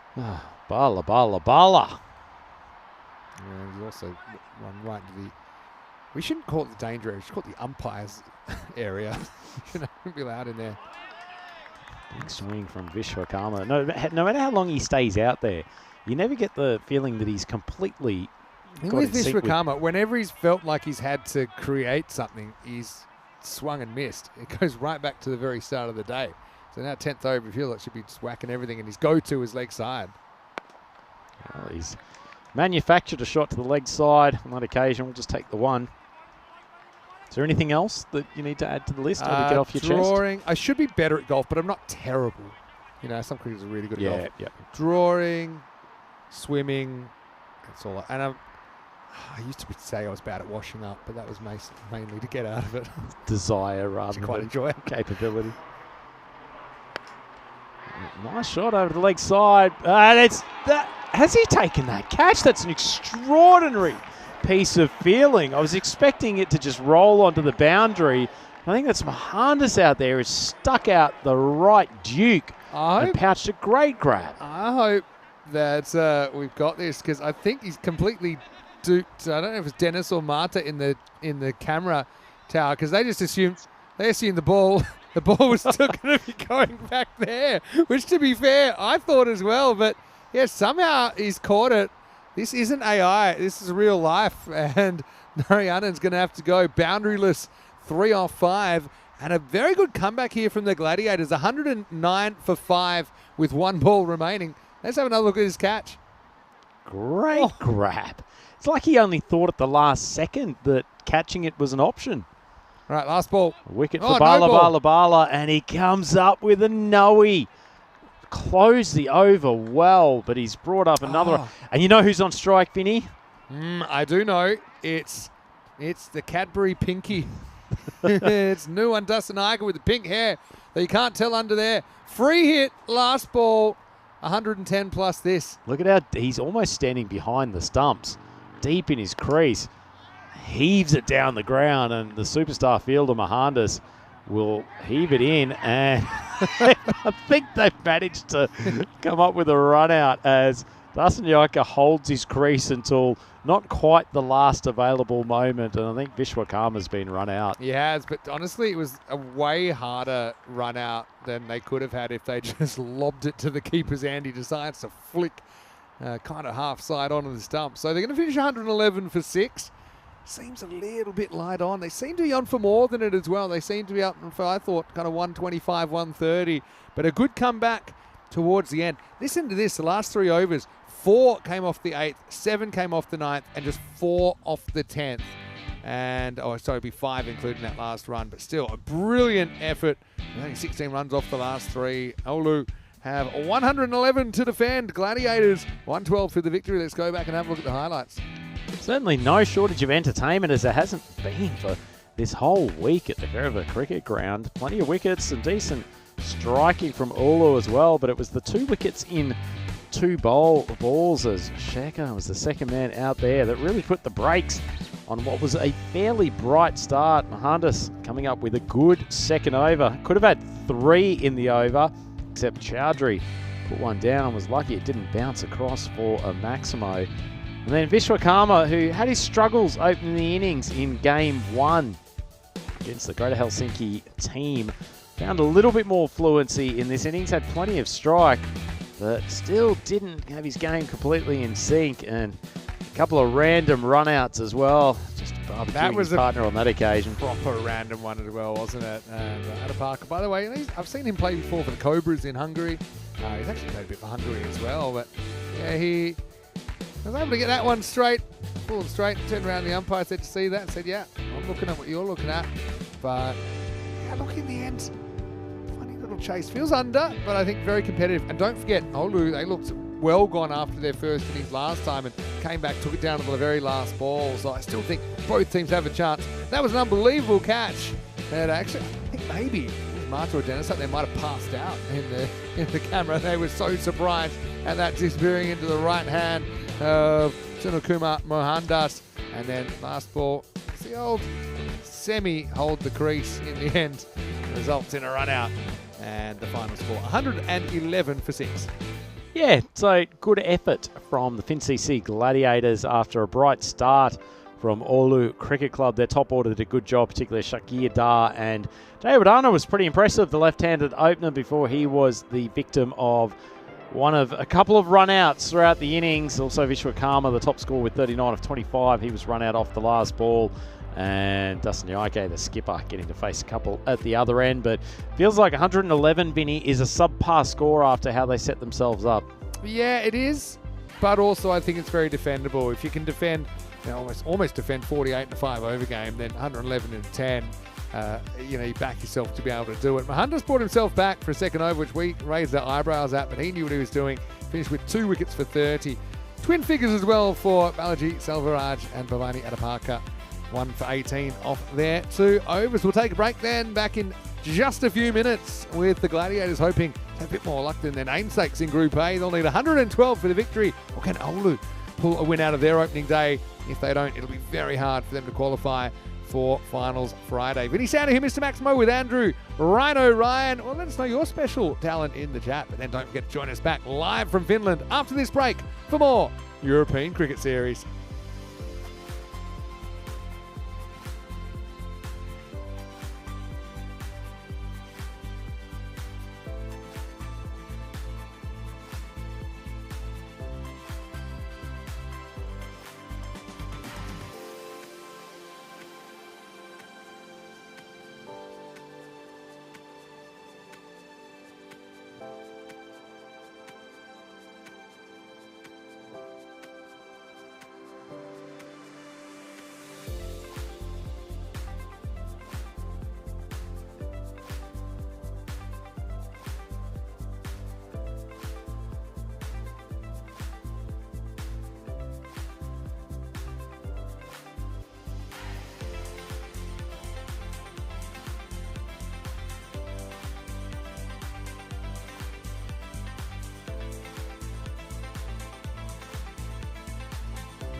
This European cricket event is proudly brought to you by HCL Software, Rado and 1xBet. Hello and welcome back to Carava here in Finland, where we're getting ready for the second half of match number 13 in this European cricket series. 10 teams over 2 groups doing battle in the men's portion Monday to Friday, and then we'll have 4 teams in our first ever ECSW Finland Saturday and Sunday. So certainly looking forward to that. Warm welcome back to all of our viewers watching on Fan Code in the Indian subcontinent, as well as all of you that are watching on our YouTube channel, ECN, European Cricket Network. Well, they've been hanging out for this, but he's back.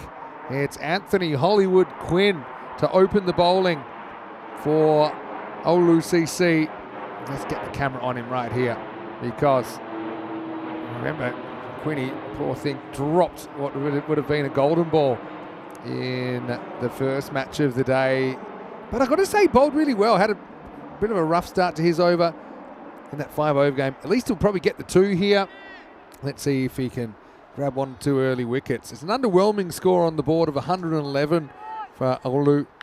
But every chance they bowl well defending it. FinCC Gladiators batting for the first time in a European cricket series. Here we go with the second innings. And it's going to start with the ball. It's going to york the mid-on.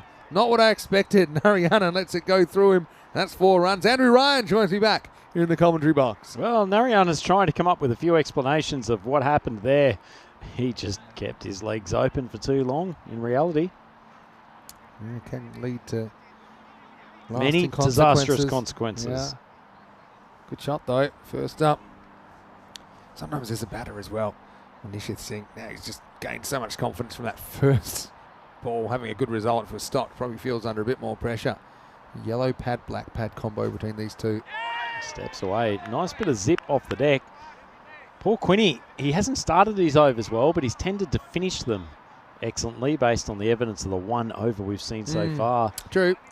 111 on the board means that to get a point, the Gladiators need at least 78. Obviously, they chased in 7 overs, they get all 4 points. Strange weather we talked about in the break off air. Blue sky, then got a lot of grey clouds now. He manages to get 1 through to the keeper again. Just as the weather feels like it's starting to take another turn here. The word is there might be 1 more storm in the afternoon, maybe in around about half an hour. And so, yeah, I hope it doesn't affect things at all. Hopefully it goes around us. But it's kind of fast-moving weather. We saw that from the storm that came in earlier, but it was gone just as quickly as it came.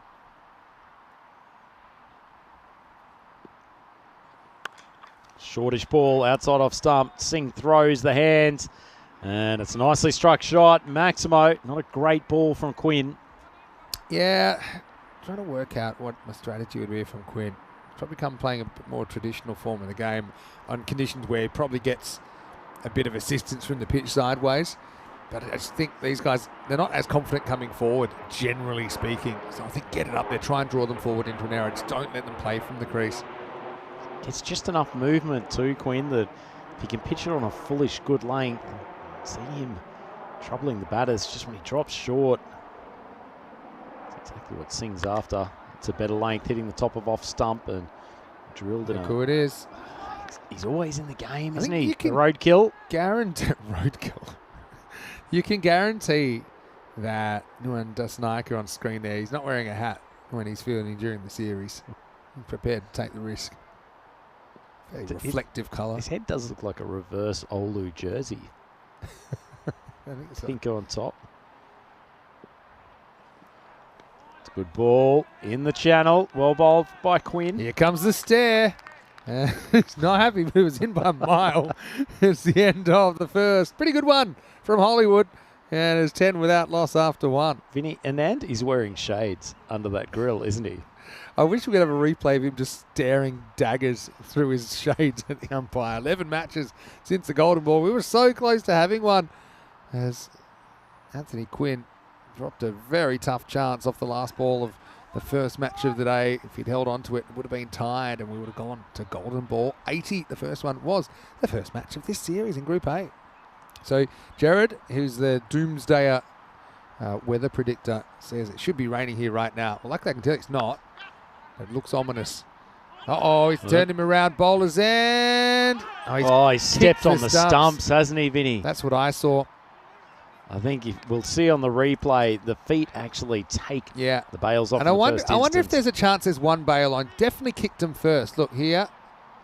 Nah, not out. They both go down, and still doesn't stop him asking the questions. Maybe we'll see it a bit slower. Maybe if we can have a look at this too. I think he goes for the double swing of both hands down at the stumps. He probably hit a bail, but the problem was the bail already flown off the stumps. So yeah, this is why I know there's all these modern ways of fielding and all this. That was more about him being in his follow-through and having to be there.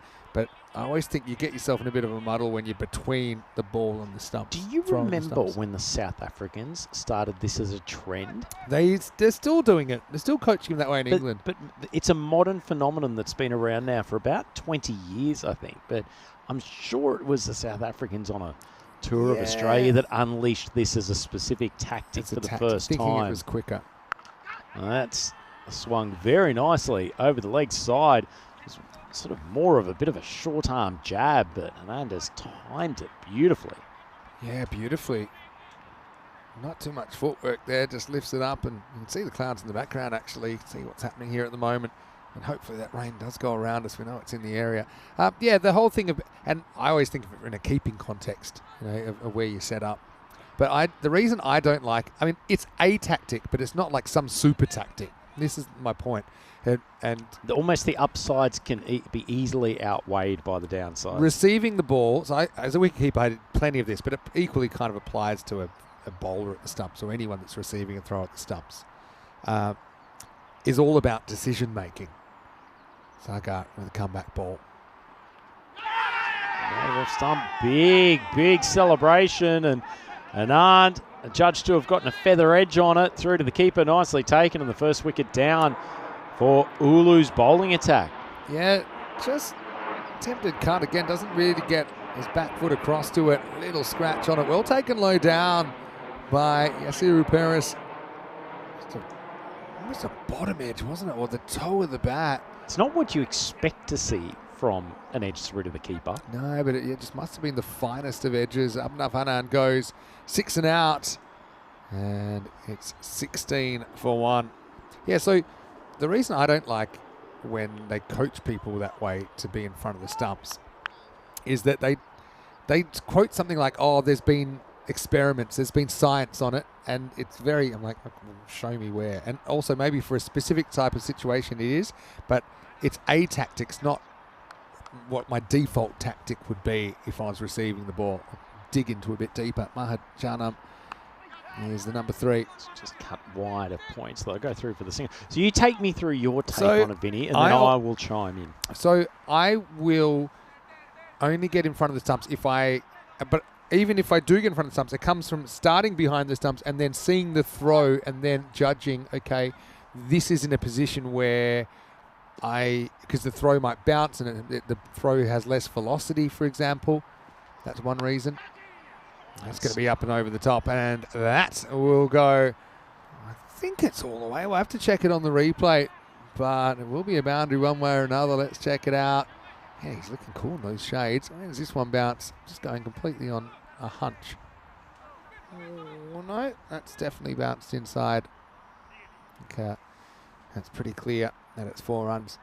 Yeah, so if the throw is coming in slowly, then I feel maybe it is quicker for me to get it and get it back onto the stumps. But if the throw's coming quickly, there's no way my hands are quicker than that ball just travelling. And so I'm best to take it as close to the stumps as possible. This is straight up in the air. Head goes down from the batter, and it's an easy catch out there at cover. And so the second wicket down, Sagar takes his man. And FCCG now 21 for 2.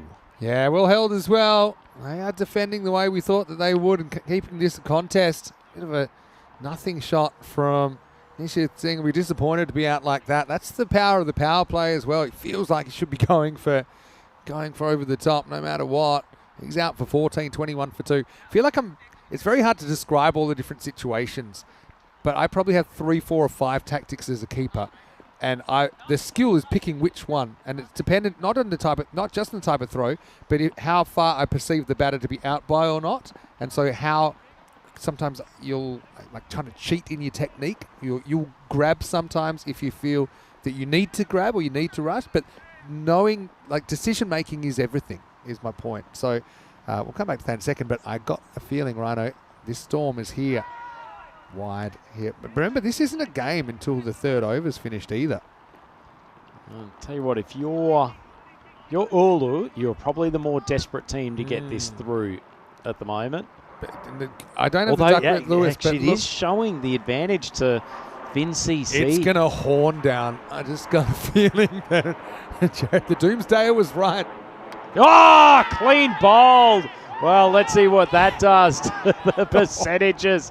Kevlar steams his way through the middle stump. Lovely piece of bowling. And so 3 wickets down. We even have a look at that percentage now at 48. This is a Category 1 slog as well. Premium edition. Bang. And middle stump is removed from proceedings.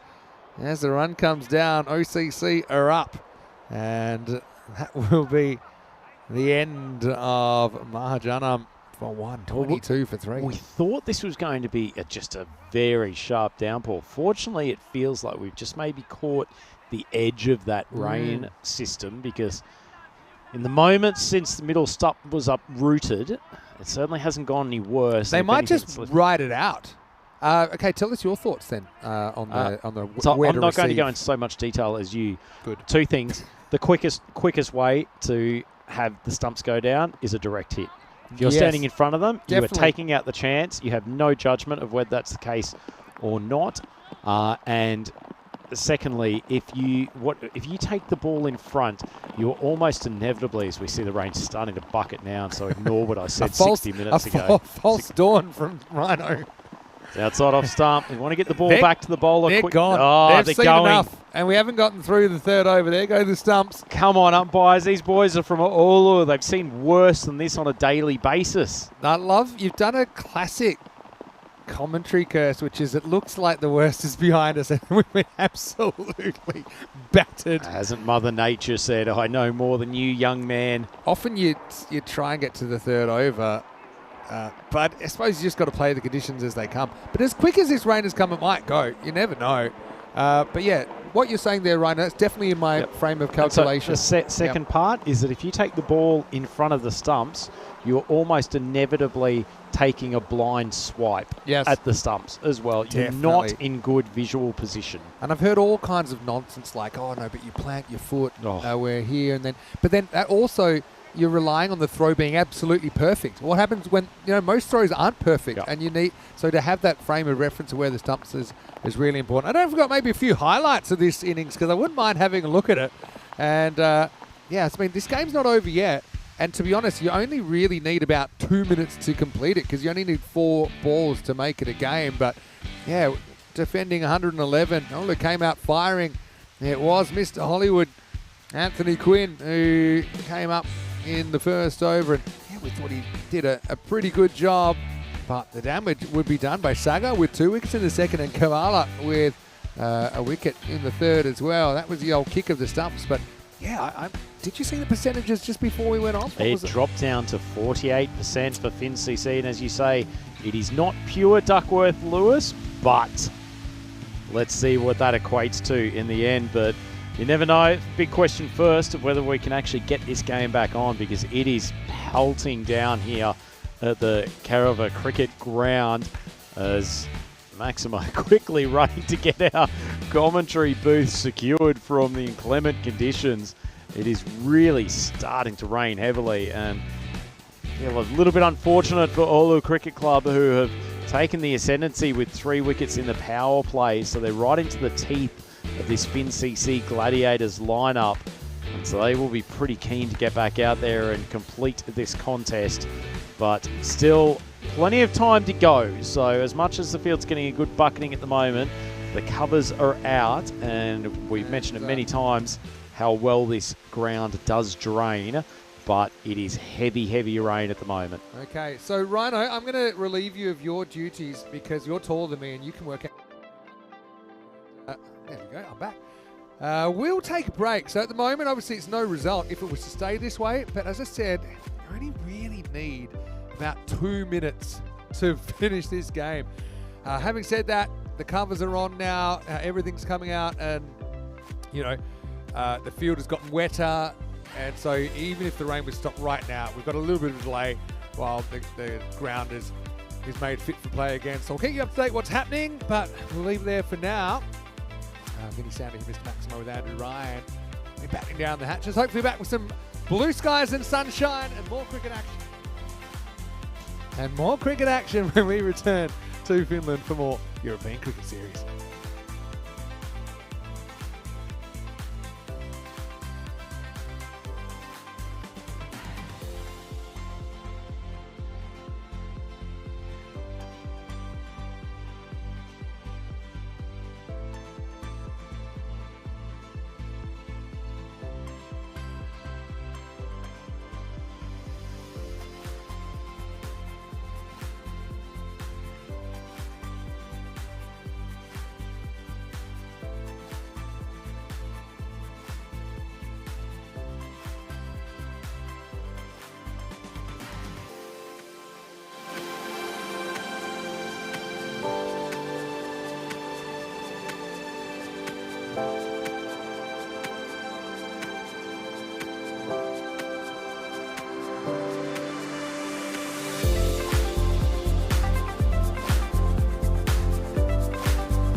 are so divine. Blue water and yellow sand, just you and me.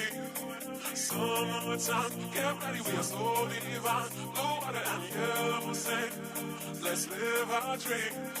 Summertime, get ready, we are so divine. Blue water and yellow sand, just you and me.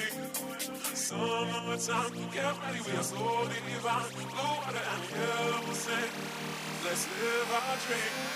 Summertime.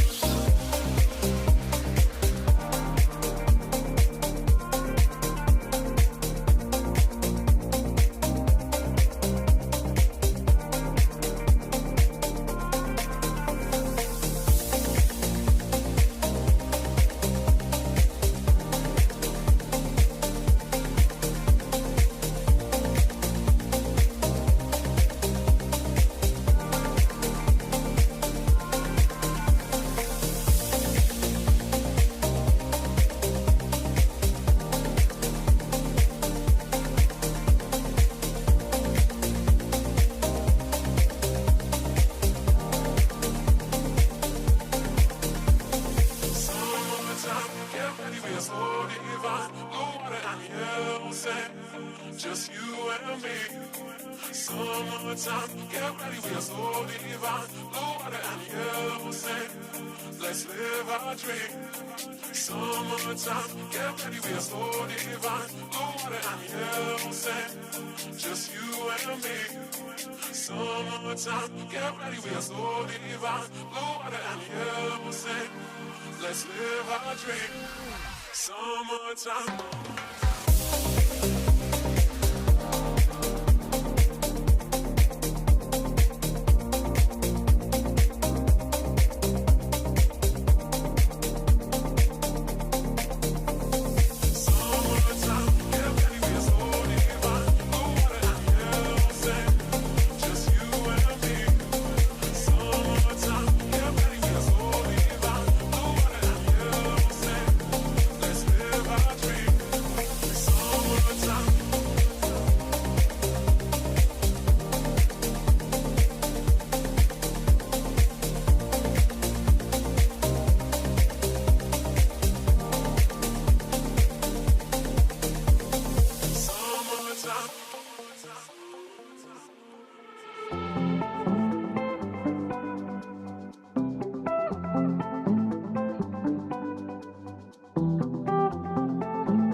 This European cricket event is proudly brought to you by HCL Software, Rado, and 1xBet. Hello folks, welcome back.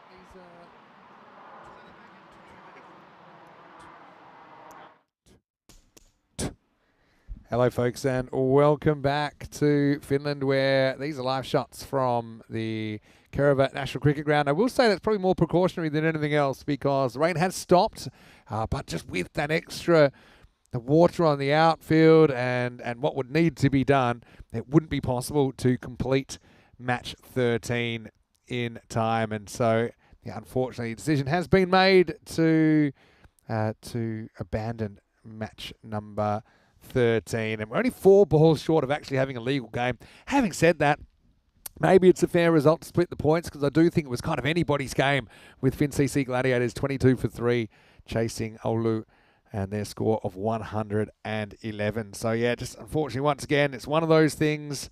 Not much can be done about it. And the good news, I suppose, if there is good news, is that the rain has passed. And now I know that a lot of work will be done to try and get the next game up and running. Now, having said that, we have had confirmation already that we'll have at least a half an hour delay with match number 14. So that was meant to start in around about 15 minutes. It'll actually start in 45 minutes. Well, that's the plan anyway. So we'll let you know as soon as there is a confident start time. You'll see how many overs on the bottom of the screen. Until then, we'll give you a kind of won't start before time so you don't miss anything. So what we'll do, we'll put the clock back up. We'll give everyone a little bit of a break. Hopefully, we have some more play here on day 3. Again, they're constantly just assessing the field. There's still tomorrow, Friday, and of course, women's on the weekend to think about. So these are the kind of things that the groundsmen, all the blue crew are considering, as well as, of course, the man whose opinion matters, as the tournament referee, Stefan Gooch, who's still strutting around and checking out some of these spots on the ground. So that's the news. Just repeating that Oulu and FinCC Gladiators will split the points, 2 points apiece in match number 13. We'll take a break and see you, hopefully, some good news when match 14 gets underway here on the European Cricket Network. This is the European Cricket Series.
This European cricket event is proudly brought to you by HCL Software, Rado and 1xBet.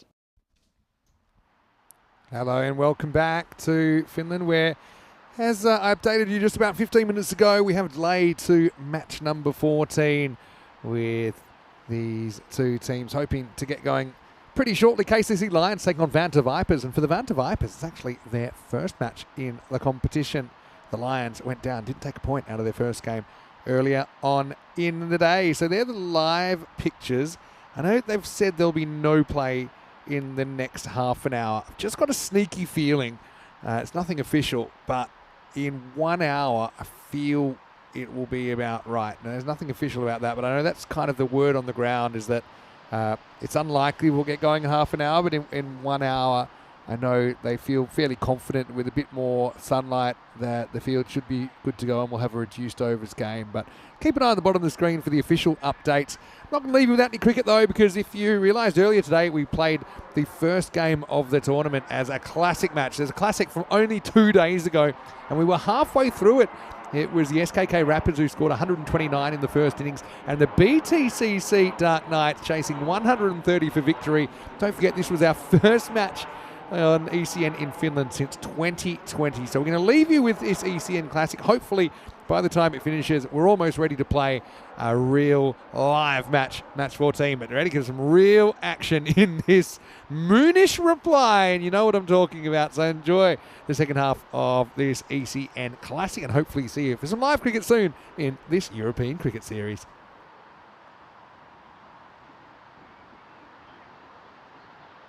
Welcome back to the Karava Cricket Ground here in Helsinki, Finland. It is the first game of ECS Finland for 2025, and the ground looking absolutely resplendent in the midsummer sun here in Helsinki. What a tremendous facility that we're at for what should be an action-packed week of T10 cricket here.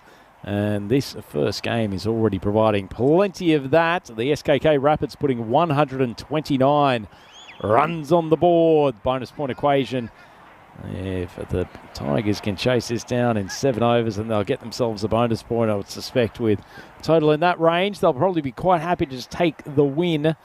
As Maximo mentioned on the commentary earlier, that not completely sure what will be a pass score here. It's been a little while since we've had T10 club cricket here at the Karava ground, but looks like the SKK Rapids are bouncing around with a fair bit of confidence, and they will be looking to take a first swipe of win today. But it's the double alarm show at the top of the order for the Tigers. Big swing, but nice pace from Khan. He came in and made a few lusty blows towards the end of the Rapids innings, which helped them really kick on after the middle order struggled somewhat. In particular, 17 runs from the last wicket was a nice boost from them. Siddiqui and Khan throw in the long handle at the ball. Full ball hits the pad, big appeal, and the umpire's finger goes up. What an excellent start. A nod of appreciation from his teammates, and a happy fast bowler. First wicket down, and what a good time to bring Mr. Maximo back to the microphone. Thanks, nice to be back, but geez, don't miss a straight one. When you take that risk, people always say this, just jump outside of stump, just jump outside of stump. But then what you do, you force yourself to play across balls that are on the stumps. And just completely miss that full toss. And even with the slightly off angle that we're dealing with here, it's a pretty obvious one. Khurshid goes for a second baller, and the first wicket falls before there's a run on the board. Great start for the Rapids. Relatively quick. Khan, tall man, gets a little bit of bounce off this Karava wicket, but that's an excellent start for the Rapids, and already putting the BTCC Dark Knights on the back foot as Bilal comes out of the number 3 position. A couple of good catches in the opening innings. Full ball, just thrashed. Stand and deliver stuff from Bilal using the pace of Khan, and it's the first runs off the bat for the Tigers. Yeah, that was absolutely smashed. And he's got Max on the back of his jersey, Mahuddin Al-Bilal. That was smashed to the max, wasn't it? Absolutely hammered So I suppose the one thing about that duck for the opener, Khurshid, doesn't really waste a lot of the time. Still plenty of runway for someone like Al-Bilal to come out. Genuine kind of half volley there from Junaid. Gets the right of reply here.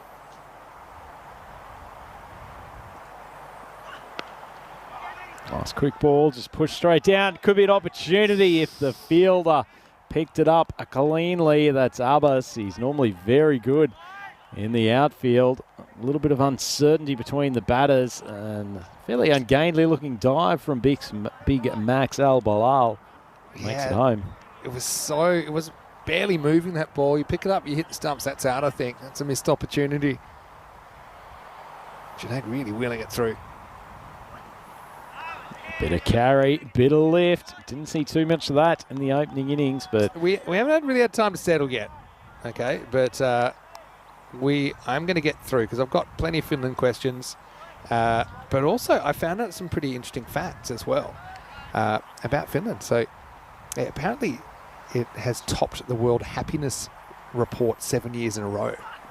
Talk about that in a moment. So Max, nothing befuddles the Finnish population, as we've just had the end of the first over and 5 for 1.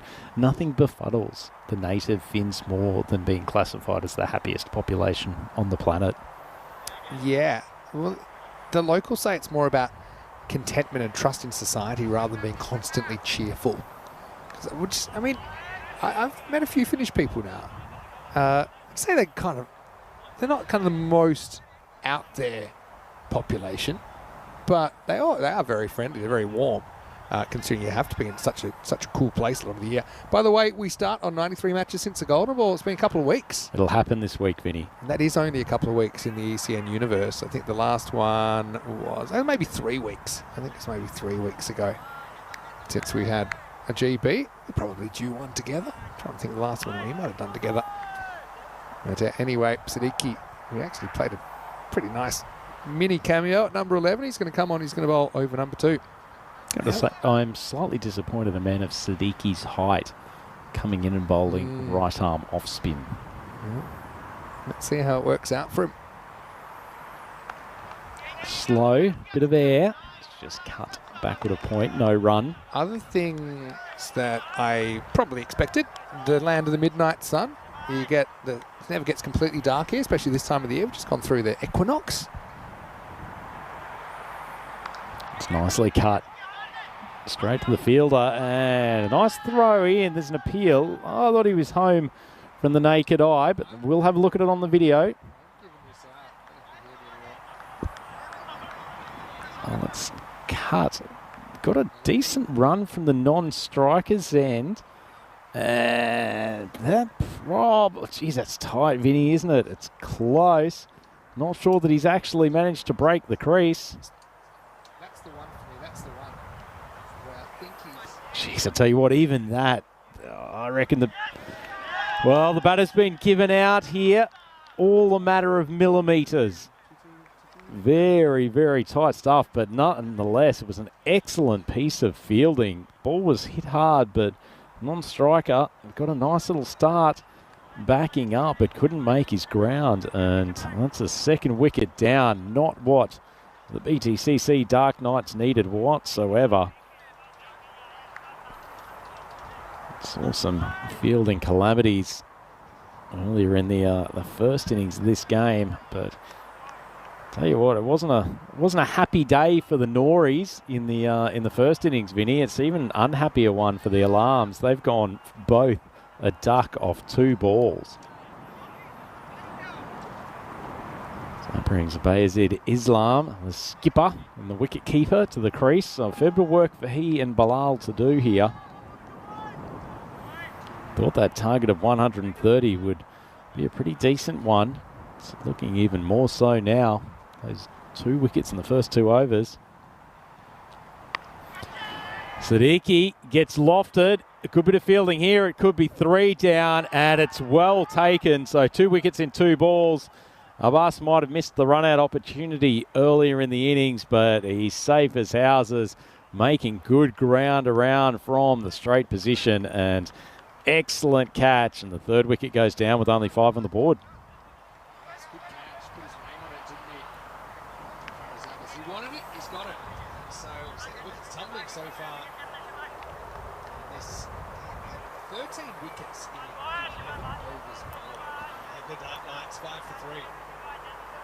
Pretty good over from Siddiqui as well. So keeping the runs down. He's got his first wicket credited to the bowler anyway. Looking like a very uphill task here for the BTC Dark Knights. 3 wickets down, only 5 on the board. Sain comes to join Bilal at the crease. Floated from Siddiqui. Well, they will go down swinging if they are to lose this game. That's a sensational strike off the first ball. Somewhat in the slot, but still great contact from Hussain. And we need a few more of those from the Dark Knights if they're to get close in this chase. Brings the score up to 11 for 3, which admittedly is a much better looking scorecard than 5 for 3. First damage done to Siddiqui's runs tally. 2 balls left in the second. All of a sudden, Siddiqui less keen to put the ball on the stumps. Pushes it wide of off. Called wide. Ooh, I'm back. Knocked the box in the right way. Well, that's another one that's heaved straight down the ground. Great contact again from Hussain. He's almost put it out of the ground. Yeah, it's absolutely hammered. It's the thing, they've lost wickets, but they haven't lost a lot of time. That's the thing. And with hitting like that, and this 130 certainly still under attack. And Zach's gone on the road, it's gone over the fence. All right, where does it go next? I'm glad there wasn't a lot of traffic at that particular moment. Oh, we might have had an incident on our hands. They're saying 2 balls, 2 big sixes. There's usually a fair bit of traffic going through that highway. Vinny, gotten quite fortunate there, but what a strike from Hussain. 12 off 2.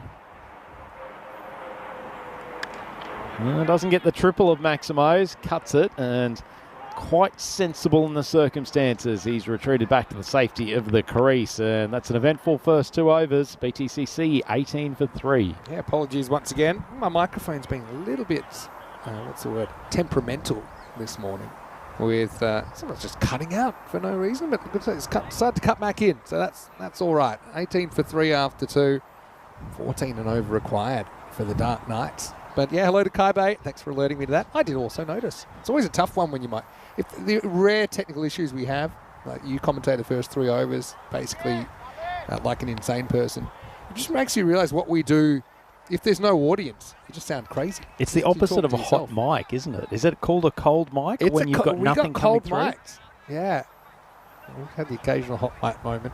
Never. Look at the planes coming in here as well. We are quite close to Helsinki-Vantaa Airport here at the Kerava ground, so we'll get a steady stream of big jets coming across. Get a look at that plane. It looks like it's coming towards us, I think. Looks like it's going to go straight over the ground, doesn't it? But Saqib Arshad is going to bowl over number 3. Maybe the pilot just tentative, seeing some of the big hits that have already come. True. In this contest. Give way to the Grizzly. It's cut. The throw comes in. It's a little bit wayward, so they'll push the 1. Yeah, I remember when we were in Split in Croatia. We were about 400 yards from the edge of the airport. I remember genuinely being concerned at top edge. It may have hit the undercarriage of the old 747. Yeah, that is pretty close here. It's a good ball. It's feather edge and it goes through.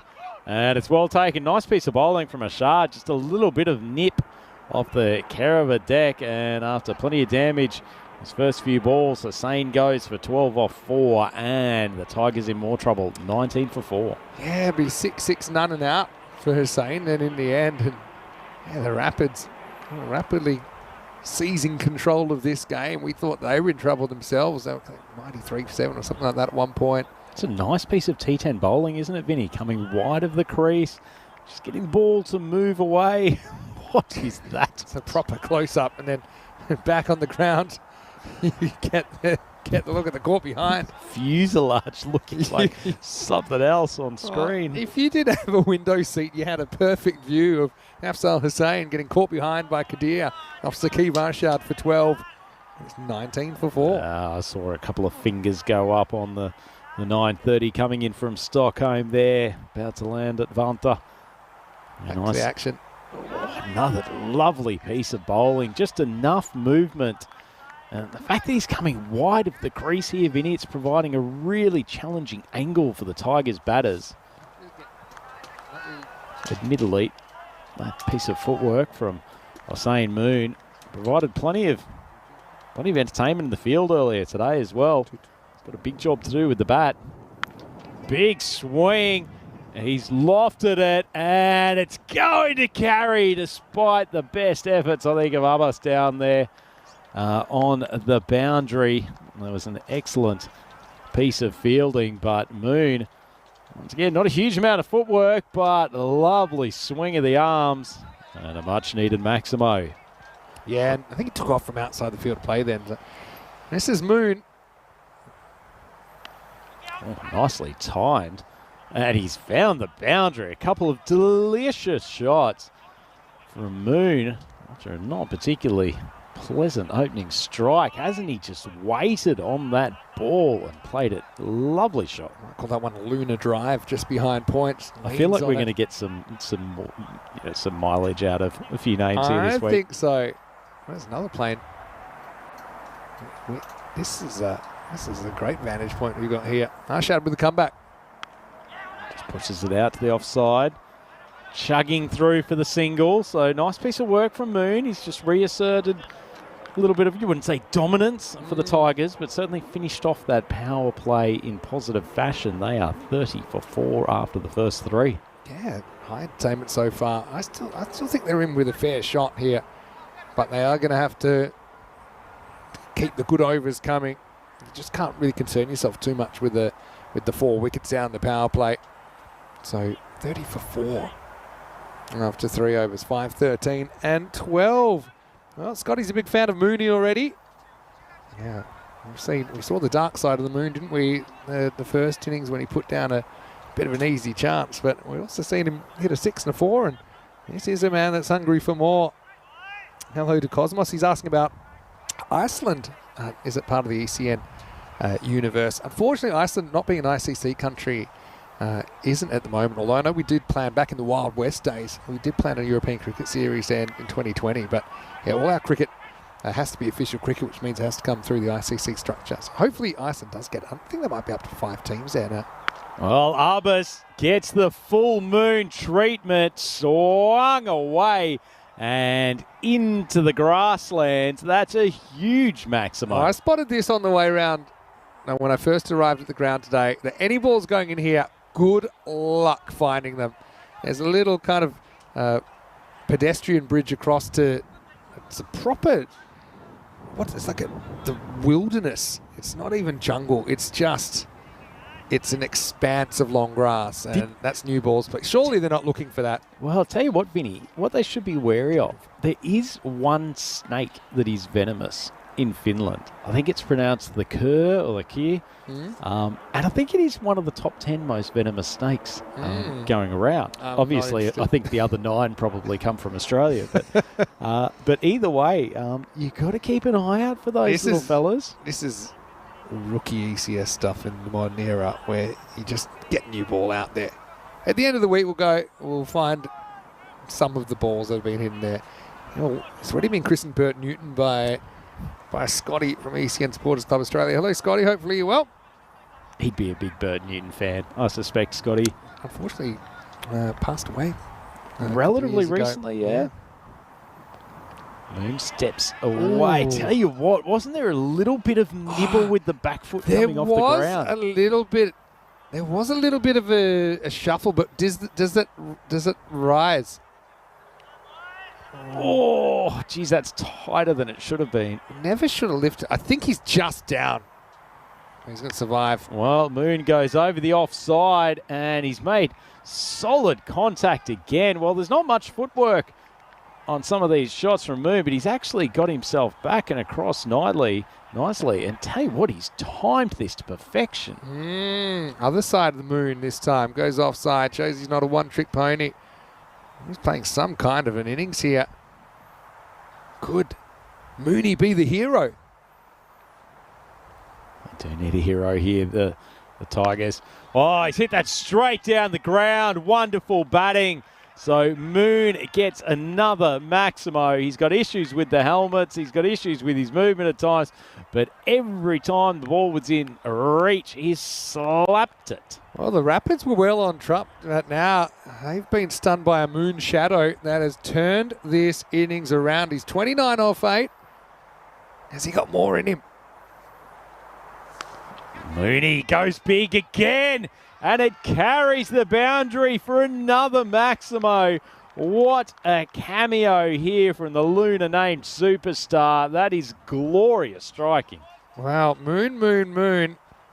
They want him back in his room because right now he is taking this innings away. 50's up, and they've shot up to 40% chance. Bengal Tigers Cricket Club, Dark Knights. It's a mouthful, but Mooney is handling it. Oh, Mooney goes big again. Just eases it for another Maximo. What a strike from the big man. Yeah, again, takes a bit of a chance there, doesn't he? Would have crashed into the stumps. He missed it. If he doesn't miss it, and that will take us to the end of the over. And it had 5 sixes and a dot in the over. A supersonic one. And Abbas, finds himself crashing into the Moon in the fourth. The score 60 for 4. They doubled the score in that fourth over. Just delightful striking too. And Mooney's up to 41 off 10, Vinny, and he's dealing almost exclusively in boundaries. 6 sixes and 1 4.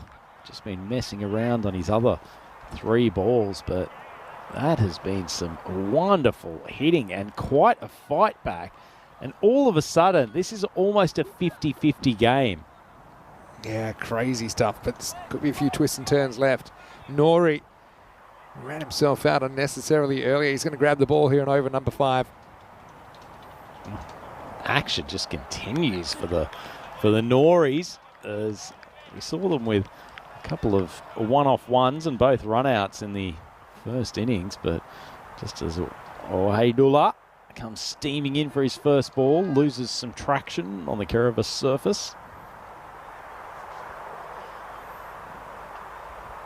Outside off stump, swung hard and swung sweetly enough. The Maximos continue here at Kerava, and all of a sudden, Vinny, you'd have to say that the Tigers have got the momentum. Absolutely. This is proper momentum. Another one that carries probably a metre over the line, but I like the way they're not just hitching the wagon to the leg side. We've seen that good straight hit from Moon. I like the way Bilal goes over point there where there's no outfielder. That's typically where bowlers are trying to bowl to you.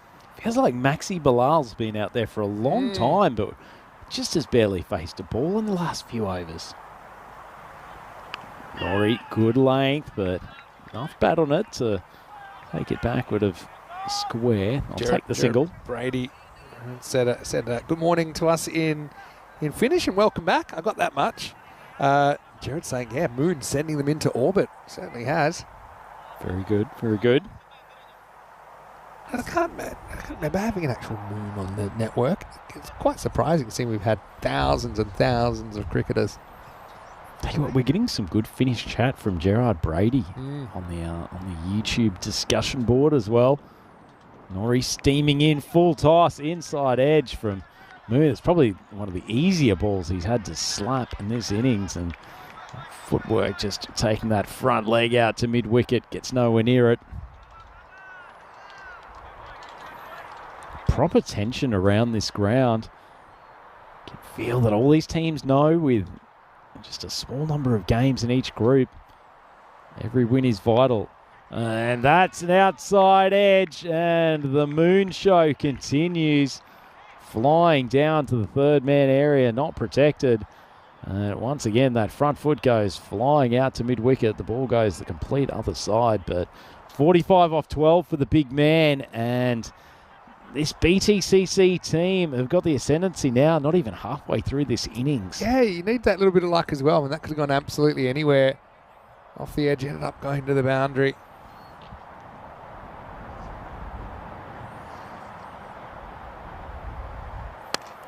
Full ball, he's played the helicopter to whip it straight down the ground. And Abbas fires in the throw coming around from long on, but they'll take the one.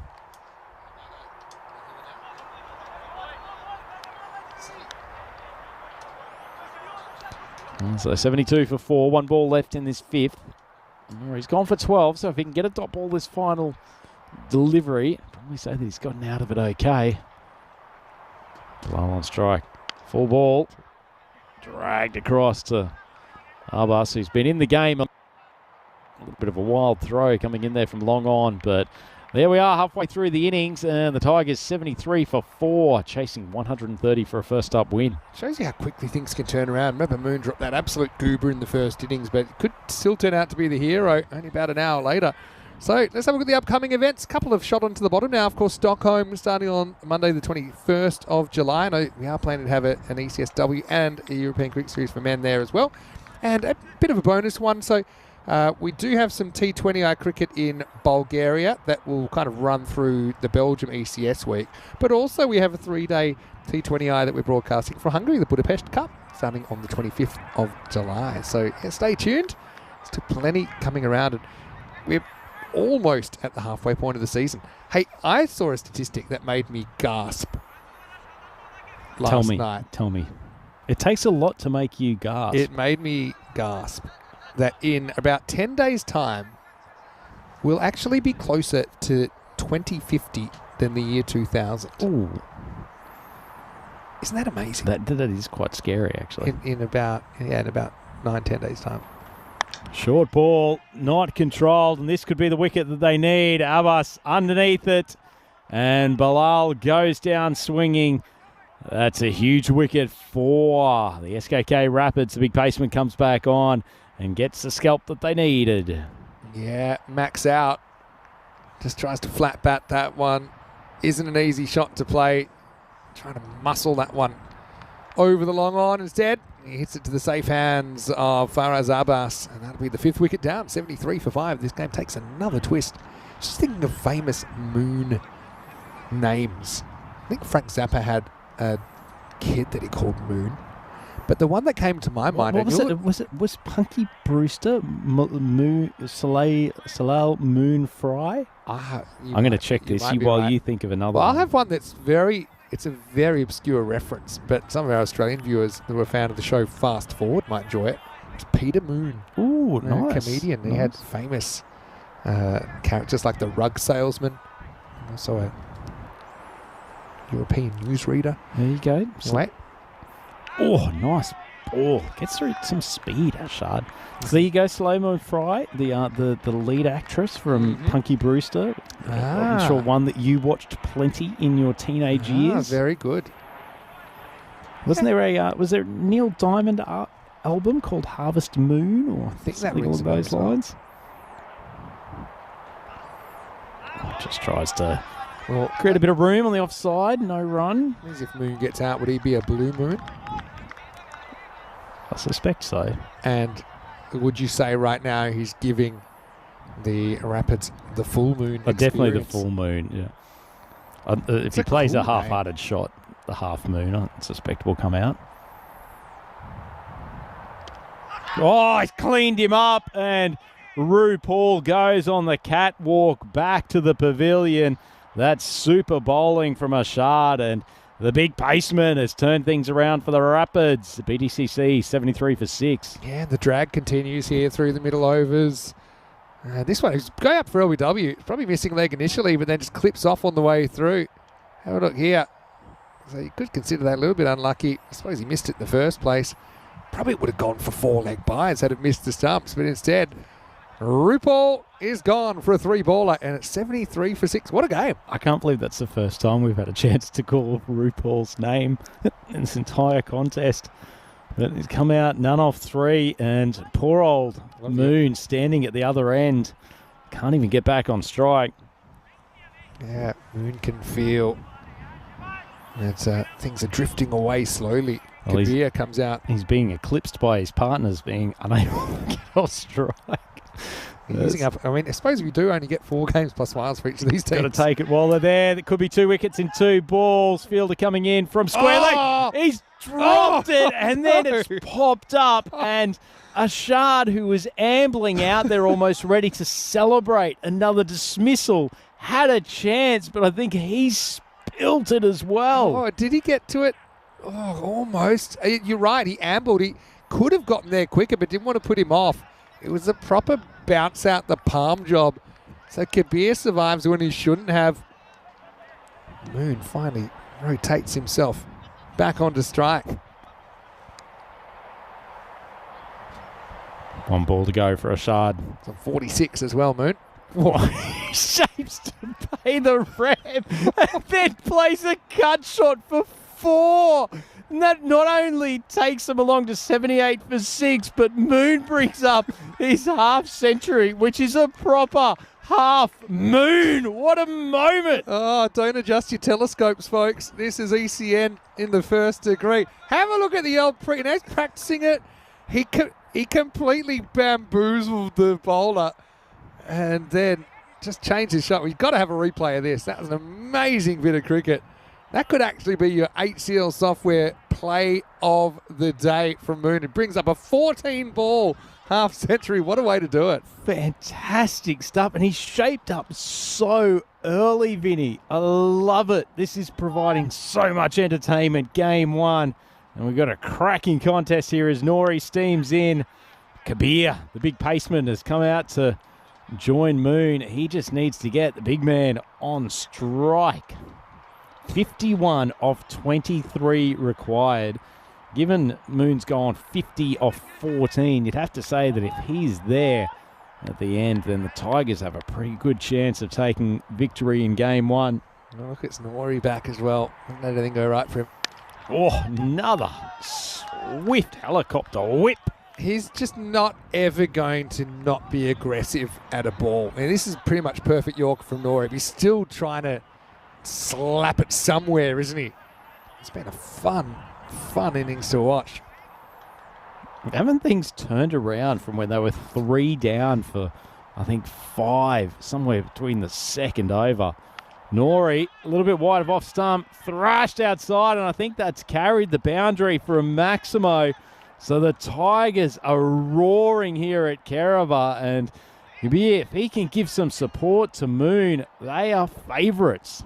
Yeah, and just carries great work from our team at 2 circles there.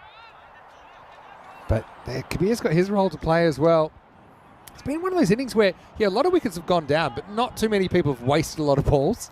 So as long as you don't get bowled out with heaps of time to spare, you probably can do this. Pressure back on the bowling attack. He desperately wants this wicket, Nori. Digs it into the deck, just dragged across. So Kabir's done what he needed to do. 4 and then a single. So he's giving Moon the last 2 balls of this over. They dropped Kabir, let's not forget. That one that went square leg almost bounced back to the bowler. And he's already hurt them with a couple of boundaries. One boundary at least for the 6. 2 balls. Moon's back though. Moon's back. Full toss. He's hit it slightly inside out, but he's carried the boundary. So Moon continues his rampage here at Kerava. And suddenly this final ball of Nori's over becomes absolutely critical because Moon is going to go hard. Tell you what, Vinny, another Maximo here. Brings it down to 30 off the last 3, and that is very gettable. Yeah, he's over the moon right now. 57 off 16. Last ball for Nuri. Last ball to do something about this. Oh, just snakes through. Probably Moon lucky to have his stump still in one piece, but the end of a very eventful over. And this game is set up beautifully. Dark Knights 93 for 6, still 3 overs to go. So of the final 18, they require 37, so just a tick over. 12 runs and over. Yeah. Vinny, what a start, and there's more coming up. That's true. Hey, if that had been straight, I think it would have been moonwalking back to the pavilion. But Dark Knights versus Gladiators. That's Helsinki Gymkhana Gladiators. who come up in match 2. A couple of names I do see there. Faisal Shahzad leads the side. We saw him recently in the ECS Estonia. Player we know very well. Shah Mustafa behind the stumps. And Mohamed Imran, actually a player I've seen before. For the Dark Knights, well, Moon, he's listed at 7 there. Get the big man up the order in this kind of form. But Dark Knights, I suppose time will tell whether they go in with a win under their belt or not. The Gladiators winning the toss and electing to bat in match 2, starting in around about half an hour's time. Here we go. Siddiqui comes back with his right arm spin. Ball's lofted, Abbas underneath it, and he takes the catch. So Kabir tries to hit a Maximo, the first ball of the over. All he does is send himself back to the pavilion, and it's a healthy start to the over for Siddiqui. A much-needed wicket, 7 down.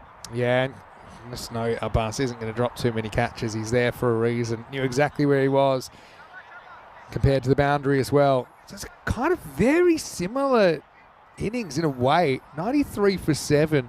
Just going to cast my mind back to that first innings where I think they lost their 7th wicket around about the same time.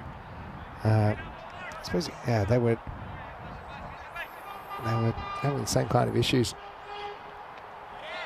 Bappy coming out to face the music. Yeah, they were First stop ball. They were 96 for 7 in the first innings after 7.1 overs. So it's very remarkably similar. Just tries to push a single, and Siddiqui will have a shot at the stumps, and it's just the one. I wonder if they'll rue the fact that they lost it. I know so many things could have changed the game, but they lost that 10th wicket unnecessarily with 3 balls left on the table. It might just cost them an extra 10 runs. Mind you, they'll also be thankful that the last pair put on, I think it was 17 for the final wicket. Siddiqui 3 to go. Moon, know that he's going to wind up. Oh! If the throw had been tight, then I'll tell you what, Moon did have to orbit halfway down the pitch. Well, Moon was in retrograde there for a second, but luckily he gets back. I think more the neutrals, they want to see the big man get him over the line. Oh, floated up, and that ball has gone very high. Oh, but there's almost a collision in the outfield. Hands on hips all round. That should have been the end of the big Mooney, but as it is, they nurse through a single. This was almost Armageddon, wasn't it? He just got distracted by the fielder, probably understandably so. The infielder coming back. Moon gets 1, survives. Bappy cuts hard, but he can't beat the fielder coming around at point. So, we're coming in for a thriller first game. End of the over, 96 for 7. Wow. It's good to be back. Hello to Jules, by the way. He said he's just finished his shift, so he's sat in the lounge with Winnie and Rhino booming out of the telly box. Turn that volume up, Jules. Turn it up. We got 34 needed off 12 balls. Well, the commentary's finished a lot stronger than it started in this game when we had radio silence for the first 3 overs. Not what the fans were tuning in for, but plenty of action here, both at the end of this game and also another 4 matches later on today with some big teams coming with the Helsinki Titans and Empire on show towards the end of the day as well. And speaking of big, Junaid Khan, the paceman, coming off the 9. This is a huge over. I mean, I've still got an over of Junaid, and he kind of ruined the top order, didn't he? Let's not forget that the Dark Knights were 5 for 3 after 9 balls this inning. So Bappy's at least get out of the way, and then we might have the big Junaid versus Moon battle. It all happens in the 9th, and here it is. Nice quick ball. Bappy, not sure what he got on it, but he's at least managed to get off strike. Tell you what, Vinny, tactically here, if you're Moon, you've taken Abbas, who will probably bowl the 10th for 30 in his first over. Do you go hard at Khan here, or do you back yourself in that final? Bank on getting that many. I still think you got to be aggressive here. But the thing is, he's better be ready because it's going to be rapid. Oh, beats him with the Yorker outside leg stump. That's good pace from Khan. Yeah. Sends it through, doesn't he? Feel the tides changing here. And Junaid getting that one right up towards the Yorker length. But how many could you take? That's if you get Abbas, which, I don't know if they'll bowl him again or not. But the thing is, you do need to survive the over, otherwise you're definitely out of the game. Full toss, just driven down the ground, so Moon not trying to do too much here. Well, aside from doing his own little moonwalk, evading the ball as it's thrown in from long on. He's just trying to work out a tactic. Whoa. Ow! Rico likes that one. He does.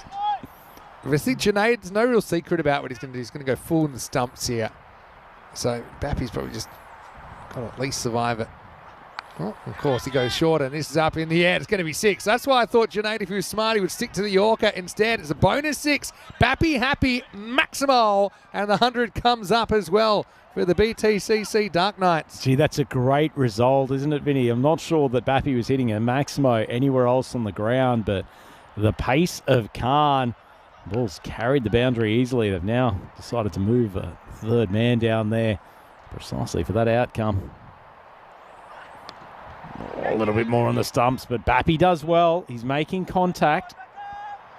That sounds crazy, but I would have considered not running one there because I don't want to risk Moon getting out here, whereas Bappy is kind of a bit more dispensable. I think the Moon versus Abbas battle that we might see last over, and it is true, he did hit him for 30, hit him for 5 sixes out of 6 balls last time. Moon, last ball of the 9th. Full toss, swung. It's not a bad outcome for the BTCC Dark Knights. As Moon gets himself on strike. That's the end of the 9th. One host 6 for 7, and they need 24 off the last. And it looks like Abbas is walking towards the center of the field. And he's taking his hat off. And now Moon, well, he wants to take his helmet off, but he can't. Maybe he just wants a drink. Nope. He's gone for the cap. Well, that's not going to work because he has to put his helmet back on. Why would you want to change anything? It's a fair point, and see, almost the equivalent if you were going to change the bat at this point. So, Abbas. Tell you what, he strode confidently to the centre. He really wanted to take responsibility for this over. Got absolutely hammered in his first with a succession of zacks from the bat of Moon, but he's walked up, said, yes, I'll tell you, as thankfully Maximo's, a man who's very attuned to the safety of players. He's going to wear the 5 penalty runs if he wasn't wearing the helmet, which I don't know if it's a rule, but it would have been. Tell you what, when you're chasing 24 in the last, probably not your smartest manoeuvre. Yeah, the thing is, he hit him with the helmet on for 5 sixes, so yeah, it wouldn't change anything if I was Moon here. All right. Do you even run a 1 this over? No. 4 out of 6 out of the ground. That's what you want. I am backing Moon if I am the Tigers here. I would be saying, unless there's a clear 2, which doesn't happen too often on these 50-metre fields in the European Cricket Series. Abbas tried a few things. He tried round, tried over, tried on faster, and nothing seemed to work except one ball. It was a dot. He's been hit for 4 consecutive 6s off him. Here we go. 4 more 6s and the Dark Knights steal it. Last over. Oh, I tell you what, he's given it some air, and the first one is whipped backward of square. Not sure there's a no ball there, but it's not a great start. Let's have to slow this one down. It's probably just below the waist, but it wouldn't want to be any higher. So it'll just be 4 runs. Makes it 20. He wanted 6 there. He's been annoyed with himself, Moon. Tell you what, though, pretty good reaction. That's not what he would have been expecting. What an innings.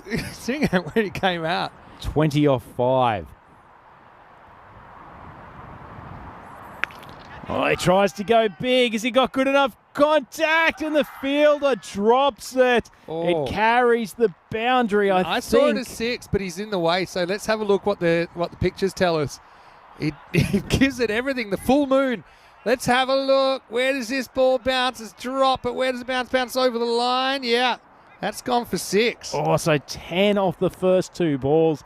Both full tosses. All of a sudden, 14 off 4. Oh, man. This Moon up to crazy. 70 off 24. Abbas can't hit the pitch. All right.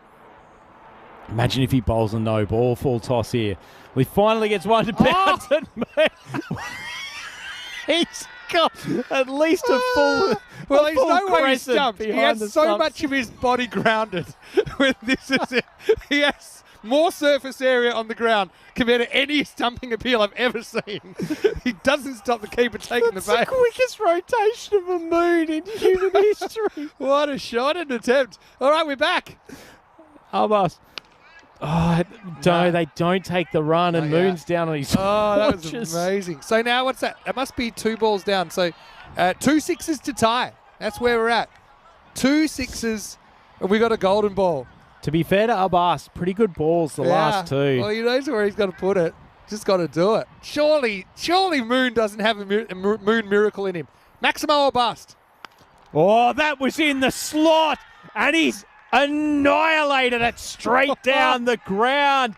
There is one more Moon rotation here to go. That was absolutely in the slot. It's in all my time, it's one of my favourite innings I've ever seen because you just never know what's coming. And we might have a golden ball coming here. If this is 6, we've got a golden ball. Game 1 of Finland, our first time here in 5 years. Can he do it? So much pressure on Abbas. Moon, he needs a Maximo to tie the game and send it to a golden ball. Oh, that was a giant. Don't know where they're checking. It's definitely 6. A 6 by about 30 metres. All right. Here we go, Rhino. Moon shooting for the stars. Oh, it doesn't quite get underneath it. That was probably in his hitting zone. Oh, still ball But to was go. there no ball that we've missed at some stage? Oh, I was given a wide, that one on the that he should have been stumped. Oh, my goodness. Oh, We've just gotten all excited for the final ball. Is that a but wide? No way. extraordinary stuff. It was given a wide. I didn't realise because it wasn't even close to wide. So he's got another chance. Here we go. All right. Astronomical finish coming up. Oh, no. Oh, Abbas just pulls out. When you Bappy. need 6 to tie. All right, here we go, Moon. Trying to settle himself down. Oh, he's bowled wide down the leg side. No, and it's fiver. running for 5 wides. Of all the balls he had to bowl, that wasn't it. They're full and wide, not this wide. What's that? It's 1 to tie, 2 to win now. Tell you what, didn't Moon make sure his backside was out of the way of that? All What of a a sudden, finish. 2 off 1 I'm to going to have to win go it. back and look at that wide again later. But to be fair, we had one of those in the first innings, just even out in a funny way. Abbas is in the 50s now. He's got none for 52 to go with his And look, 60 in the first innings. Moon now having to get his where is Pappy's head? He's getting a proper Moon. The full Moon treatment. All right. Oh, they should win. Or at least... Abbas coming finish in. we deserved. Here we go. Oh, he's made a little catch shot. Golden ball. It's golden ball. Oh, we've got a golden ball. Oh, my goodness. Moon. What a finish. What a finish, Rhino. I hope we've got that. Oh, my goodness. Bappy in the highlights. We got a golden ball first game of Finland. I can't believe this. Bappy finally was extracted. What? To run the single the tie. They're all shaking hands. They don't even know it's a tie. Maybe they didn't tell him. Moon's walking off, but we're tied at 129. Look, he's and after 5 years in Finland, we're gonna start the European Cricket Series 2025 with a golden ball. This is one of the greatest ECS games of all time. And look Moon- at the players out there. Moon thinks he's actually He must have essentially thought they needed one to win. That's all I can think. But now we'll need 2 to win off 1 extra ball. And either Abbas is going to bowl it or Junaid can't. I mean, it's a pretty obvious one. And you can't bowl Faraz again. He's just gone for... We went for 23. But yeah, we got a golden ball. And I actually would say this is the first golden ball we've ever had in Finland. Wow. God.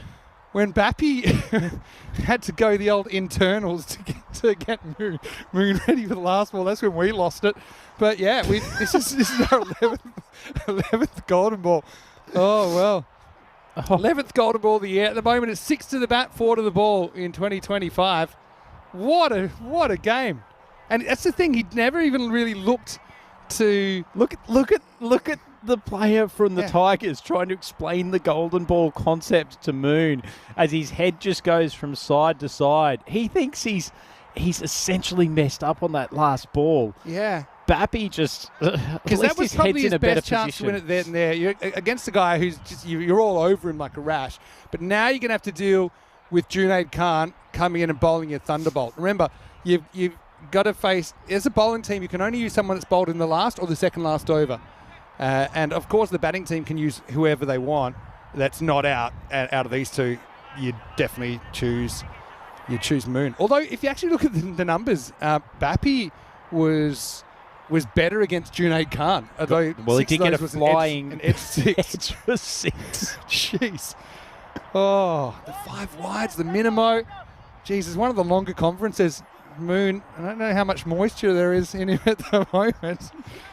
Oh boy, what a finish here. And here we are. This is goal. I'm lost. This is game Golden one, ball Vinny. 79. This is game one. We're only just getting started. Yeah, golden ball 79 before your very eyes. And it's going to be Moon to try and win the game. They needed 6 to tie it. They had a 5 wides and a 1. And now, of course, they can bring back Junaid. Tell you what, though, Vinny, Moon's not moving particularly well at the moment. He's obviously not the had kind to do of guy a lot you of think's work. going to get back for 2, put it that way. I get the feeling this is either going boundary or the game is in the hands of the SKK Rapids. Oh, welcome back, Rhino. Moon has taken them to the edge of the galaxy. Can he put them over the line? 2 to win. Here's golden ball 79, live from Finland. Card steams in. Full ball. He swung it. He swung it high and handsome. The arms go up from Maximo. The BTC Dark Knights are ecstatic. And what a phenomenal way to finish what will go down as one of the great ECS contests. Vinny, your thoughts? I don't really have any thoughts. I think that my mind's blank. I mean, Moon, he's flat out. He'll probably be in bed for a week after this. But Moon, who started his ECS with a Class A dropped catch goober, has turned out to be the hero. He's miscounted. He's kind of just had the whole gamut of emotions here. He had grief. He's lost partners. He came in at a difficult time. I think he miscalculated off the last ball of regulation, thinking it was 1 to win, but he had to go get frog marched back out there. Then he's hit one of the fastest bowls in the country back over his head for 6. And that is golden ball 79. It's a win to the BTCC Dark Knights. What a game. Fair, almost lost another partner in a place that I don't want to mention before the last ball. But early on, remember, they were 5 for 3 after 1.5 overs. How have they won this game? Unbelievable stuff. As you said, Vinny, they lost 3 wickets in the first 2 overs of the game. It was a truly shocking start. And if someone had have told us that Jobert Hossein Moon was going to be the hero after what was an appalling effort in the field, I would not have believed you. But from the first moment that he came out, he was absolutely smoking it. And Hossein, he was a man who went out to sneaky off the outside edge there. But look at this. Just an array of zacks from the big man. And who knew that the moonrise would lead to the sunset of the Rapids' chances in this game? And this could be a huge result, don't forget, because you only play 4 games in the qualifying and only the top 2 get through. And remember how he brought up his 50 with the old swagger tactics? And then he wasn't done yet. Got a little bit of support there. Kabir was handy for a little bit. But before that, you see Bilal, he was there for a while. Hit a couple of nice shots. Faraz Abbas had a weird old game. He batted well, fielded well, bowled awfully, and got taken down. But this had a little bit of everything, didn't it? Including some unmentionable bits that I hope make the highlights. But yeah, Moon, he just kind of grew in stature, drew in confidence, started to almost believe he's invincible. Remember, he got dropped at one stage as well. Bappy came and joined him and got the top edge 6. Yeah, exactly. That was a huge 6 runs. I still want to go back and look at that wide. I know that we had a few contentious ones in the game, but the one where he almost got stumped, but it was crazy. They needed, 24 off the last. That was the one. He had to just get the money maker out the way, didn't he? And he did absolutely that. Almost impossible take for the keeper down the leg side. How good was that shot off the golden ball too? The Dark Knights had evened the ledger on the final ball, and it came down to Moon facing Khan, who sends down thunderbolts. Well, Bert Newton will be proud. Moon facing and Moon winning the game for the BTCC Dark Knights. What a crazy game. And even after so many thousand matches, there's certain games you just gotta shake your head, maybe take a cold shower. I'm done, Vinny. Hussein Moon, look, he comes in at number 6 and he scores 77 off 28, plus the 6 off the golden ball, not even counted in that. So he scores 83 in the game. There were only 45 runs off the bat from the rest of their team in that innings. Well, they were all pulled in by the gravitational force of the Moon. Dribbo Hussein Moon, the hero. And as far as the bowling figures, well, it's kind of a case of the haves and the have-nots. You see 6 overs there went for 48, only 8 and over, and 6 wickets fell. And then the other 4 overs went for 81, including 53 off the bowling of Faraz Abbas. And Junaid, for all his good bowling, that last one was a bit of a slot ball. It's probably what Moon was looking for. Put it out of the ground. Saqib Rashad, though, 3 for, could have even had more. We've got a slight delay, not surprising to the second game, but we'll have the Dark Knights who will be going back-to-back. It'll be Moon time again. So we're on lunar time now. It'll be the Gymkhana Gladiators to join us. Vinny Sandy, Mr. Maximo with Rhino. We're going to have to just compose ourselves, and we'll see you the other side of this break with more European Cricket Series here in Finland.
divine. Blue water and yellow sand, just you and me. Summertime, get ready, we are so divine. Blue water and yellow sand, let's live our dream. Summertime, get ready, we are so divine. Blue water and yellow sand, just you and me. Summertime, get ready, we are so divine. Blue water and yellow sand, let's live our dream. Summertime.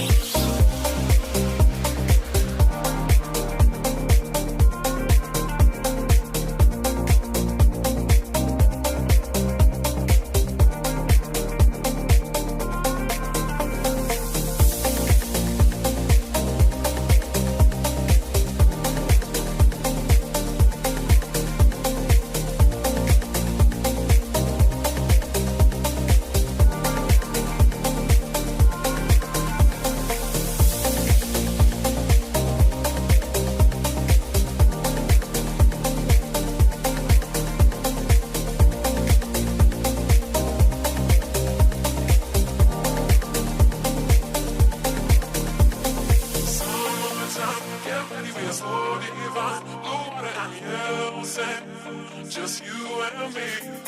Summertime, get ready, we are so divine. Blue water and yellow sand, let's live our dream. Summertime, get ready, we are so divine. Blue water and yellow sand, just you and me. Summertime, get ready, we are so divine. Blue water and yellow sand, let's live our dream. Summertime.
This European cricket event is proudly brought to you by HCL Software, Rado and 1xBet. Hello cricket lovers, welcome back to Finland, where unfortunately I'm the bearer of bad news once again, that we just moments ago had confirmation that match number 14 between the KCC Lions and Vanta Vipers has been abandoned due to rain. Now we had plans to get this game going, originally a 5-over game half an hour ago or so, then a 3-over game after we had another shower about 40 minutes ago. That was all set to happen until just a few minutes ago, but another shower just swept across the ground and it has forced the cancellation of match number 14. It's not the end of the day though, we hope it isn't, because in 40 minutes or so we should be playing match number 15, and the plan at this stage would be to start on time and to play a 10-over match. So look, it's just one of those situations. It's frustrating, it's the way it is, but yeah, those teams will split the points, KCC Lions and Vanta Vipers, in match number 14. So again, sorry to keep you on the hook for so long. We genuinely thought we'd get some cricket going, actually twice, but twice we had a short, sharp shower that just kind of put things backwards again, and due to some of those patches around the field at this stage, they need a bit more time to dry out. Hopefully that 45 minutes is enough to kind of get a game on in match 15. So we'll leave it there for now. Should come back with an update for you in 45 minutes. Hopefully with some play. If not, I mean, there's always the chance, if they think that more time's required, there's always the chance that we might have a shortened match 15 as well. But that's really up to the officials, and yeah, we'll let you know as soon as we know anything. But for now, Vinny Sandu here, Mr. Maximo from Finland. Keep your fingers crossed. Hopefully we get match 15 in when we return to Finland for more European Cricket Series.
This European cricket event is proudly brought to you by HCL Software, Rado, and 1xBet.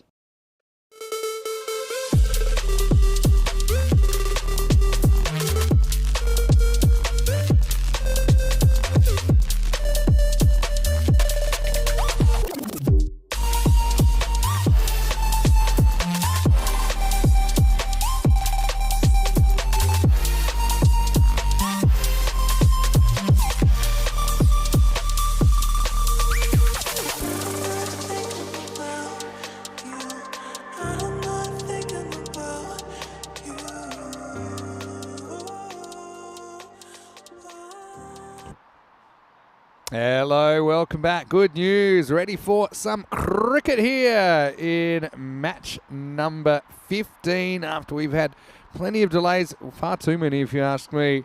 But we are going to get a match on here. And the news is it will be a 6-over contest between Vanta Vipers and the FinCC Gladiators.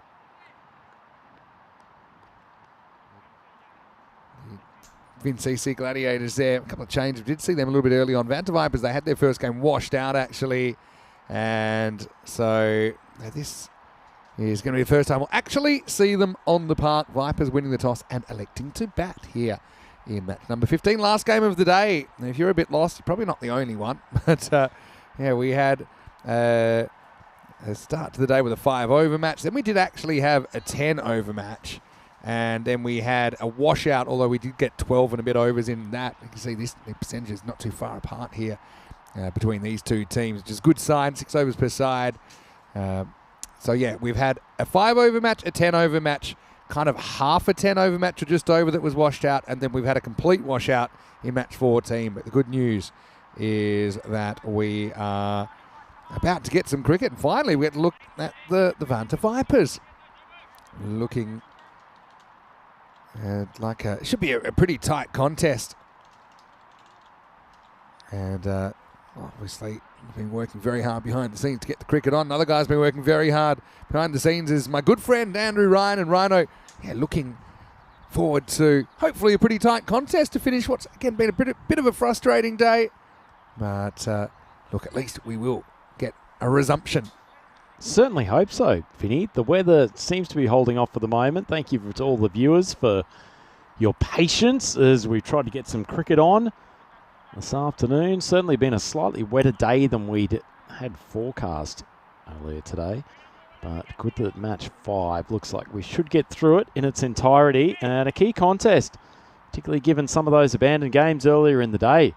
First ball from Mohandas, and it's launched. Well, you couldn't ask for a much better start than that to your ECS Helsinki campaign. The Vanta Vipers have been sitting in the sheds waiting to come out for quite some time, and just a cheeky little Maximo to get things kicked off. Yeah, perfect start really. Been waiting a while. Next one's off the mark. Next up from Mohandas, who once again will use the new ball. 6-over conditions means 2-over power play, and you do get one bowler that can bowl a second over, so it's a bit of strategy about how you decide that. I mean, Mohandas might just decide to bowl his 2 out. Based on previous form, I think we know who's taking the 2. So this is Sacinda Wijamuni, who's opening the batting and has hit the aforementioned Maximo. Another Mooney in disguise there. Wijamuni opening the batting. It's been a Mooney kind of week. We had a Mooney, a Marnie, a Wijamuni. Well, I've seen moon and I've seen rain. I've seen rainy days that I thought would never end. But at least I've got my friend Andrew Ryan here with me, and all of our wonderful community as well. Keep the random questions coming, because it is actually the last game of the day. Well, I mean, it's the traditional crazy question part of the day, isn't it? As that is lofted with possibly the best shot we've seen in the entire tournament. Wijamuni drop kicks this in such elegant fashion over the mid-wicket boundary. Beautiful shot. He's got the towel out there maybe to wipe his brow, maybe a tear from his eye after a beautiful-looking shot. It's a little bit emotional, but the result, 6 runs, and you can see the fielding side. Gladiator's not particularly enjoying that one as much as the batting team. Tell you what, I don't blame Mohandas for bowling a couple of wides before. Anytime he gets near Wijamuni, he's getting pumped. Coming around the wicket. Another. It's 3 on the trot. at least for the balls that have been on the stumps. And that's a beautiful shot again from Widjamuni. Hasn't he got some class on the leg side? Yeah, he's been waiting to get out there. Now finally gets his opportunity and making it count. This isn't looking great for the Gladiators at the moment. Finally extracted the false shot. Goes flying over the outside of the offside. Has been picked up just inside the boundary. So they've scoot through for 2. Yeah, so rare miss hit. The only miss hit really so far. Widjamuni does get the strike back though. Still 2 to come. This over's already gone magical. Magical indeed. This finally gets a ball properly outside off stump, and Widjamuni nurdles it to point and proactively fielded out there at point to keep it to a 1. So we'll get our first look at Silva, his opening partner, Gihan Silva. Let's see if he can keep up this kind of pace. Maybe it'll just be... we'll feel like they have the license probably not to necessarily throw the bat at this one, as there's so many off the first over already. Hondas just manoeuvring his field. Left-hander coming on to strike, so it's caused all sorts of chaos within the FinCC Gladiators team. Drifts onto the leg side. A little bit of movement on that occasion. The keeper makes a diving stop as though there was some bat on it. I severely doubt it. I don't know. Normally I'd say I agree with you. It just pretty close to the glove, and I thought I heard a double noise in my effects mic. I suppose we'll never know because it gets grassed. And that will take us to the end of the over. What did you think of the glove work here, Vinny? Well, at least there is glove work. So I've seen the wrong kind of footwork from keepers too often this week. What I mean is that trying to stop it with their feet, but that'll be the end of the over. So 22, I make that off the first over. Let's have a look at the calendar. You can see where we are at the moment. We're in Finland, and yeah, been spending all day actually kind of planning for what's a really busy period over the hot summer months, or what should be the hot summer months in Europe. So there's locations going but Bulgaria, but there's overlaps. Bulgaria T20s will be the same week as we're in the European Cricket Series Belgium. We've got Germany even starting while those two are still going. Then Wimbledon, which actually includes Gibraltar. Right now, this one might go to Gibraltar. Widjamuni is going to put another one over the fence. Maximal. There's a bit of a lake. Oh, what's called a lake? What would you call it? Like a stream? Stream. Running thrown over that fence. There might be a few wet cricket balls in there if they're not already wet. So have we talked about Pesapalo, the Finnish baseball sport yet, Vinny? No, but I would love to talk about it. Okay, this sits a long way out of my expertise, but there is a game called Finnish baseball, which seems like, if you have a look at it, and it's not easy to find footage on it, but it does seem like the rules were devised by someone who was on a serious trip at one stage back in the day, or had some heavy Koskenkorva vodka before setting up the game, because you don't just run normal bases. It's a zigzag format for the base runners, which makes no sense whatsoever. So backtrack a little bit. Say it again. Because, by the way, this always comes up in my feed. It's something that I should like. So obviously I played cricket, played baseball, and there's been games in Spain. So when I've been in Spain, there's been Finnish baseball that they come, they tour, and they play like an exhibition game. Amazing. You should get along to it. It's pretty not easy to understand.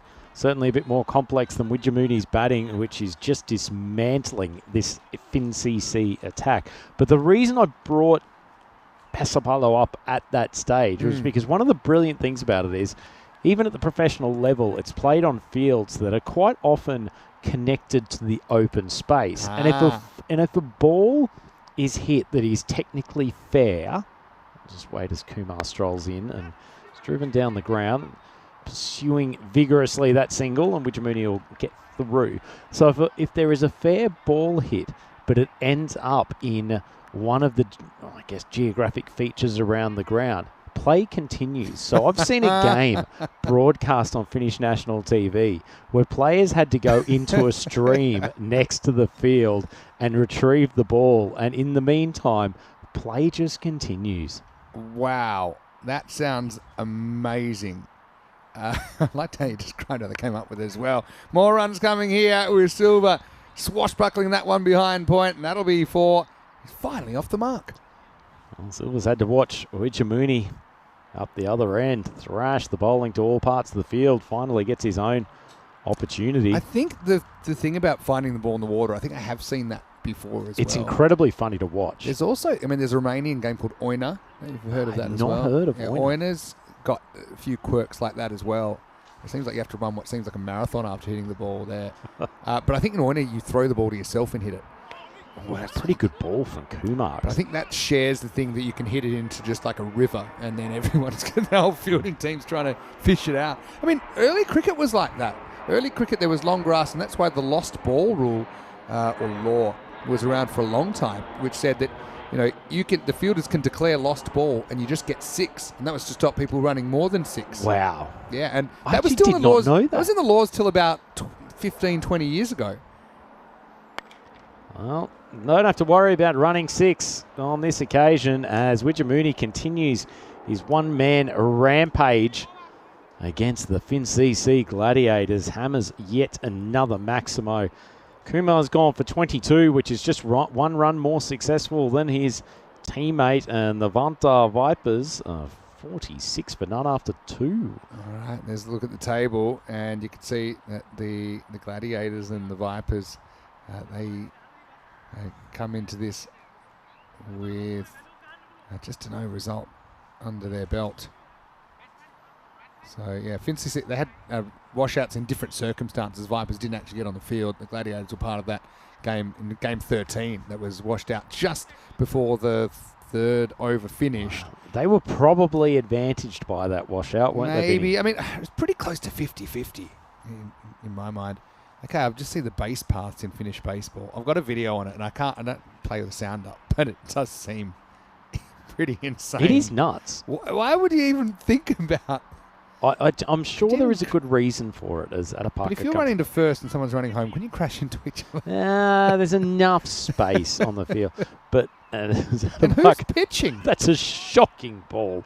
Absolutely shocking ball. So we'll take the focus off the cricket for a sec. So the pitcher actually stands next to the batter. Are they on the same team? Underarms. No. They're on separate teams, but the pitcher underarms it right on top of the plate and then moves backwards to give the batter space to hit. Is there any kind of magic pitch that's harder to hit? Or what if they don't play ball and they do a bad pitch? Can you just let it go? I think you can let it go, and I think it has to hit the the base plate to be a valid pitch. Right, okay. So you can't just hurl it up in the air whenever you want. And there's a certain height it must have to go, I'm guessing. I suspect so. You can't just throw it, bang it straight into the No. That's top edge, and almost an unbelievable catch there at third man. Simranjit Singh making the athletic attempt, but it rolls off his fingertips and goes for 2. But I'm not even sure if there is a maximum height. I don't think so, but I guess the higher that you throw it up, the less chance that it's going to land on the base. But the harder it would be to hit. True, that's quite... true. you could just launch it. I'm sure there's rules about these things. We're just postulating. Silva, 6 to his name. Lovely shot straight down the ground from Silva, but it falls just short of the fielder. I'm going to do some Finnish baseball research tonight, potentially, if we get the chance, because we haven't talked about our social calendar yet. And look, we have had questions on what we got up to last night and what we're doing tonight as well. It's a very important part of the Jeffrey trip. Mobbs very keen to know about karaoke updates. So last night, Rhino basically elected to spend time with his Finnish partner rather than me. It is his partner away. It's not specifically a Finnish partner. Just got one in every port. Hit around the square leg and dropped. Because Rhino's partner is here, unfortunately not able to stay with us. Not because he's not allowed, just because the room's it's not sufficient room. Rhino's already taking up 80% of the service area. Actually ends up behind the stumps there. Did that carry? I thought it might have. I thought it did at first glance. Lovely trip down the wicket from Silva, who seems to be have a great expertise of playing attractive-looking shots, not hit well enough to carry the boundary, but falling just short of outfielders. So let's get back to it. Last night, had a quiet night. I caught up on a few things, knowing that the social calendar is pretty full. So I tried to get as much sleep as I could last night, knowing the rest of the week's going to be pretty busy with a variety of activities. Drag to the leg side, a rare occasion in which Widjamuni hasn't smoked the ball to the boundary. He's coming back for the second. Geez. Bit of a risk, except it was a pedestrian throw coming in from the boundary. Yeah, and held it like a shot put there. Proper keeper's arm from Nish behind the stumps. Check this one out. I've actually seen our Nish throw, and it looks a lot like this. Good pickup, but then, yeah. Awkward. I suppose he was having to throw on the run, to be fair to him. Bit of a risky second, if I'm completely honest there. Yeah, so we've got a variety of activities, which I know are going to keep us busy the rest of the week. As this should be the end of the over. It'll be 59 without loss, and the Vipers, who have been waiting around a while, but they certainly have made their presence felt, haven't they, with a very good first half of this innings. It was not the end of the power play, because, of course, 6 over game, so power play was over at the end of the second. Okay, so this is what I had. So Tuesday was a blank, because I know you had things to do. I went to the crew. I mean, let's be honest, the crew, they're working very hard. Very hard. 13-hour day, so they've decided they wanted to kick back and enjoy the luxuries of the Foreign accommodation that we're in. And so what we have for sure on the calendar, I've booked the fancy sauna, the Lulu. Is that close? No, probably not. Lulu. I mean, I think we were corrected on this by Gerard. Yeah, and I know however we say it, we're going to get corrected anyway. But the Lula fancy sauna is Friday night. At great expense, by the way. Anyway, this is up in here, and Widjamuni is going to go. So Pensia comes on, and he removes the danger man, who's done pretty much all the damage so far. Widjamuni falls on his sword for 42. The first wicket of the last match of the day, 59 for 1. Certainly needed it, because the FinCC Gladiators were getting pumped all around the park by Widjamuni. He's finally mistimed one and caught out there on the boundary. A nice catch from Kumar. That's the format, though. It only takes one miss hit, and you're in jeopardy. There's nobody in the world that hits every ball in the middle of the bat. So good innings, though, from Widjamuni. Enjoyed it. So Sindhu Widjamuni sounds like he could have been a member of Yotha Yindi back in the day. Sounds like one of the names that's come straight off the 12th Man in one of those albums back in the day. Less said about that, the better, but great times. So brings Madhu Sankar to the crease. I've got certain activities we've got to do, and I've only got a few nights left. No, didn't hit anything down the leg side. So Friday's locked in at Lulu. I'm just making it up now. Saturday, I know we're getting a tour of the Indoor Cricket Centre at the... Hard not to be excited about the playbox trip. Yeah, playbox. Sunday, I've kind of left as a blank because I've got a pack, which isn't easy for me. But, we'll do maybe something quiet, or, won't be a huge organised activity. Plus, you're gone by Sunday. Takes your options out as Silva strides down the crease, finally gets a hold of one and spanks it for a Maximo. So, yeah, nice shot. It's only a 6 over game. He looks like a nice bat, though, Silva. It just hasn't got the full timing on a few of his shots. I like the strategy of bowling bowlers one over each, then kind of deciding who you want to bowl again. Keeps your options open. Mahandas, inevitably. Yeah, just have to wait for it this time. Got him. Hit the top of leg stump, and Silva will have to go. Pushed it through a little bit faster, I think. Just held its line. Beaten by the arm ball. 67 for 2. Pretty clever bit of bowling from the off spinner, actually. Hitting the top of the stumps, always the most awkward height for most batters, and may have just kissed the surface a little bit with some moisture still there. It's a lovely piece of bowling. And the second wicket down for Vanta, 67 for 2. And both of the openers gone, Vinny, so we may just see a slight reduction in the run rate. I mean, even if they pulled up stumps now, 67 in a 6 over game is pretty competitive. So I would imagine they'd be happy no matter what happens from here. But anyway, Samaranayaka comes out at number 4. Yeah, so indoor cricket's a definite Saturday night. The fancy sauna's a definite on Friday night. But then there's two other things. This Sompa sauna, which is this kind of community sauna, it seems like something we have to do. And also our traditional karaoke night. Well, before we get to the karaoke, that's driven out towards long off by Samaranayaka. So Sompa sauna we touched on the other day, but it is very much a community sauna, a little bit, not necessarily off-grid, but has lived a nomadic lifestyle. And the big news from today is that Sompa sauna had to change locations just last week. What? So really? Thankfully for us, particularly with as that is beautifully struck down the ground. There is some elegant batting here from the Levanta Vipers.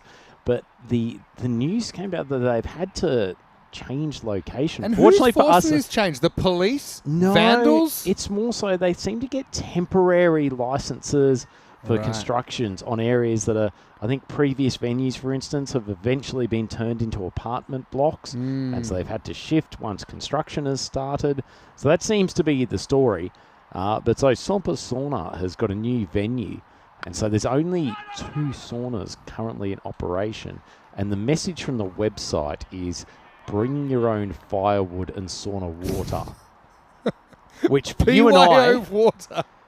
I mean, we would ask reception at the Fornom if it actually existed. Well, I was going to say, if anyone on the chat knows easy places to get fire, I'm assuming that might your have to go take a few roof beams from the attic. End of the over. It's 75 for 2 or 4. It's 2 overs to go here in the first innings. So if Gerard or anyone else who's a local wants to suggest the best place to get firewood, I'm so suspecting. If we turn up empty-handed with just our towels and a smile, not much else, without any wood, what's the feeling going to be? It's a bad first impression. I think it's a bad first impression. Although I think we'll get excused as genuine foreigners. But there is the potential that just no one else will be there. And so if we don't have the products to use we're in just the sauna, going to go and sit in a pretty cold... Yep. Just an pretty cold empty room. vessel. I mean, probably post-work, as that's nicely yanked around the leg side by Matasanka, first ball for a Maximo, and the Vipers continue their rampage. I was about to say vampires, given our late night chat. Well, we have had Transylvania on the network before, playing in Romania. So back to just finish the Sompa Sauna part. So yes, there is the potential, because this thing's just open. There's publicly usable saunas. We're supposed to try to make a donation in some way, shape or form to the Sompa Sauna community, because apparently they have had to spend quite a deal of money relocating these couple of saunas. I don't mind that. I mean, a bit worried about where I'm going to keep my wallet right now. This one is going to sneak through. That's Himakuma. Unfortunately, he just can't deal with this. We haven't seen too many misfields on the ground here.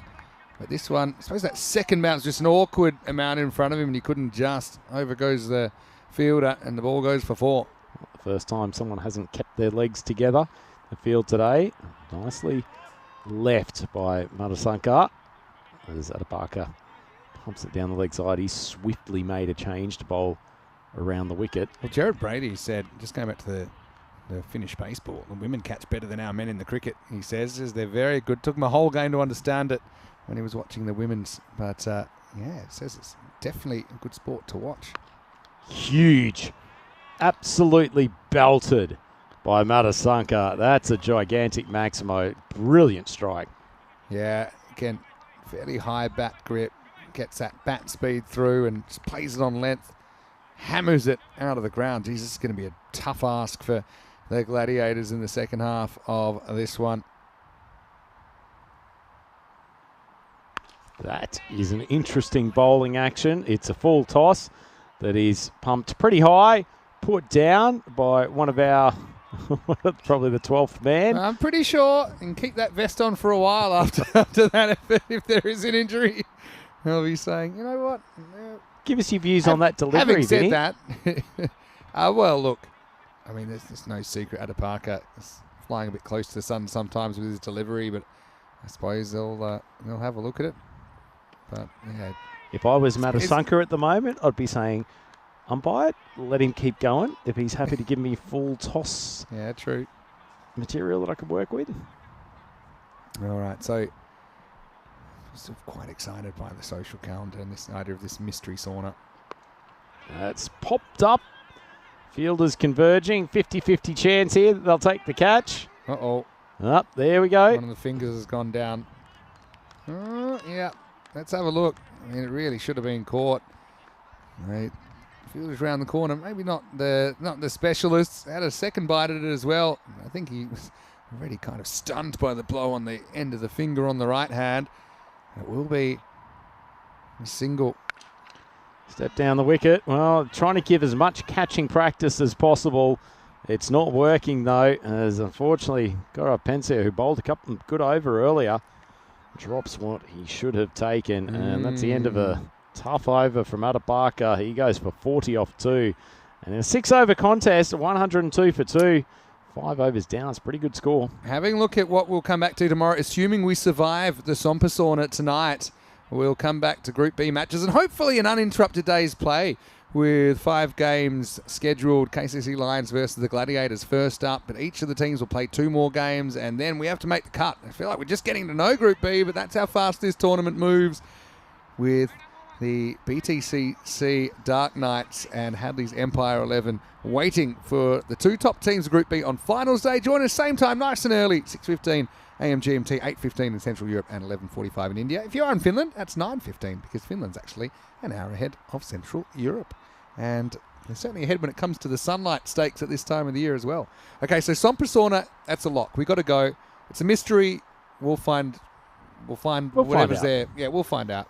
Oh, another almost back foot no ball there. But it will run away to the boundary anyway. And yeah, a bit of a repeat offender here, isn't he?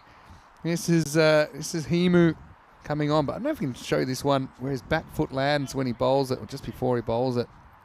See, umpires have been eagle-eyed on this today. Maybe the heel's in the air there, which is, again, why it's an impossible thing for the umpire to... Such a tight call, isn't it? No, that's probably correct call.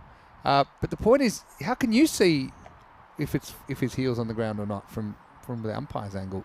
Anyway, definitely pushing it. That time it's slashed away by Madhushankar, and that's going to be 6 more. Maximo! Vipers pouncing here. They are already a huge total. And this is the last over now. That's 4 and 6 to start the over. The other thing we just have to get to, because change of innings is coming up pretty quickly, but our traditional karaoke, which we try and do once per tour together. The last ECS we did together was actually in 2023 in Stockholm. I don't think Master has recovered. That was also, was a small town, let's be honest, and that was the karaoke night where we actually went the wrong night first. Well, said it was the right night, and then they told us it was Wednesday. But the thing is, we asked, okay, well, on Wednesday, how many people normally come for karaoke? And they said, well, anywhere between 2 and 50. It was definitely the front end of that estimation. Chasing people outside, I remember. Slow ball, cut away, and it will roll to the boundary. So the Vipers cannot be stopped. This is turning into a very hefty total, 116 for 2. So you've got some updates on the karaoke. Well, I don't have an update. I mean, there seem to be a lot of places around. I mean, even went to the Aussie bar. Absolutely no shortage. I wouldn't mind going back to the Aussie bar as well. And I went there on Monday. Maybe Sompassauna, it could be maybe an after or a before, depending on what time we get out. Could be. I'm not sure Aussie bar is going to be my first vote for karaoke. No, maybe not for karaoke, but we need to visit again at some point. True. Before the end of the week. Anyway, back to the game at hand here. Vipers flying. 116, 3 to come. God, that's an awful delivery from Kumar. Full toss on the waist. It's lofted over. It's already called no ball. So things going from bad to worse. And this run rate is now above 20 per over. Yeah, well, Gladiator curse continuing, really. This time it's the FinCC Gladiators. 7 up time. Other brands of lemonade are available. Quick hello to Luke in the chat. Hello also to Ash at Save Derek, who's in the chat as well. Again, it's a noble cause. Free hit, and 6 more. So that ball goes for 13. And really, Gladiators will probably be wishing that the rain had stayed the way this is going. This is turning out to a full-blown disaster. Looks like the Gladiators' armour's rusting in real time. Tell you what, though, I'm impressed with a few of these bats from the Vipers, though, Vinny. They will be a pretty good unit, and Manasanka is 1 run away from a 50. He's only taken 10 balls. So he's gone for 27. There's still 2 to come. What's that foot, Himu? Oh, I cannot believe he swung and missed it. The slowest of slower balls. What a great change-up from Kumar. Yeah. And this is where, if you knew the score and you had the score up and you're batting, you're 49. You've got a score that seems out of reach. Listen, tap the single here, take the milestone. I like the fact that he's going big. Bring it. No one wants to post on Instagram bringing it up with a cheeky single. True. Go for glory. Seen too many 49s this week, though. Here we go. Last ball coming up. Matasanka brings it up with a chunky little cut shot that goes into the turf. They will run two. Some dynamic fielding makes him push through for the second, but can hold his battle off to the pavilion. That's a 50 off only 12 balls. Pretty swift stuff, and he's a very, very happy young man, and very happy Vipers lineup. I suspect they have made a good fist of this opening innings with 131 on the board. Before we go to the highlights, Vinny, Gerard thinks we'll be okay with not taking our own firewood to the Sompa sauna. We'll try. We'll just kind of pillage it along the way, I guess. But, I mean, that was a nice innings, though, from Matasanka. I mean, I still would have been ripping off the helmet and kissing the badge, bringing up the ECN 50. But let's go back, have a look at the highlights of these first 6 overs. And really, for the Gladiators, probably lucky it was only 6 overs because they looked in for even more punishment had that innings gone longer. Certainly was. It was just an absolute barrage of Maximos. And not only that, Vinny, some incredibly elegant stroke making. Incredibly impressed with some of the Vanta Vipers lineup. So Sindhu Uejimuni got them off to such a good start, including a maximum off the first ball. A couple of beautiful pickups on the leg side. Really was attractive to watch. Certainly more attractive than the work there from Nishith Singh, the wicketkeeper. And eventually Uejimuni, unfortunately, from an aesthetic perspective, holed out to deep cow corner. But a succession of left-handers then came in and started to dominate. And fortunately for the FINCC Gladiators, Gaurav Pansia was the only bowler who really seemed to put the brakes on to any extent. He bowled his one over for 2 for 16. Got to question the captaincy of the Gladiators too. Given a man's bowled 2 for 16 in his single over, how on earth he didn't get a second ahead of Adapaka, I will never know. But anyway, I'm sure there was some good thought and strategy that went into it. But in the meantime, it was Matasanka who knocked up a 50 off only 12 balls, including 6 Maximos. A couple of beautiful shots over the offside, and really the pace did not drop at all. Brought up his 50 off the final ball, and that was enough to take the Vanta Vipers to 131 for 2. So a pretty hefty target on the board, Maximo. Yeah, it's going to be a tough one, but I suppose the one saving grace, you got your point anyway because it's a reduced game. So just see how close you can get. And with these rain games, it can mean the table can kind of squeeze up around the middle. So, margins will matter even more. So Matasanka ends up scoring a half century off the last ball of the innings. Only a 12 baller as well. Let's not forget Uejimuni and his fireworks to start things off, 42 off 13. We also saw Silva. We saw Tamir Samaranayake out there as well. 14 extras, bit in the high side for a 6-over game as well. And 131. Well, to give you an idea, that is a rate of about 217 pace had it gone the distance. Incredible stuff. Well, it was a fair bit of pressure on the FINCC Gladiators. Bowling attack continuing a fairly tough week for gladiatorial named teams. The aforementioned Gaurav Pansia, 2 for 16. It was the one bright spot, and it was a couple of nice pieces of bowling, particularly the quicker ball that got Gihan Silva out. It was nicely done from the off-spinner, but the rest of the bowling attack was unceremoniously dispatched to all parts of the ground. So the Vanta Vipers, 131 for 2 in their opening batting effort here in this Helsinki ECS event. We will have the chase coming up. The FinCC Gladiators needing 132 runs to take victory. It's Game 5 here on Day 3 of the competition. Andrew Ryan for the European Cricket Network here with Vinny Sandhu. Please join us for the chase in just a few minutes' time.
This European cricket event is proudly brought to you by HCL Software, Rado and 1xBet.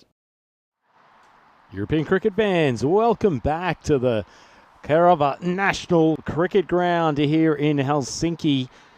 We're set up for a booming big chase coming up as the FinCC Gladiators in this final game of day 3 of the tournament have a fairly hefty chase ahead of them.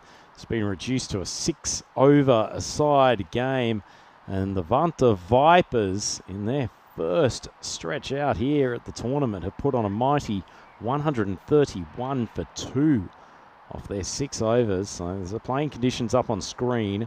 2-over power play, and one bowler is able to bowl 2 overs.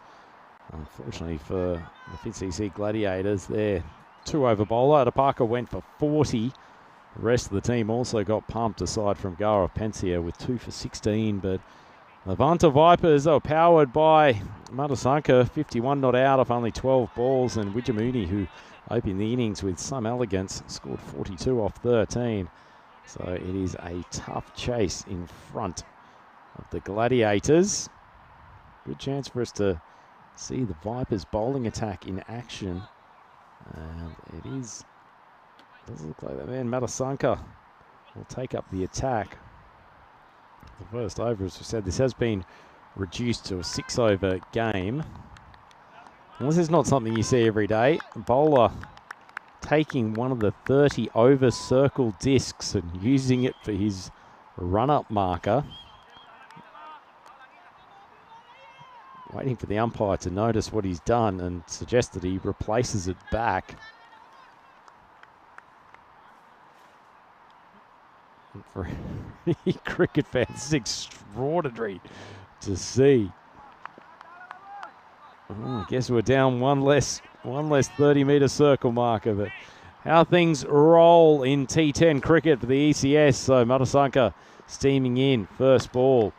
A little bit of pace there, but Singh uses it, and the ball flashes over the backward point boundary, and the arms go up for a first up Maximo. Not much footwork there from Singh. Kept himself leg side of the ball. Thrashed the hands through it nicely. It's carried a long way. Wasn't such a bad ball from Matasanka, but serves him right for taking the 30-metre circle disc out and using it as a bowling marker.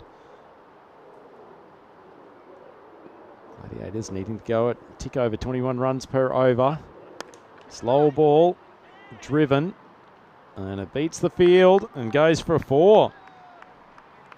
Well, we thought the Gladiators would have a tough time chasing this target down. It's gone, ball's gone through the hands of the fielder that really should have, if not taking the catch, at least gotten more of the digits on the ball to stop it rolling for a boundary. The Singh goes for 10 off his 2 balls, and the opening bowler from the Vipers treated most of the Gladiators bowlers with disdain and giving him some of the same level of disrespect here in the opening over.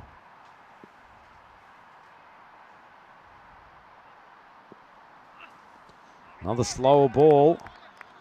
I don't think Singh might not have read it. The fact that his head was somewhere out towards square leg means I don't think he was looking at it particularly closely. Good bowling though, Matasanka. He might have been hit the previous ball with a slower ball, but executed it nicely. Got the dot.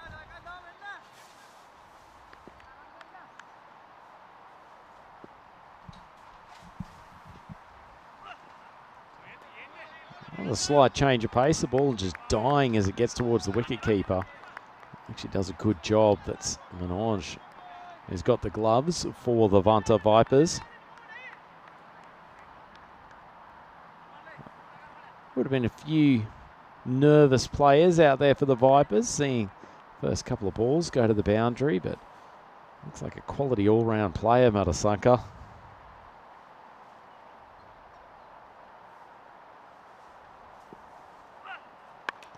Another off-speed ball. It's cut, but into the offside ring. Singh a little bit frustrated with himself. After a glorious start, 3 dots in a row of got the chase back under control as far as the Vipers are concerned.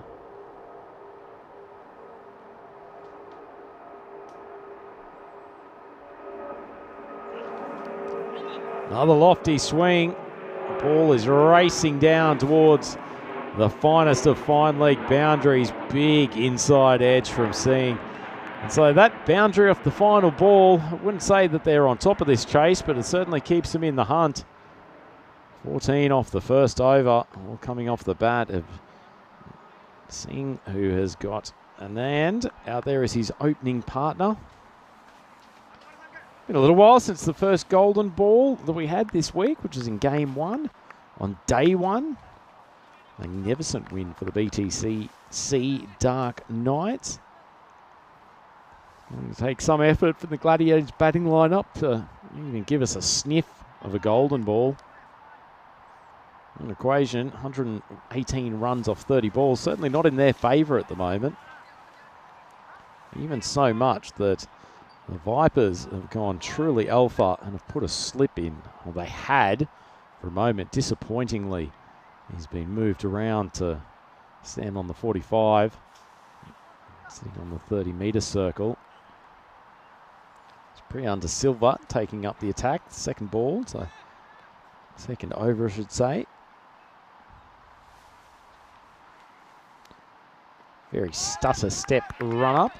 Umpires judging that it's just clipping the line.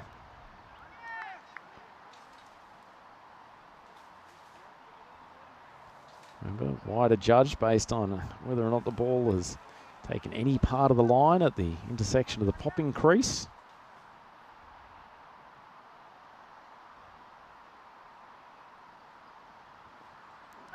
Just a gentle tickle down the leg side. Nice shot from Anand. It would have been a wide down the leg side if he had have left it, but even better result. Just stepped across, gets enough willow on the ball and sends it away for a boundary. So the FinCC Gladiators, 18 for none.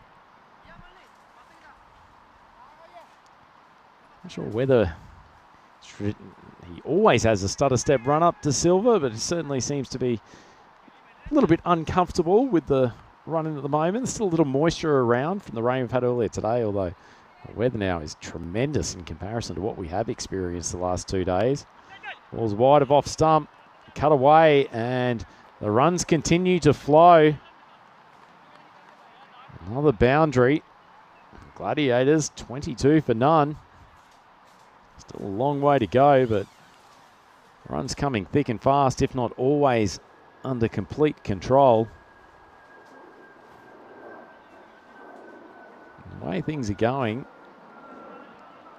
if you're the Vanta Vipers skipper, you may think about putting in a little bit of protection, as they have actually moved fielder into fine leg on the boundary. There's nothing much is coming solidly in front of the wicket from either of these two batters, but managing to scrap together some runs behind the wicket keeper.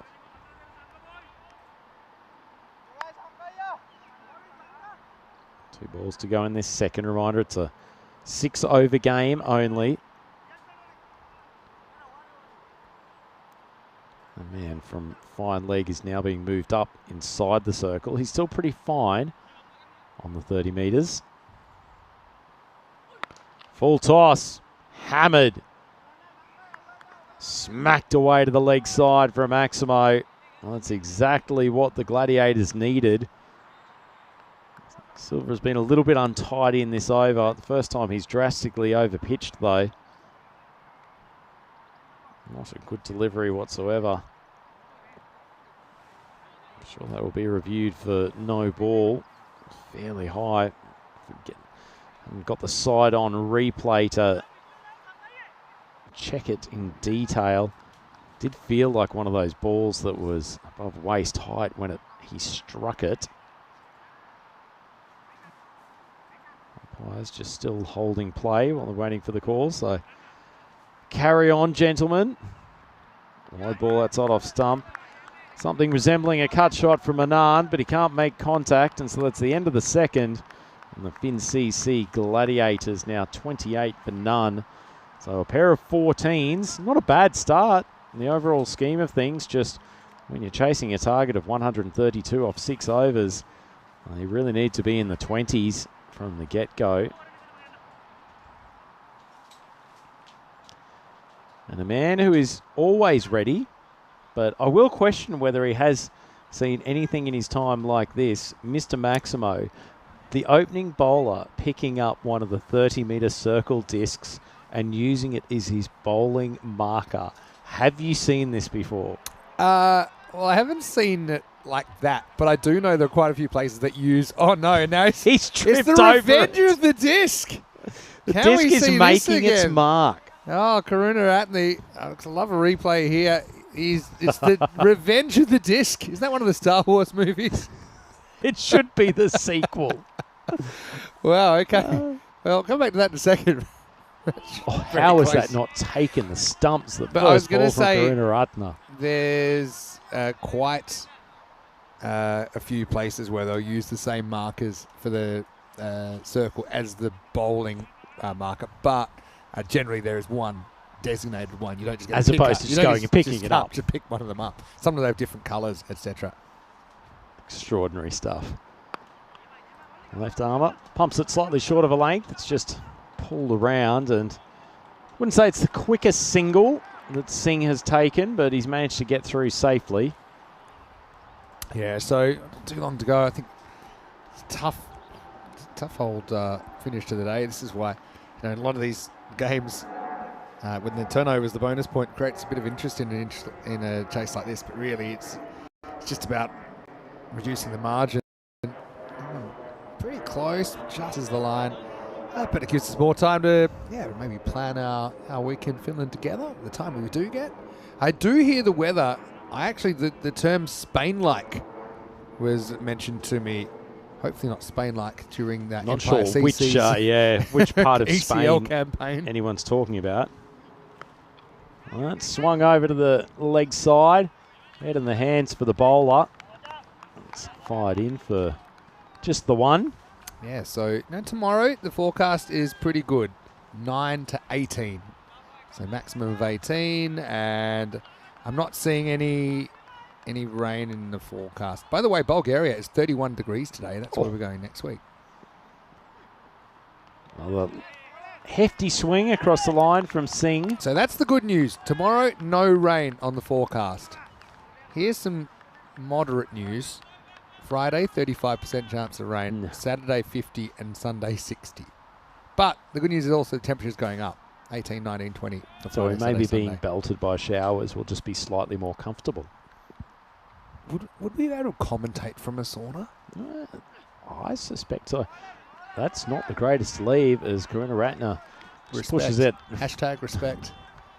It's a true alpha move from Singh, given the amount of balls that they've got left. I mean, the equipment might not like the sauna. They must be able to they can make waterproof anything and heat-proof anything. Well, given how well our commentary box has survived the 3 days here in Helsinki to begin with, Singh opens up the face of the bat. It's actually a pretty good shot. Nice bit of work on the boundary there as Priyan De Silva bowled the second over, has managed to cut it off from the boundary. End of the over then. Halfway through this response, it's 32 without loss. Actually, I should be careful what I wish for, because I guarantee you next week in Sofia in Bulgaria, Rico will be commentating in a sauna if they bring this contraption when it hits summer. And they've got next week, they've got 34, 33, these kind of temperatures. And then actually Belgium's been up in the 30s as well. So, and I'm in Romania around this time of year. This was one of the times when my luggage didn't make it, so I was stuck in the same shirt for 3 days. That was after I slept on the floor of Stockholm Airport before I got there. And let's just say the shirt came off a couple of times. All things, I think I can say that now. It was a couple of years Did we have ago. commentator cam on that Thankfully event? not. Viewer complaints. Yeah, but I was just... Yeah, that was the commentating in the sauna experience. So I've actually done it. Here's Widjamooney with the ball. A little bit of air. Singh drives. Pushes the single. He's not a man who's looking desperate for a second. In fact, wouldn't be surprised if he's carrying some sort of injury. He's not moving particularly well between the wickets. Do you like the yellow pads on the black outfit of the Finn CC Gladiators? Flatter ball. Anand gets on the back foot and pulls it for a single. And this game has definitely been worth the wait. Maximo, it's turned into an enthralling contest. Which it does feel a bit like junior cricket, though, where only like the top 4 batters are also getting a bowl as Singh flies an outside edge. Freeman Silva has at least 2 cracks at stopping it with his feet. Well, you know how the famous expression goes, things come to those who wait. Don't worry about the stop method going wrong. Oh. And it can't. I've stepped on a ball, and I don't wish on anyone. That is a glorious shot. Well, we've had to wait a while for the Gladiators to hit one in anger, but finally Anand lets the shoulders flow through, and it's a mighty Maximo. Don't you think that every time the Gladiators hit a 6, if they're playing at Gladiator Stadium, in a few years we'll have 10,000, 20,000, 50,000 people here, the Gladiators theme should play, or the Gladiators, Gladiators. I thought you were talking about Russell Crowe movie theme, which was all very classical. That's all, yeah. I was thinking the 90s version. Yeah. There's a very good Netflix documentary on, I think, the American version of Gladiators. Is that right? And put you through it in a second. First, we'll watch a dot ball. Likes it for an outside edge. In fact, he's been given. It's a good bit of keeping. And now, well, we're going for the double play. Could be out twice. Well, it's given caught behind. So even though the square leg umpire's called for this, and it was taken as a bit of an afterthought, actually missed the stumps and then decided to go for it, even though he never lifted his foot. It made me feel a bit aggrieved to get given out for that on that evidence, but I think there was an edge first up, and so it will be given as caught. And at the end of the over, it's 42 for 1.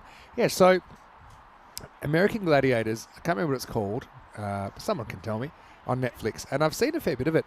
But yeah, they were putting them through all kinds of stuff for barely any money at all. And they basically said, okay, we're going to do a tour, Gladiators tour, and they'd go from town to town, playing all these games for like a live audience. It wasn't even for TV. And of course, they're the same. They're pretty fit, but they're like 6 people, and every town they go to, the strongest, like, the biggest dude in town ready to take them down, crushing them. And it's pretty full on. It's a tough way to make a living. They're encouraged to, let's just say, artificially enhance their strength, etc. And probably on $250 a week, just getting just smashed up by the biggest athletes.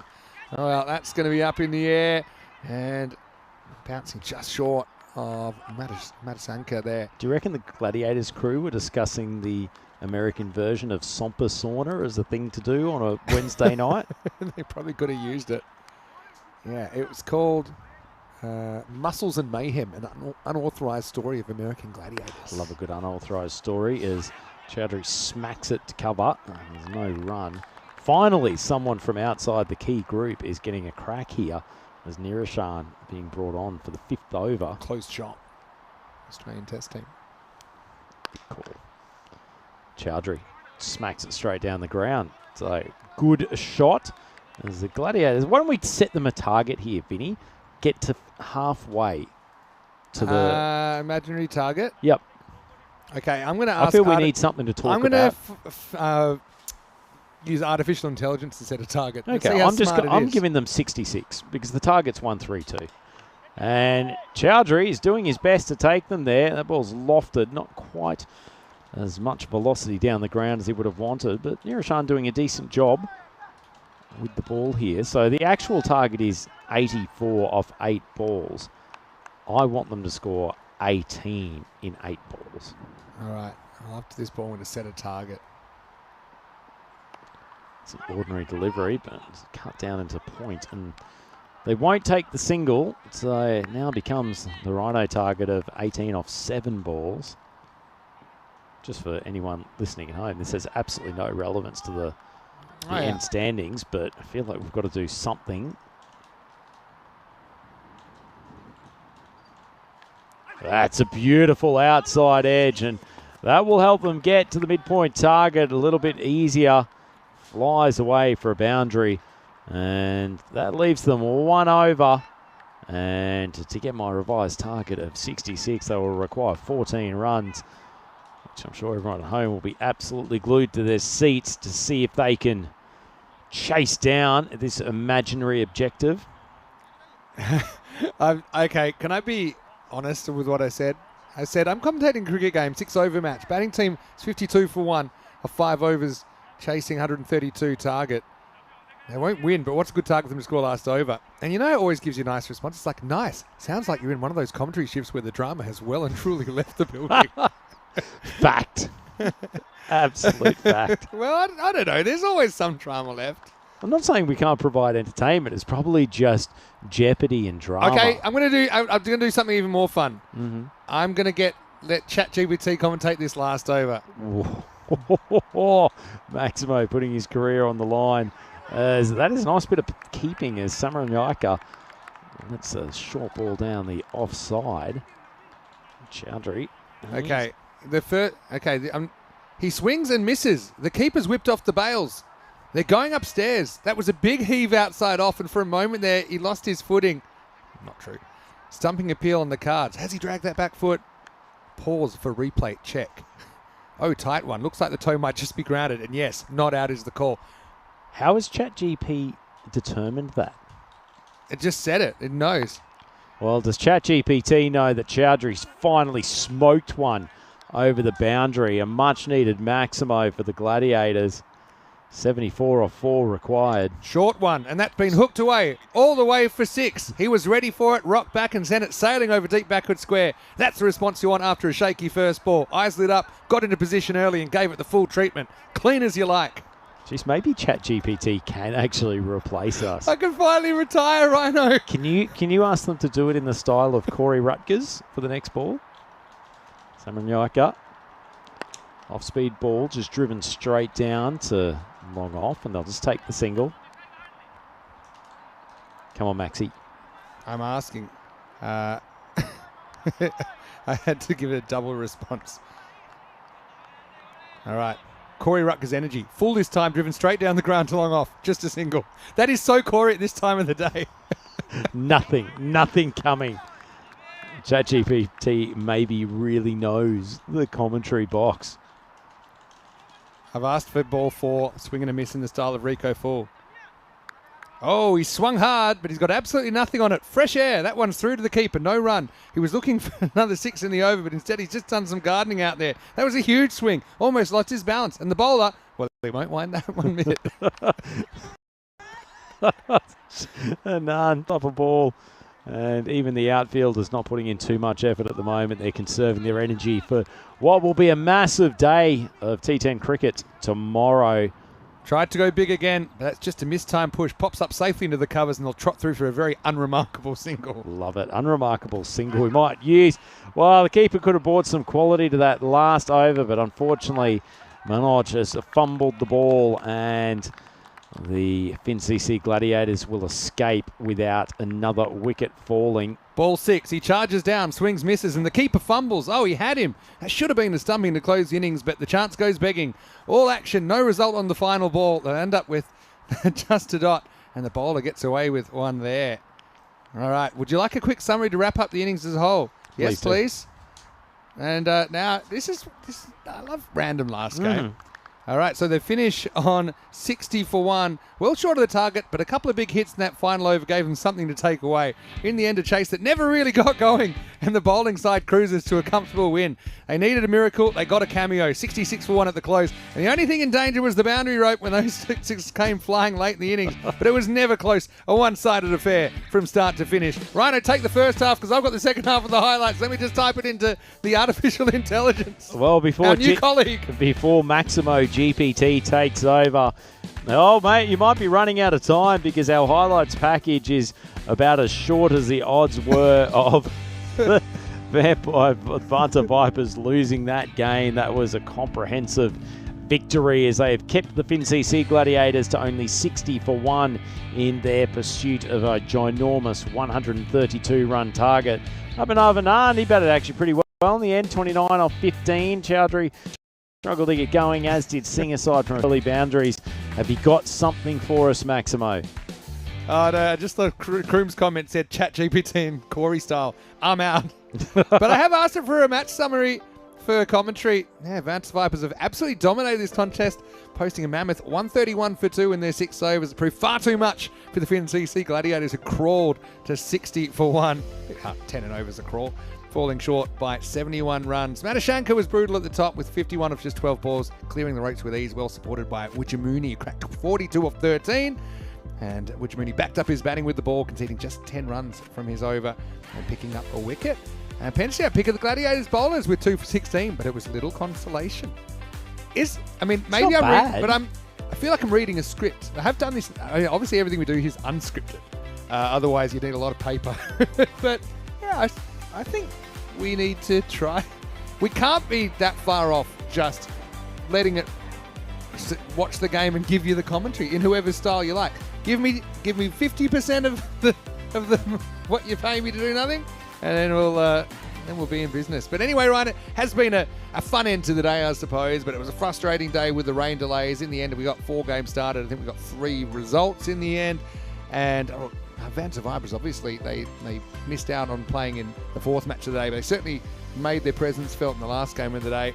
But still, remember earlier in the day, we had some interesting results as well, with a pretty dramatic first game that was a shortened one that ended up being, remember, almost a golden ball when the Marcors got over the line last ball, but then they had that big win. So the Marcors and the Vipers probably favourites based on what we've seen today, but we know that everything can change tomorrow. We'll start same time, same place, 6:15 a.m. GMT, 8:15 in Central Europe and 11:45 in India. So bring your sun hat tomorrow as well, because it's apparently going to be a beautiful day, and let's just hope that we have an uninterrupted day 4. Now, day 4 I was considering taking it off, but because I think we've had hardly any cricket, I'm going to stay here. I'll be here with you, Rhino. And what a treat for the fans. We are going to do it, and we're going to do it again. We're going to do it old school style, human commentary style, starting with match 16 in the morning. Just want to say a big thanks to all of our chat friends as well. Having a bit of fun. It's I just want to thank everyone once again for your patience. I know it is frustrating. Everyone's doing the best they can, as usual. I think big shout out has to go to the ground staff and all the Blue crew, everyone that's looking after us. Claire, of course, and all the crew over there in the clubhouse who exquisite. Probably cake waiting for us when we go back over there. Final reminder, if you haven't already, to like this video, subscribe to the channel, and get us close to another K. I wonder when we're going to hit the 461K. It's been a couple of days now. Our social media is there at European Cricket, and don't forget our website, europeancricket.com. But Rhino, we are going to Sompa Sauna tonight. You down? I'm down for it, Vinny. I got the firewood ready to go. We're going to create some flames. We're going to jump in some cold water. It's going to be action-packed, but not as much as it is tomorrow for day 4. All right, I'm just asking the artificial intelligence for a quick zippy finish to sign off for the day. So that's a wrap from match 15. The Vantage Vipers flex their muscles. The Gladiators left licking their wounds. We roll on with more T10 madness tomorrow. Until then, it's goodbye from Helsinki. Stay warm, stay weird, and keep loving your cricket. Mr. Maximo here with Andrew Ryan and, well, our new friend. We'll see you tomorrow. I hope you have a safe and happy night. Catch you then for more European Cricket Series. Here's some of the best bits of day 3. Hasta mañana.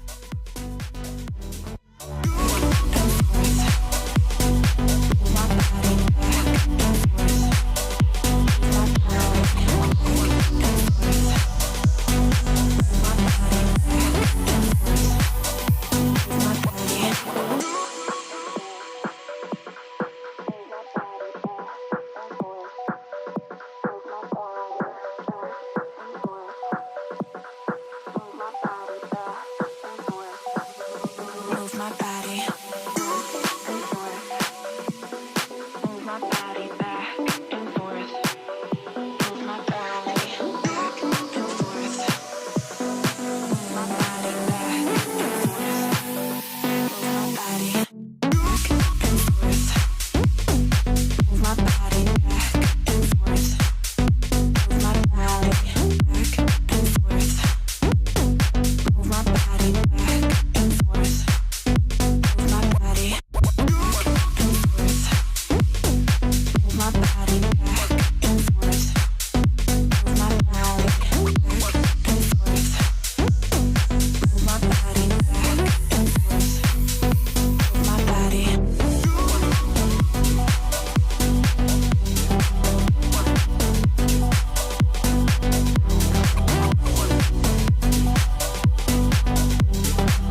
my back.